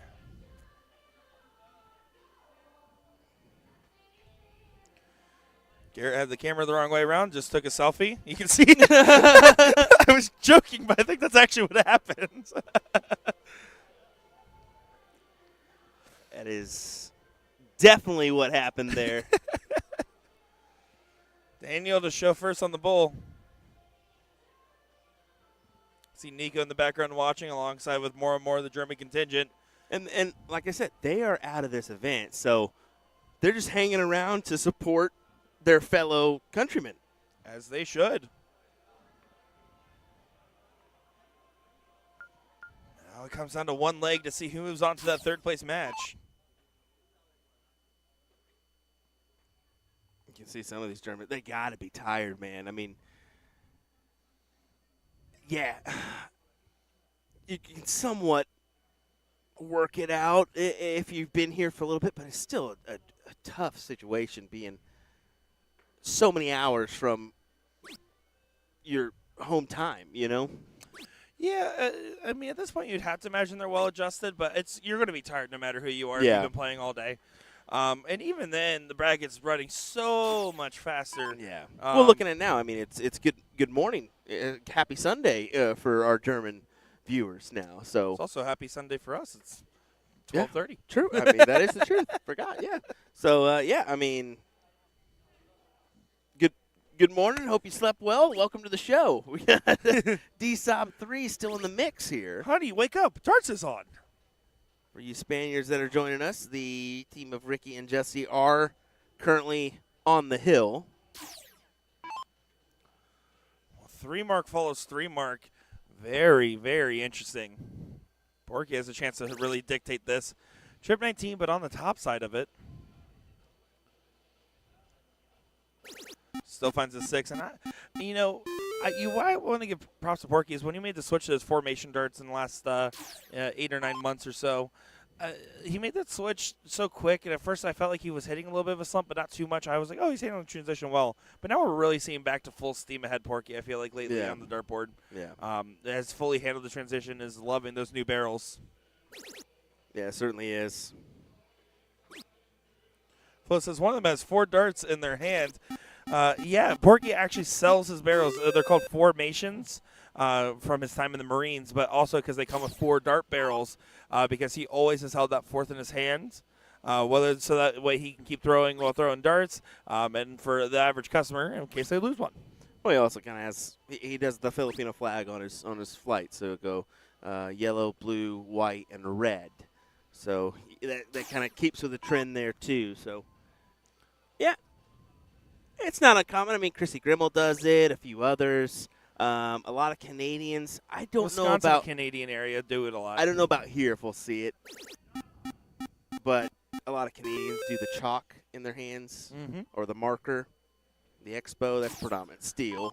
But yeah, I was going to say some, especially on the CSID, you sometimes see the wax in the hand. yes, yeah. So I'd be interested to see if we have a few Canadians doing that here with an extra dart or something. But I don't know. It's definitely common. It's definitely more relegated to certain regions, but there's players that do it everywhere. Yeah. You'll find somebody that does Well, I it. mean, even Gary Mawson still to this day sometimes wear chalk. He was born in Canada, now resides in Florida, but it just shows you once you do it, you're used to it. Yeah, exactly. As well as habits that it's not really important to break, and if anything, they can give you some hidden benefits there. Yeah. Chris Trinidad says, I was very worried about the 4 dart set. Yeah, that's valid. Yeah, I would say that's very valid. It was a big indeed. risk, but you know what? Credit where credit's due. That was listening to your players' wants and needs with their own set of barrels that they wanted And trying and something. following through with it. Yep. So not a lot of companies will always take that full consideration in, and I got to give credit to Monster Darts on that one. Yep. Good stuff. There we go. It's a 7 mark,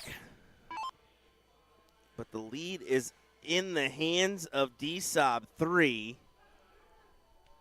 They're conversing it over, seeing the route they want to go here. I'm thinking 418s and then take a stab at the 16. If you trip the first, you can take the swing earlier if you want.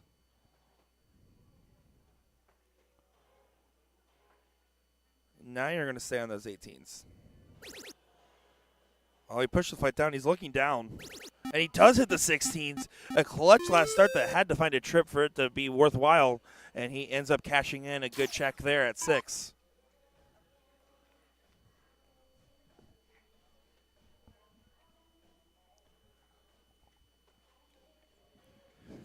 You can't tell, Will and I have definitely caught a second wind here. That's a scary second wind at this time of night, especially with where we're at in these brackets.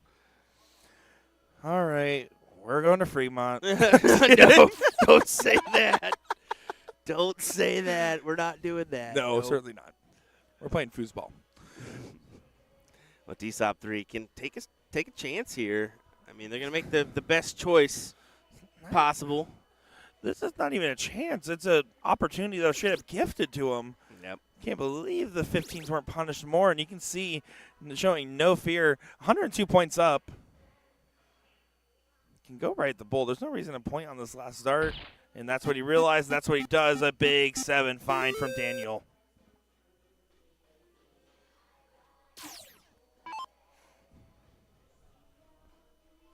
Yoker gives him a hug. Just laughing it off back there. Well, and you can see Garrett and Porky in the last 2 legs kind of hanging in these low 4s, mid 4s. Just telling that the fatigue's kind of getting to him a little bit. They had a long run this morning against these guys. They're having a long run this evening against these guys.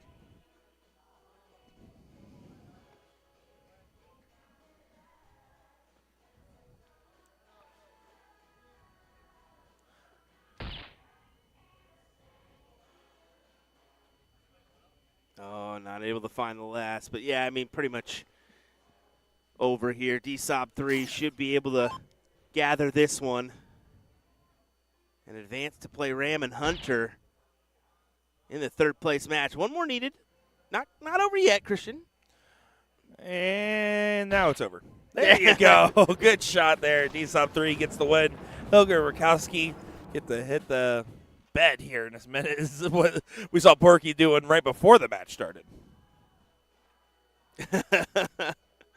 Well, there you go. And Hey, I mean, we got this other matchup here. I mean, we're in the same position on level 1. Yeah, we're taking a little bit more precedent on the master side. We'll be just completely honest on that one. But we do have this level 1 matchup, so we're going to go ahead and head on over to the Phoenix board to take a peek at this one. This is that Florida team we saw from earlier, trying to make a stand on the Bulls, but getting pushed around by the Minnesotans of Brett Adorable Hollanday and Jerry Thornton. Yeah, I mean, Brett Hollanday, we've seen him. We know him. We're familiar with him. We see him in the CSC Challenger Series and what he's capable of. Lines up in this level 1, looking to make a stand here. Gets the leg there. You can see the reactions. Fredo just kind of knocking his head up and down. Taking a picture of the stats real quick. Yeah, this is your 4th place match. So same position on both sides of the on both brackets, the Masters and the level 1, and it's mostly the same way. So these might be the only finals we get for you tonight, just because everything's shaping up the way it is.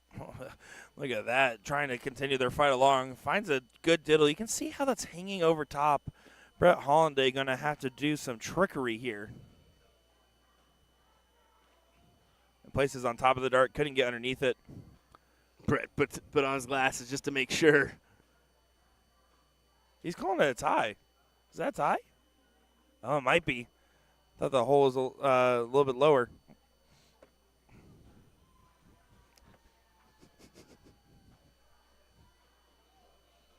Same here, Nick.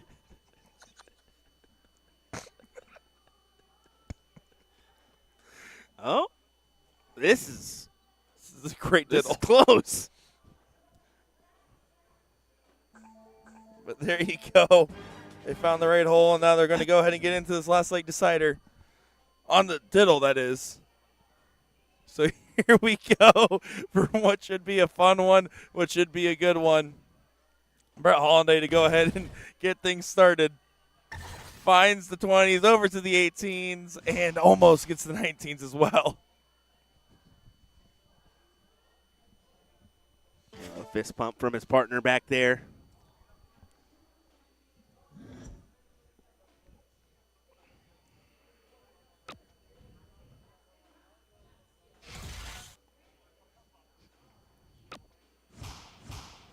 Well, a good 5 there in response by Fredo.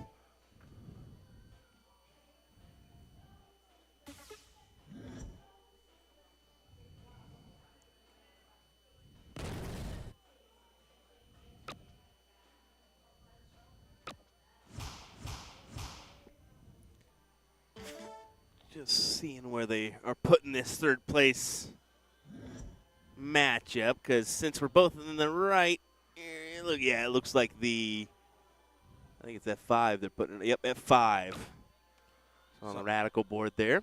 Yeah, we'll keep our eye on that one. Yeah, we will. I mean, I'm sure these gentlemen will want to take a quick break, so yeah, that's why this is great that we get both of these. Kind of we've lined it up the way we have so that we can at least get something when we have a break in between, you know? Exactly right, and it's cool to be able to highlight different players as well. As much as I love seeing our German friends, as much as I love seeing our Wisconsinites, boy, do I love seeing literally anything. I'm just kidding. I'm seeing some great level 1 matches is what I'm actually seeing. Oh, needs to work into that trouble. Does find the 19. And hits a 6. Great recovery there. Rodriguez collects well.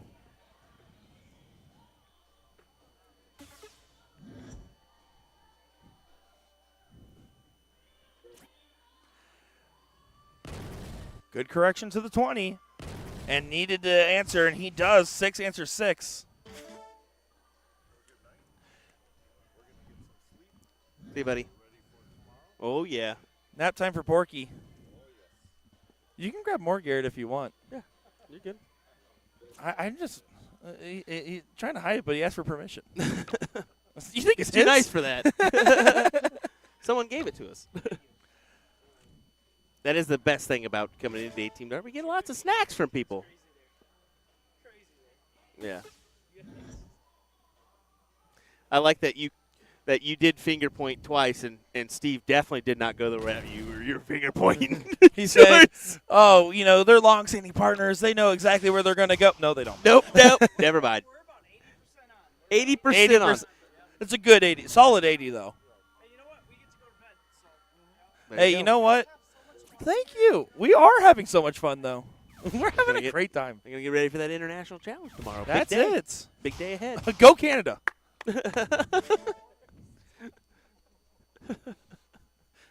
Oh, you heard it from Nick. He's moving up north. I don't mind. I love poutine. Poutine's really good. I'm gonna see where they're at. And beaver tails, like beaver tails.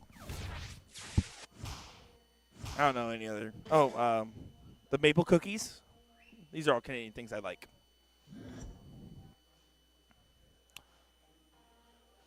Well, the Florida team facing some serious troubles in this last leg decider. What can they do to get themselves out of this moment? Grabs the 16s. Needs to try to find at least another. Grabs a good 6, but not going to be good enough. Still down 16 points. Was fishing for a 7 or more. Brett Hollanday can close up the corner pockets and go on with advantage to the Bulls potentially.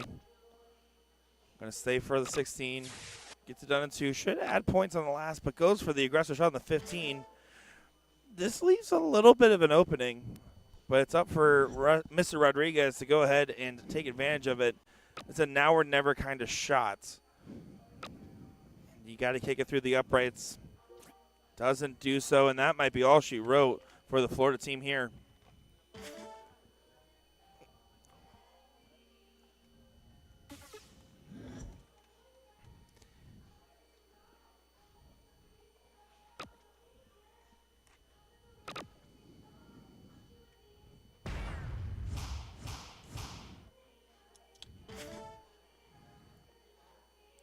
Just 2 bulls away. This one's all but over, Will.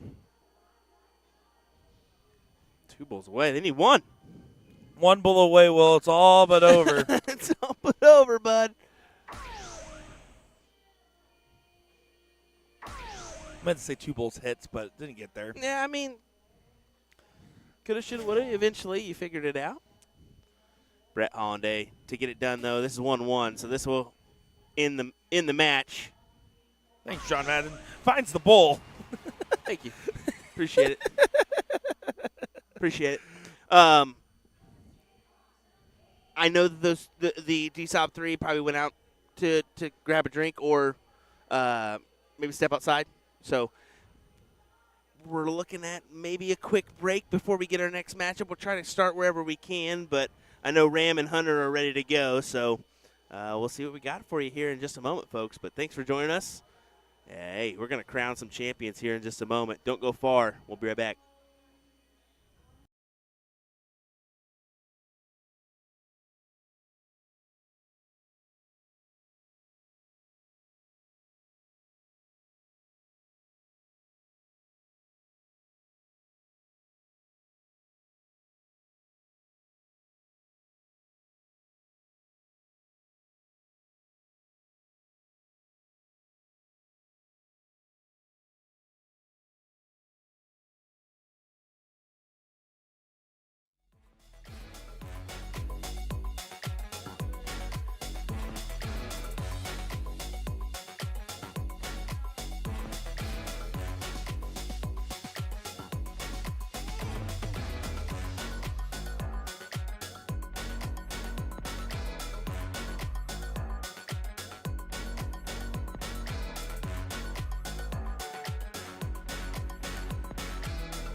Go ahead.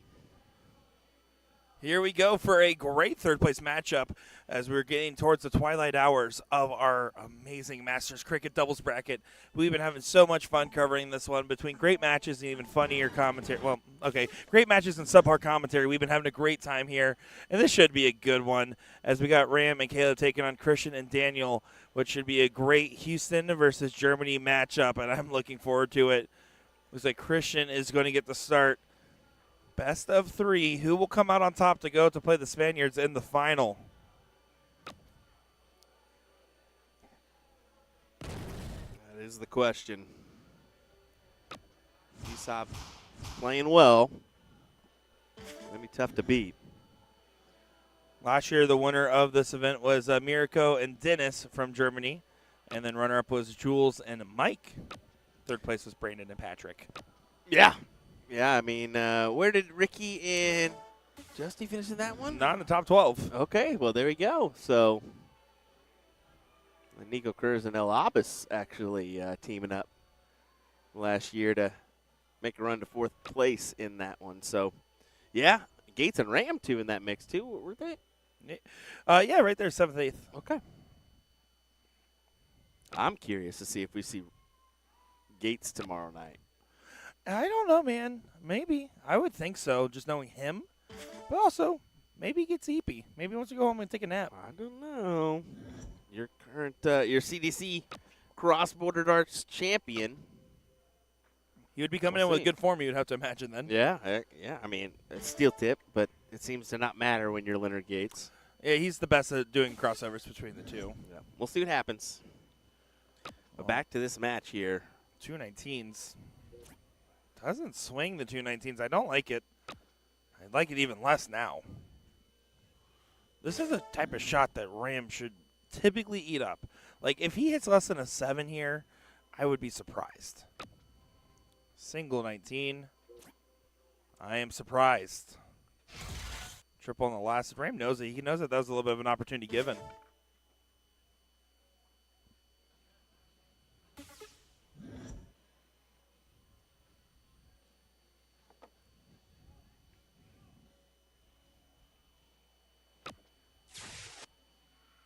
Makes the close first for attacking the 20s. Has the good 4 mark up there. Yeah, solid control. Again, Ram had an opportunity to take that control, just wasn't able to find in that moment. So Caleb going to be on a little bit of bailout duty, looking to find a new number to get them going. Wisely chooses the 17 over the 18s. Knowing his partner, I like that decision.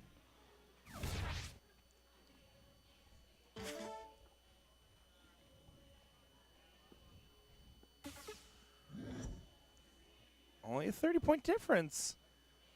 And looking right at the 17s, wasting no time.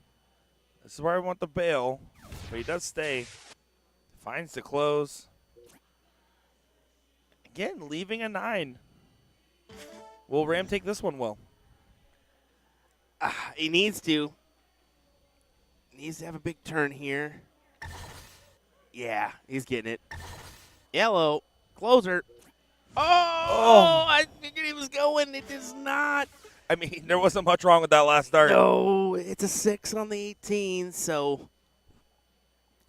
24 points. 2 single 20s doesn't mean you should shoot that 18 just because it gets you the point lead. I'm staying on that 20 unless I hit 2 trips. I'm not considering much else. I don't want to give it up at this late in the bracket. Good marker. More awkward, and you can kind of see Daniel's reaction, showing the emotions on the sleeve, expecting that dart to go in. It was just kicked a little high. I was wondering if he was going to do that. I was kind of thinking, should I mention this? But I just wasn't sure. I felt like those two were kind of blocking, so he almost had to take a shot there. I like it. Also, just knowing that in that scenario, you felt like the 20 just wasn't likely, but doesn't get fully punished. That was a snatchy last start from Caleb, but otherwise was the right shots. Kind of went up for that double 20, but snatched it just a bit. 20 is under attack. Oh, look at Daniel's reaction. Christian's looking at the board wrong. Thought the 20s were closed and stays there for a 3 mark. And Daniel, disappointed in his partner, he's immediately going to say something to him saying, why'd you do that? He's like, oh. Yeah, just grabs the 20. You see Rams like, I ain't saying nothing. 74 points. Does a good job of just pulling out in front a little bit. Requires now an 8 mark to get damage done back. Work for DSOP that they didn't need to do. Daniel will be able to make up for it. The answer is going to be no now. That's a tough dart. Yeah, very tough because how do you work around it? You almost have to step over to the right.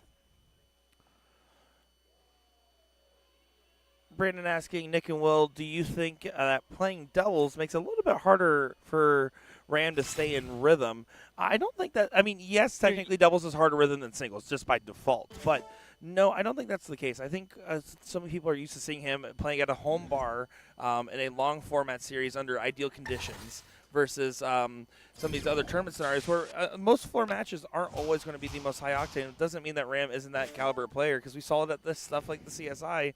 And we've seen him get doubles results before. But I think it's just more so a testament to long days because they had a deep run this morning, deep run this evening. And those were team formats, too. So, I mean, it kind of works out where you go team event, doubles, international challenge, singles. So, I mean, I like that singles comes in that third day, you know? But also, there's also other aspects too. You're looking at a long weekend ahead into the week as well, with plenty of events, plenty of action that are going to be taking place. You're also just looking at different boards that can affect your focus. You're looking at different partners consistently. Yeah. These are all different factors that can play into it.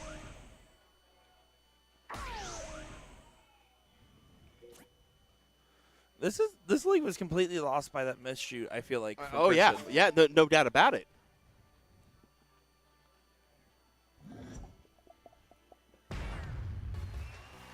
Leg number 1 on the board for Ram and Hunter. But this is the moment that you typically see the German team really get things firing. A 3 and a 3-2 is a gift from them anyways. I fully expect them to kind of take the frustrations of the miscalculation and turn that into a winning, equitable equation. Yeah, we'll see if that's exactly what happens here. But I would assume that, yeah, they're going to be a little frustrated and take it out here on this leg.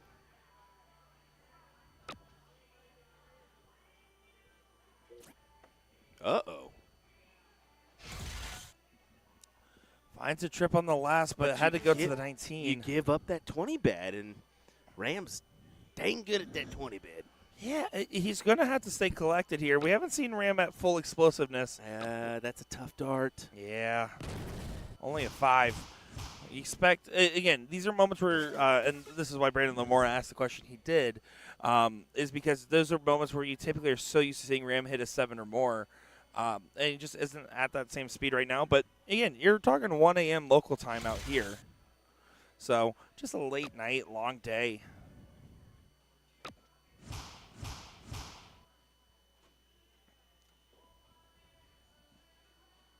A solid 5, but doesn't get the close on the 20s. 20s need to get defended here by Caleb. Needs to find a triple. He abandons ship and gets the 19s. Interesting time to do it because it can sway the other way in just a moment's time. Yeah, I don't know if I love it. I mean, it's a clutch hate it. shot, but you expect the 20s to go away now, and I just never want to give up my 20s. And you're giving up now down 50. Good shot there, Christian. Absolutely taking advantage of that moment. But we will say this. What's Ram going to be aiming at here? 17s. And what is he good at? 17s. 9 mark incoming. Oh, my. I'm telling you, it's the little bit of fatigue. That last start finds the trip, just not the same level of collect as normal. Again, as Eric Barron pointed out, only a 5. I was thinking he's going to get at least a 7 here. No doubt in my mind. But the 5 just seems like. Ram in a long format season average has been averaging 5.5, 5.6, 5.7 consistently for like best of 17s. I want to know what the 17 mark is on that. That's What's right. only 17s. What is he averaging right now? Exactly. So if you look at the data, these are normally moments where, again, you would expect a 6, 7, or 9. So when we say only a 5, it's a little bit in jest, but also a little bit of because of the standard of which we typically see from him.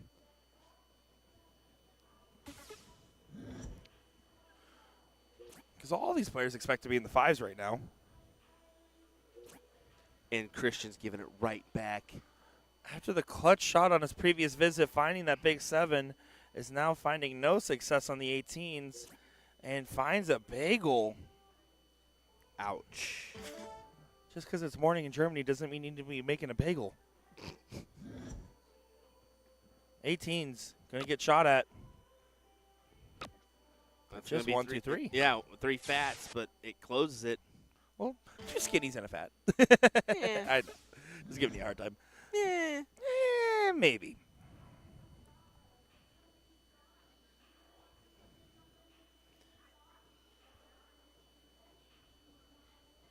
Daniel for the 16s.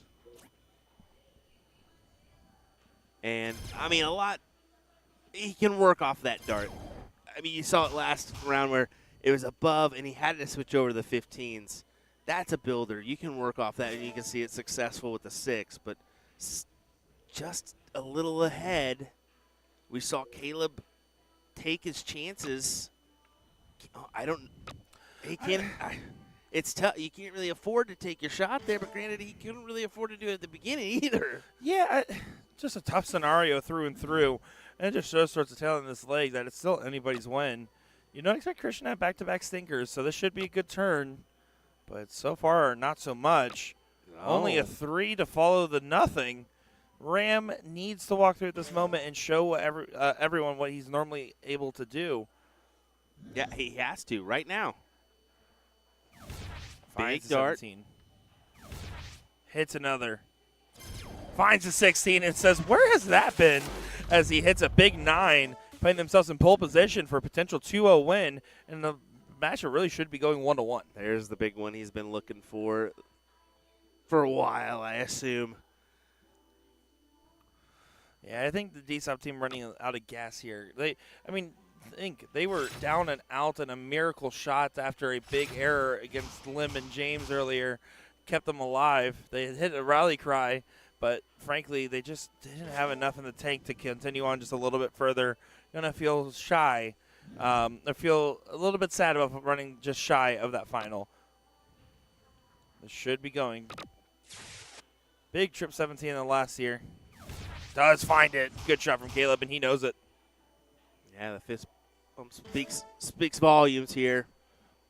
Because if he misses it, it doesn't feel like you have it locked in. If you hit it, it feels like it's hard to lose.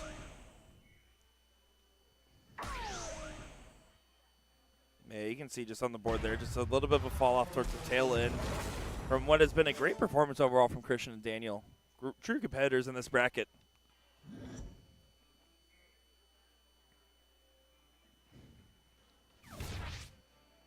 Ram not playing any games. That's at 1 bowl away. Math was a little bit off there. 4 bowls leaves you a shot at the trip 17. Well, there's no way, right? No. There's no way. No.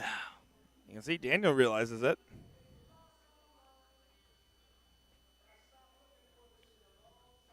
No way. There's no way, right? Oh, you almost expected it. Still finds 4, adds a dart. Caleb needs 1 bowl and 117. Start the 17 here. Don't get fancy with it. Don't get tricky with it. I agree. Normally, there's a lot of times where I'd be like, oh, just shoot that bowl and then grab that 17. No, just start the 17. No risk. There you go. Ram and Hunter knock out DSOP 3 and make it to a final here for your Masters Cricket doubles.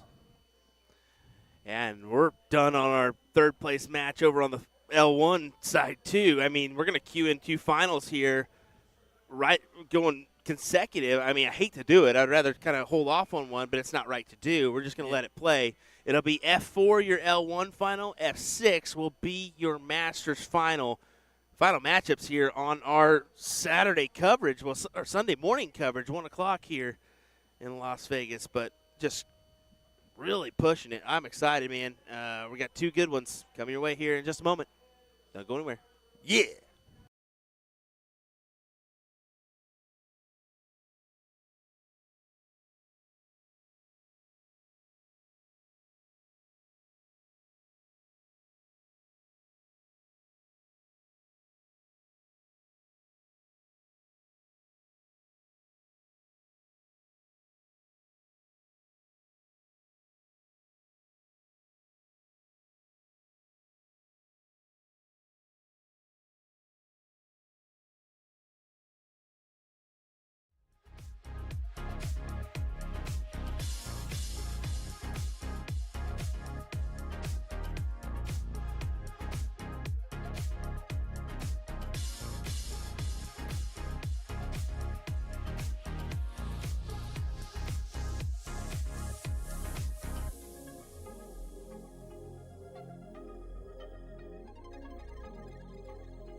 All right, ladies and gentlemen, here we go. We've got finals coming your way here, and it looks like our level 1 final is going to get underway fairly quick here. So here's our plan of attack. I hate doing this. I would like both of them to go consecutive and not go neck and neck, but it is what it is. I think that our level 1 will get underway. These guys will probably start a leg after, so our plan is to go ahead and just feature as much of this level 1 as we possibly can. We'll jump over. Because we know what Jesse Ricky has done, Ram, we know that. I know it's kind of crummy, but it's probably a smart thing to do. Here's the thing. If it was any other section, if it was any other space of the area, they would be playing on the final the same. So it's unfortunate that it happens like that. But it's also a good problem to have when everything's running so fast that you almost struggle to keep up with all the different finals going on. Yeah. Let's talk about this one for a second, though. Cricket doubles level 1 final.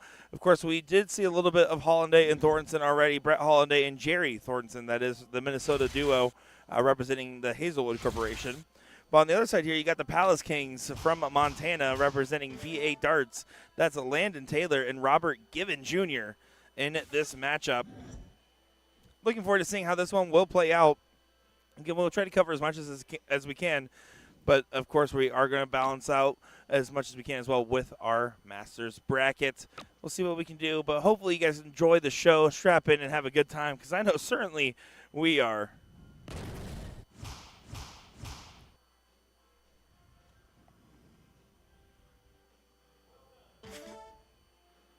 A little bit of a back-and-forth battle here. 19s, if you find that first dart trip, you should go for the 2-dart close on the 20s.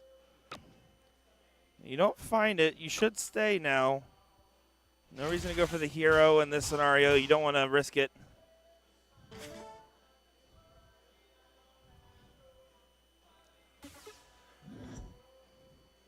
And Eric asking about some of the other finals, including our good friend of USA Darts, Doug Barry, from Doug Sports Pub, that has always helped us out. But we have to mention to you guys, as much as we want to cover as much as we can with all the different levels, finals, and everything else, just unfortunately, we've already been going for about 10 hours today. We have to cover the bracket storylines that we've been watching. It's not even that. It's the fact that they're all finishing at the same dang time. Well, yeah, already that factor as well. But regardless of that point, it's also just important to note, hey, we try our best to get as much as we can, but we're also human beings that have to make sure we're ready for the next day of coverage, especially because tomorrow, international level coverage for that event. Want to make sure to get that one ready. But, of course, we do love Doug and Doug Sports Pub. Great friends of us here at USA Darts. Palace Kings are your holders here.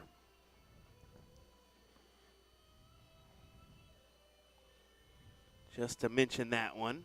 Of course, rocking those blue jerseys.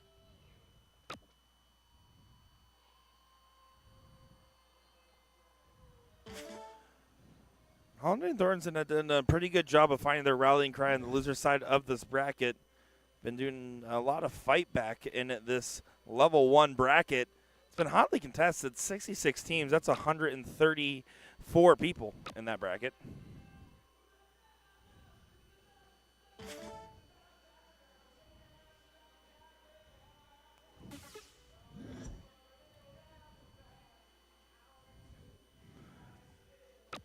Yeah, Hollanday and Thornton lost out in that top 4 on the winners' side before fighting back and winning several in a row on the losers, finding 1, 2, and 3 in a row to get back to this final. So some good fight back from your CSE Division 2 prior champion trying to regain that title this go-round.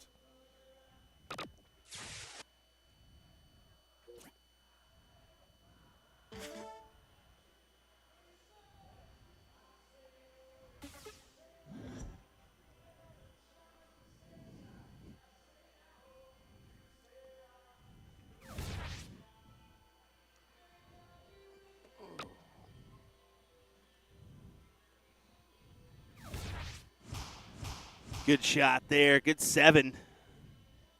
It's the Palace Kings trying to fend off these 19s.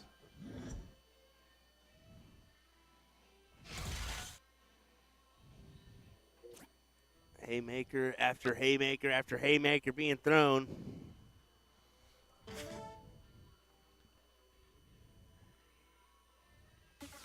Yeah, it shows that this level 1 is such a competitive level. I mean, it's Masters Light because you usually can have one Masters level player in level 1 and still be able to perform there as long as you're not under usually the combined cap depending on registrations. It's something where you can see a lot of these players 1 year be in level 1, next year be in the Masters, or vice versa. We saw a little bit as well. Well, it is a match we'll keep you updated on, folks, but it does look like it's our time for our Masters final here, so we will go ahead and do the jump on over here. And like I said, I'm hoping that one goes to a last league decider, like second set. So that way we can actually get back to it. We will try our best, folks. Of course, we always want to be sure to give full coverage, but first we got to see Jose and Ricky give each other a kiss before this final. Hey, I mean, that's a common, gesture overseas. So, hey, friendly little, hey, let's get after it here. So. Exactly. Well, there's a 4-mark open, the Joker, to get things going. And if you recall, Jose and Ricky had an absolute thriller of a seat match because they basically stormed through in 5 minutes tops, maybe. It was incredibly fast, incredibly high octane. It was really quick. I mean, we'll see what this one stores in. But if it's anything like that, we may jump over back to the leg may not even be over. A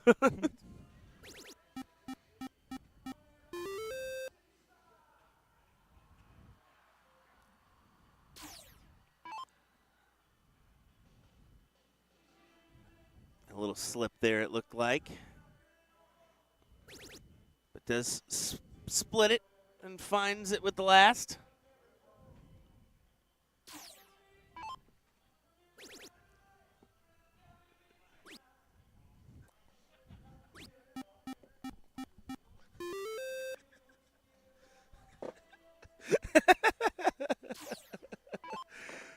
Back to the match.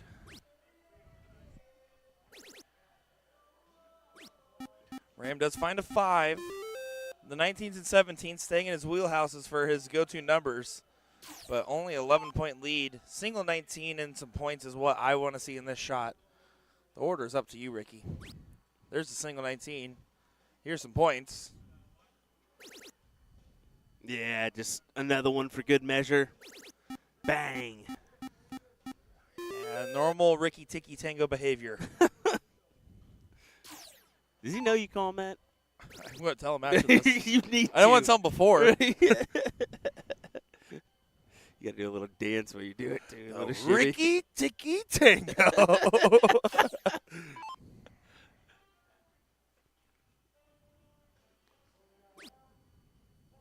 Justy chooses to attack the 17s, does get it closed, so forces Ram to the new wedge. And Ram finds that new wedge, but still another 5. And he's throwing his hands up because he's hit a 5 mark every single time. And this is what we're talking about. It's not that the 5 marks are bad. It's that they're not following with 7s or 3s. They're just 5s. He's not getting a type of shot that can help him dictate the throw, unlike Ricky Tiki Tango, who's only been dictating the tango.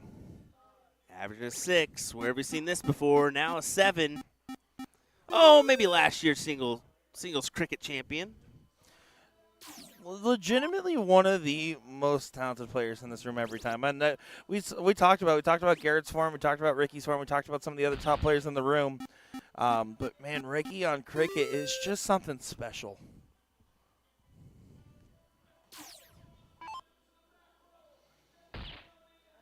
Justica Joker does get the leg win here. That's a 1-0 advantage in this final. And another quick one. Another quick one. Kind of a scary quick one to be real. Scary if you're Ram and Hunter for sure. If you're anyone watching from España right now, you're feeling not scared, but enthralled, thrilled, happy, overjoyed, zealous, gleeful. Good start for Ram. Yeah, Finds a 7, the one that he wished he could have paid for in that last go with just the 5 after 5 after 5. Oh, but an answer right back. Finds a 7.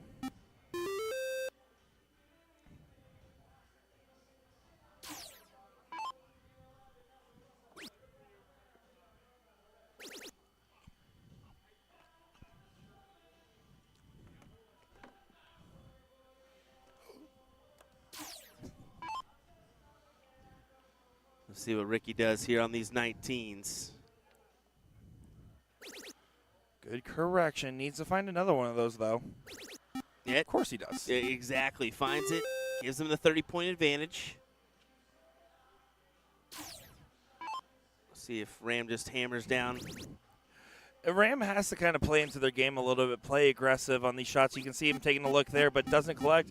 Even though he's not in his hitting big 7s and 9s mode right at this moment, he knows that he can't afford to try to play this out too long with the firepower that he's currently receiving. You have to shorten the, because this can happen at any moment. How about a 9 mark there from Jessica, giving us a wink all around the world. Gives us a wink to the camera. The Joker. What a 9. And a good 7 right back. Gets a 4-point lead. Keeps the dream alive. And again, using the 17s of the 18s to support Ram in his favorite number. Good partner play from the Texans. Will it be enough to give Ram a good shot to try to get some closes? Ricky says no. The Spanish showman at it again. See, he wanted to get that last start in that trouble. He was ready to give us a Ricky Tiki Tango. And you can see Jessica giving him some stuff and says, come on, you missed. But not out of the woodwork yet. Ram takes the swing. No, he stays for 7. 6.33, playing very well. Caleb Hunter, 5.5, also playing very well. We've been talking so much about Ricky, but Jose, 8.0 right now.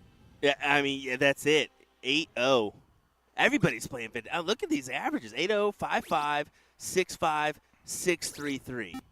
5-5 is the lowest number on the board. Come on. And it's a great 5-5, too. It is. Like, it's not like hitting something holding his random own. and missing. No, he's holding his own and then some. He's doing just fine. But now that dart makes this a lot more awkward, especially after that great shot from the Joker. And that is your opening right there. That might be the entire match down to those 3 darts being missed. Yeah, I think so. I think this is exactly what Ricky needed to take full advantage. Trip 18. Points or more. Points. Yeah, No. I was thinking another wedge. He's going to look another wedge just to make it hurt a little bit more. And Ram knows this is last chance territory. You have to bet this number. Try to force an error. Mark's just outside. Still hugging the wire, shaking his head because he knows that might not be enough. 2 16s and a trip 15 to have advantage going into the Bulls for maybe a 2-0 win for the Spaniards. Goes high, but still gets underneath that dart. No fear. Finds the trip 15, and look at that big smile there Jose had. He knows. Ricky knows. They're cued Ram in. knows, and Caleb knows. But only Yeah. one of those 2 teams is smiling. Ram's already having a seat. He's exhausted. He won't have to work very hard anymore. I think that this is going to be over and dusted. He's going to get a little break for tomorrow's international challenge. I don't blame him. Get rested up, Ram. But I tell you what, confidence is going to be swayed in the favor of the Spaniards tomorrow. These guys have played great. And there's the win, and you can see Ricky giving the celebration. You can see the audience clapping, and you can see some respect from Caleb and Ram towards the other guys, and Ram smiling. But he knows that Ricky and Justy are just so tough. Look at that They emotions. win both doubles titles, guys. What a win. As we're going to go right on over to our final, and this is squaring up to be a last set here, a deciding set. It's 1-0 in favor of The Brett Hollanday and Thornton team. Exactly. Sorry, I had to look. Of course, they were celebrating to the camera. We missed it. But, hey, we'll go out there. I got to snap a picture of each of our competitors there. I'll post up our scoreboard just so we have it. I'll hang out over here with these guys looking at this great matchup because Palace Kings having some serious struggles, maybe a little bit of sitting in the seat-itis. I mean, their seat match to when their actual finals was played was about a 2-hour separation, a little bit less. So, it's hard to stay warm. It's not the longest in the world, but it's definitely not a short one either.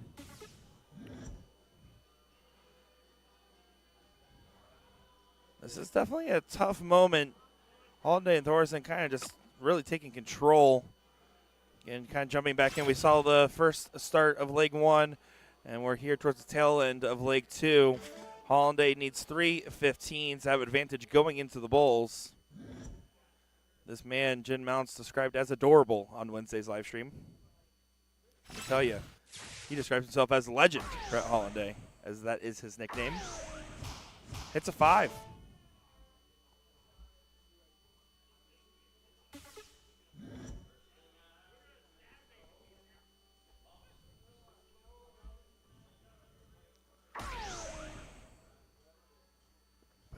One bowl away. You need a double bowl in this last to try to push off this winning shot. Doesn't find it. Does hit a hat trick. Fortunately, not going to be enough to change the direction of this. Hollanday and Thorensen should more than likely go ahead and take this 2-0 and send us to a second set in this matchup. One bowl needed. No reason to mess about. Gets it there. Set number 1 going opposite of the seat holders. Palace Kings need to go ahead and make sure they don't get dethroned from their seats. Palace, dethroned seat. Tough crowd.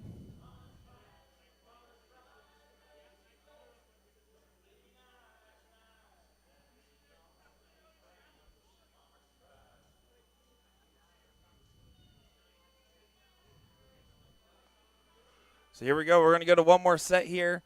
We're going to go to one more best of 3 for our coverage here on Sunday Team Dart NDA 2025. Let me tell you, we've been having a good time, great time, the best time even. We're having so much fun watching all these great matches. Hope you guys have been enjoying it. We still have over 500 of you guys tuning in despite the late time for majority of you or the early time for the international of you. They're just taking a quick moment. Brett Hollanday has to get on his spectacles to make sure the stats were taken correctly.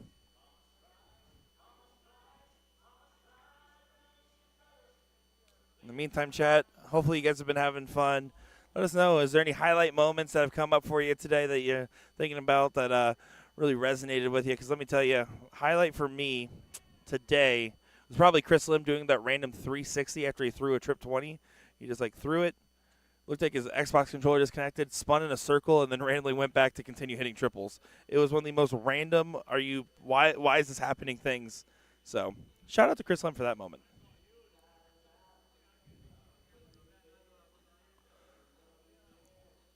Last year, Lee Bingston and Sean Gilbert were the winners of the doubles cricket level 1.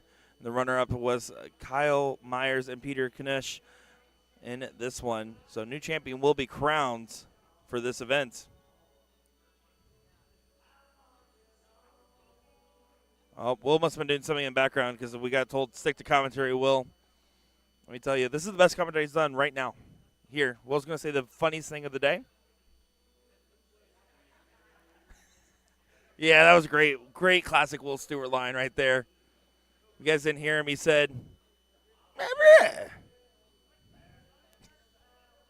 So here we go. Now they're loading in. They were just taking a quick moment here to get set up. Bent Metal 666 says, hello from Thailand. Well, hello. What were you doing back there? Because someone said stick to commentary. Will, were you doing something crazy? I don't think so. You must have done something crazy. I was trying to get a photo of them. Oh, yeah. Yeah. You must have been But looking it was awkward. I was talking to Justy, and I think they misunderstood what I was trying to say, and I think Ricky thought I was trying to take a picture with them. So he grabbed her at my holder, and I was like, no, bro, I need you up there. Did you also take the picture with him? I should have. But I He didn't. said no. He said no, not with you. I have a selfie with him from last year.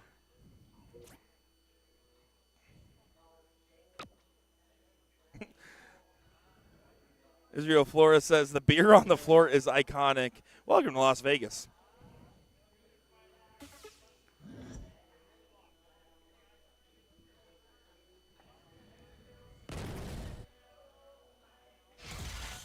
What a shot that was. Big 9.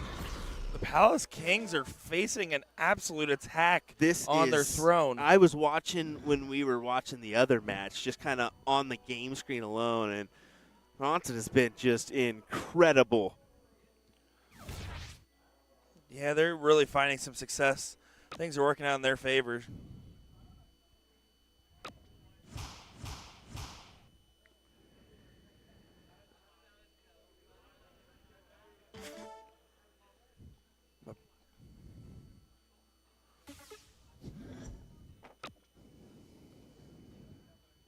Brad just going to go for the 1-2-3 on the close.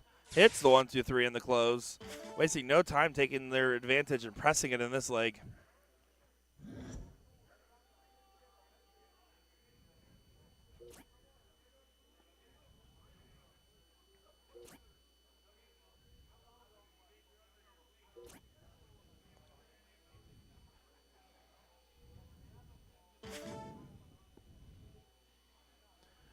Well, I mean, just blaze ahead. Just blaze ahead here. You got 16s, 15s, bulls needed.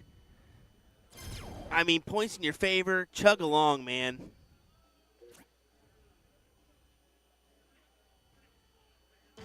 Yeah, there's no reason to stop the momentum. I mean, the best way to play darts when you're trying to double dip is putting a boot to the throat. There's no other way to put it. You want to make them feel like they can't breathe, that they're treading in deep waters and constantly just letting the match slip away. This is potentially now 3 legs in a row getting swept, and the Palace Kings know that they need some momentum. You see the head shakes, you see the hands in the pocket, the head kind of looking down. All right now you need to be doing is finding some energy, finding some positivity, and finding some confidence. Because the body language, to me, says this is going the other direction. Yeah, it certainly does. I mean, just all gas, no brakes right now for this team.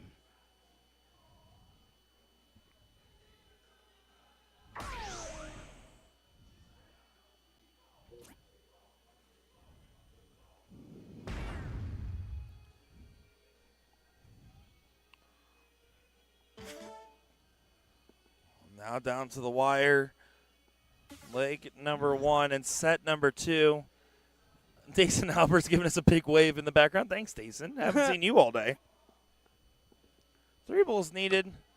Not going to be found here. Just grabs 1, sets it up for the next turn.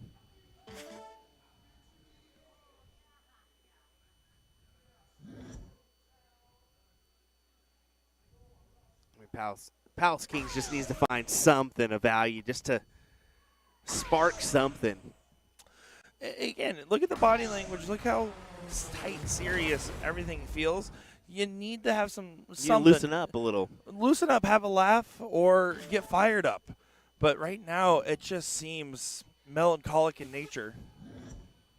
That was a real word. Happy Axe on the 16. Happy Axe on the 16 times 2. Doesn't go, but does grab some extra points. First place in this event is going to begin a nice little payday here. Looking at $954 for first place, $600 for second.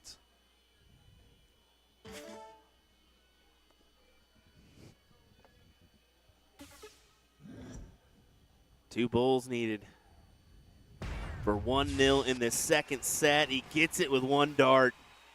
1 leg away. You see 4.25, 4.8, but they're 2.25 and a 4.0, just not really quite challenging the way that they wanted to. They need something to happen. And this is where, right now, you have your friends in your cheering section. You have them sitting there. You have them supporting you. And I've always been told when I was cheering on my friends, be seen, not heard. But this is the moment where you need to be heard. You need to get their attention. You need to kind of give a moment. I don't know if it's just taking your friend and slapping them across the face or saying a funny joke or just giving them a quick little pointer in the right direction. That's all that it takes for something. Like even right there, that's a 4 mark where the hands are throwing up and you look so mad at it. You got to own it. Own every single dart right now because Brett and Thorzen are absolutely feeding off this. Your competitors, you won the seat. You can win this final. Only a 3 mark on the open for Brett's side of the affair.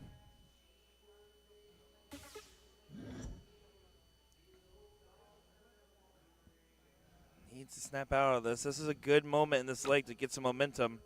Awkward on that 20. It's hanging on the top side wire. Good switch to the 19. This could be one of those moments we were talking about, but that last start, getting away and causing that frustration, the momentum gained almost feels like momentum lost. Hey, you can see the big come on there at the end.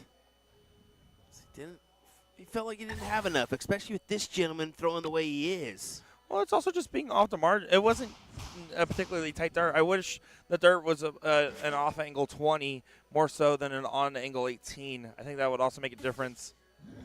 It's a mentality game at this point, at this hour in particular. Grabs a single. Good cover on the 18. And again, that last dart doesn't go, but that one, a good attempt. No reason to be frustrated. It was well thrown. Good shot there to the Palace Kings.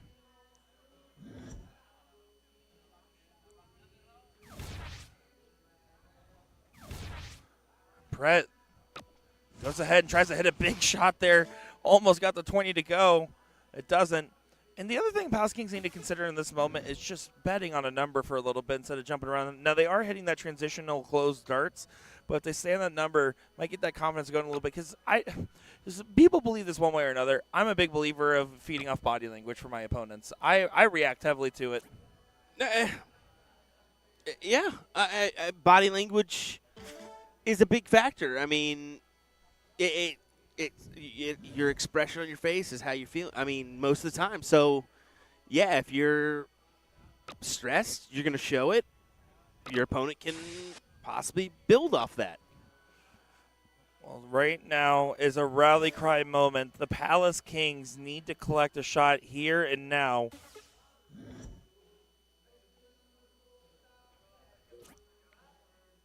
Marker on the 16 goes low, but good position. Does correct well. Needs to find another one of those. Last one got pulled a little bit. You can see that head looking at the floor. The hands going out sideways. Vice versa, Holiday and Thornton, they're not like feeding and celebrating. They're more so just stoic. They're just kind of acting like statues right now, one way or another. Yeah, yep. Look at this from Brett. But keeps it in reach. You have to remember that. It's like the classic saying. So you're saying there's a chance. there could be a chance here. Granted, slim, but there's a chance. Well, even right now, I mean, a big 8 mark makes the difference.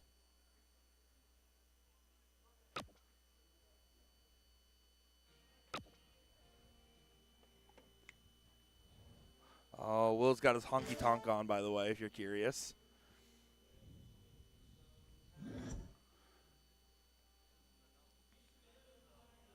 This could be a deciding moment.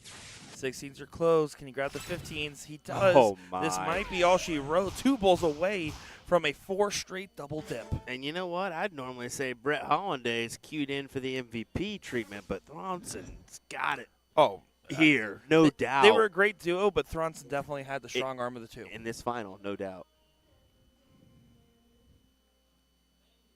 And unfortunate. I mean, I've been double dipped, let alone also triple dipped in plenty of finals. It is not a fun feeling, especially because you know you were going to have to win the day if you were good enough to win the seat. Unfortunately, just not in the cards for Palace Kings today. But the take-back moment from this is just trusting your own game that got you there. And in that moment where you're tired and it's hot and you're hungry, you have to just remember that there's always going to be another game, whether it be in this event or the next. As Hollanday and Thornton complete the run, 4 straight legs over the Palace Kings. Yeah, well done. Well done indeed, and what a comeback. What a display there. That was nasty from Thornton. Yeah, absolutely. A great display and a great end-off to our great day of coverage. And I'm going to say it one more time. Great! As we've had a lot of fun here covering some great darts. Well, I said great again. Great, great, great, great. It's huge. Here we go, folks. It was fantastic.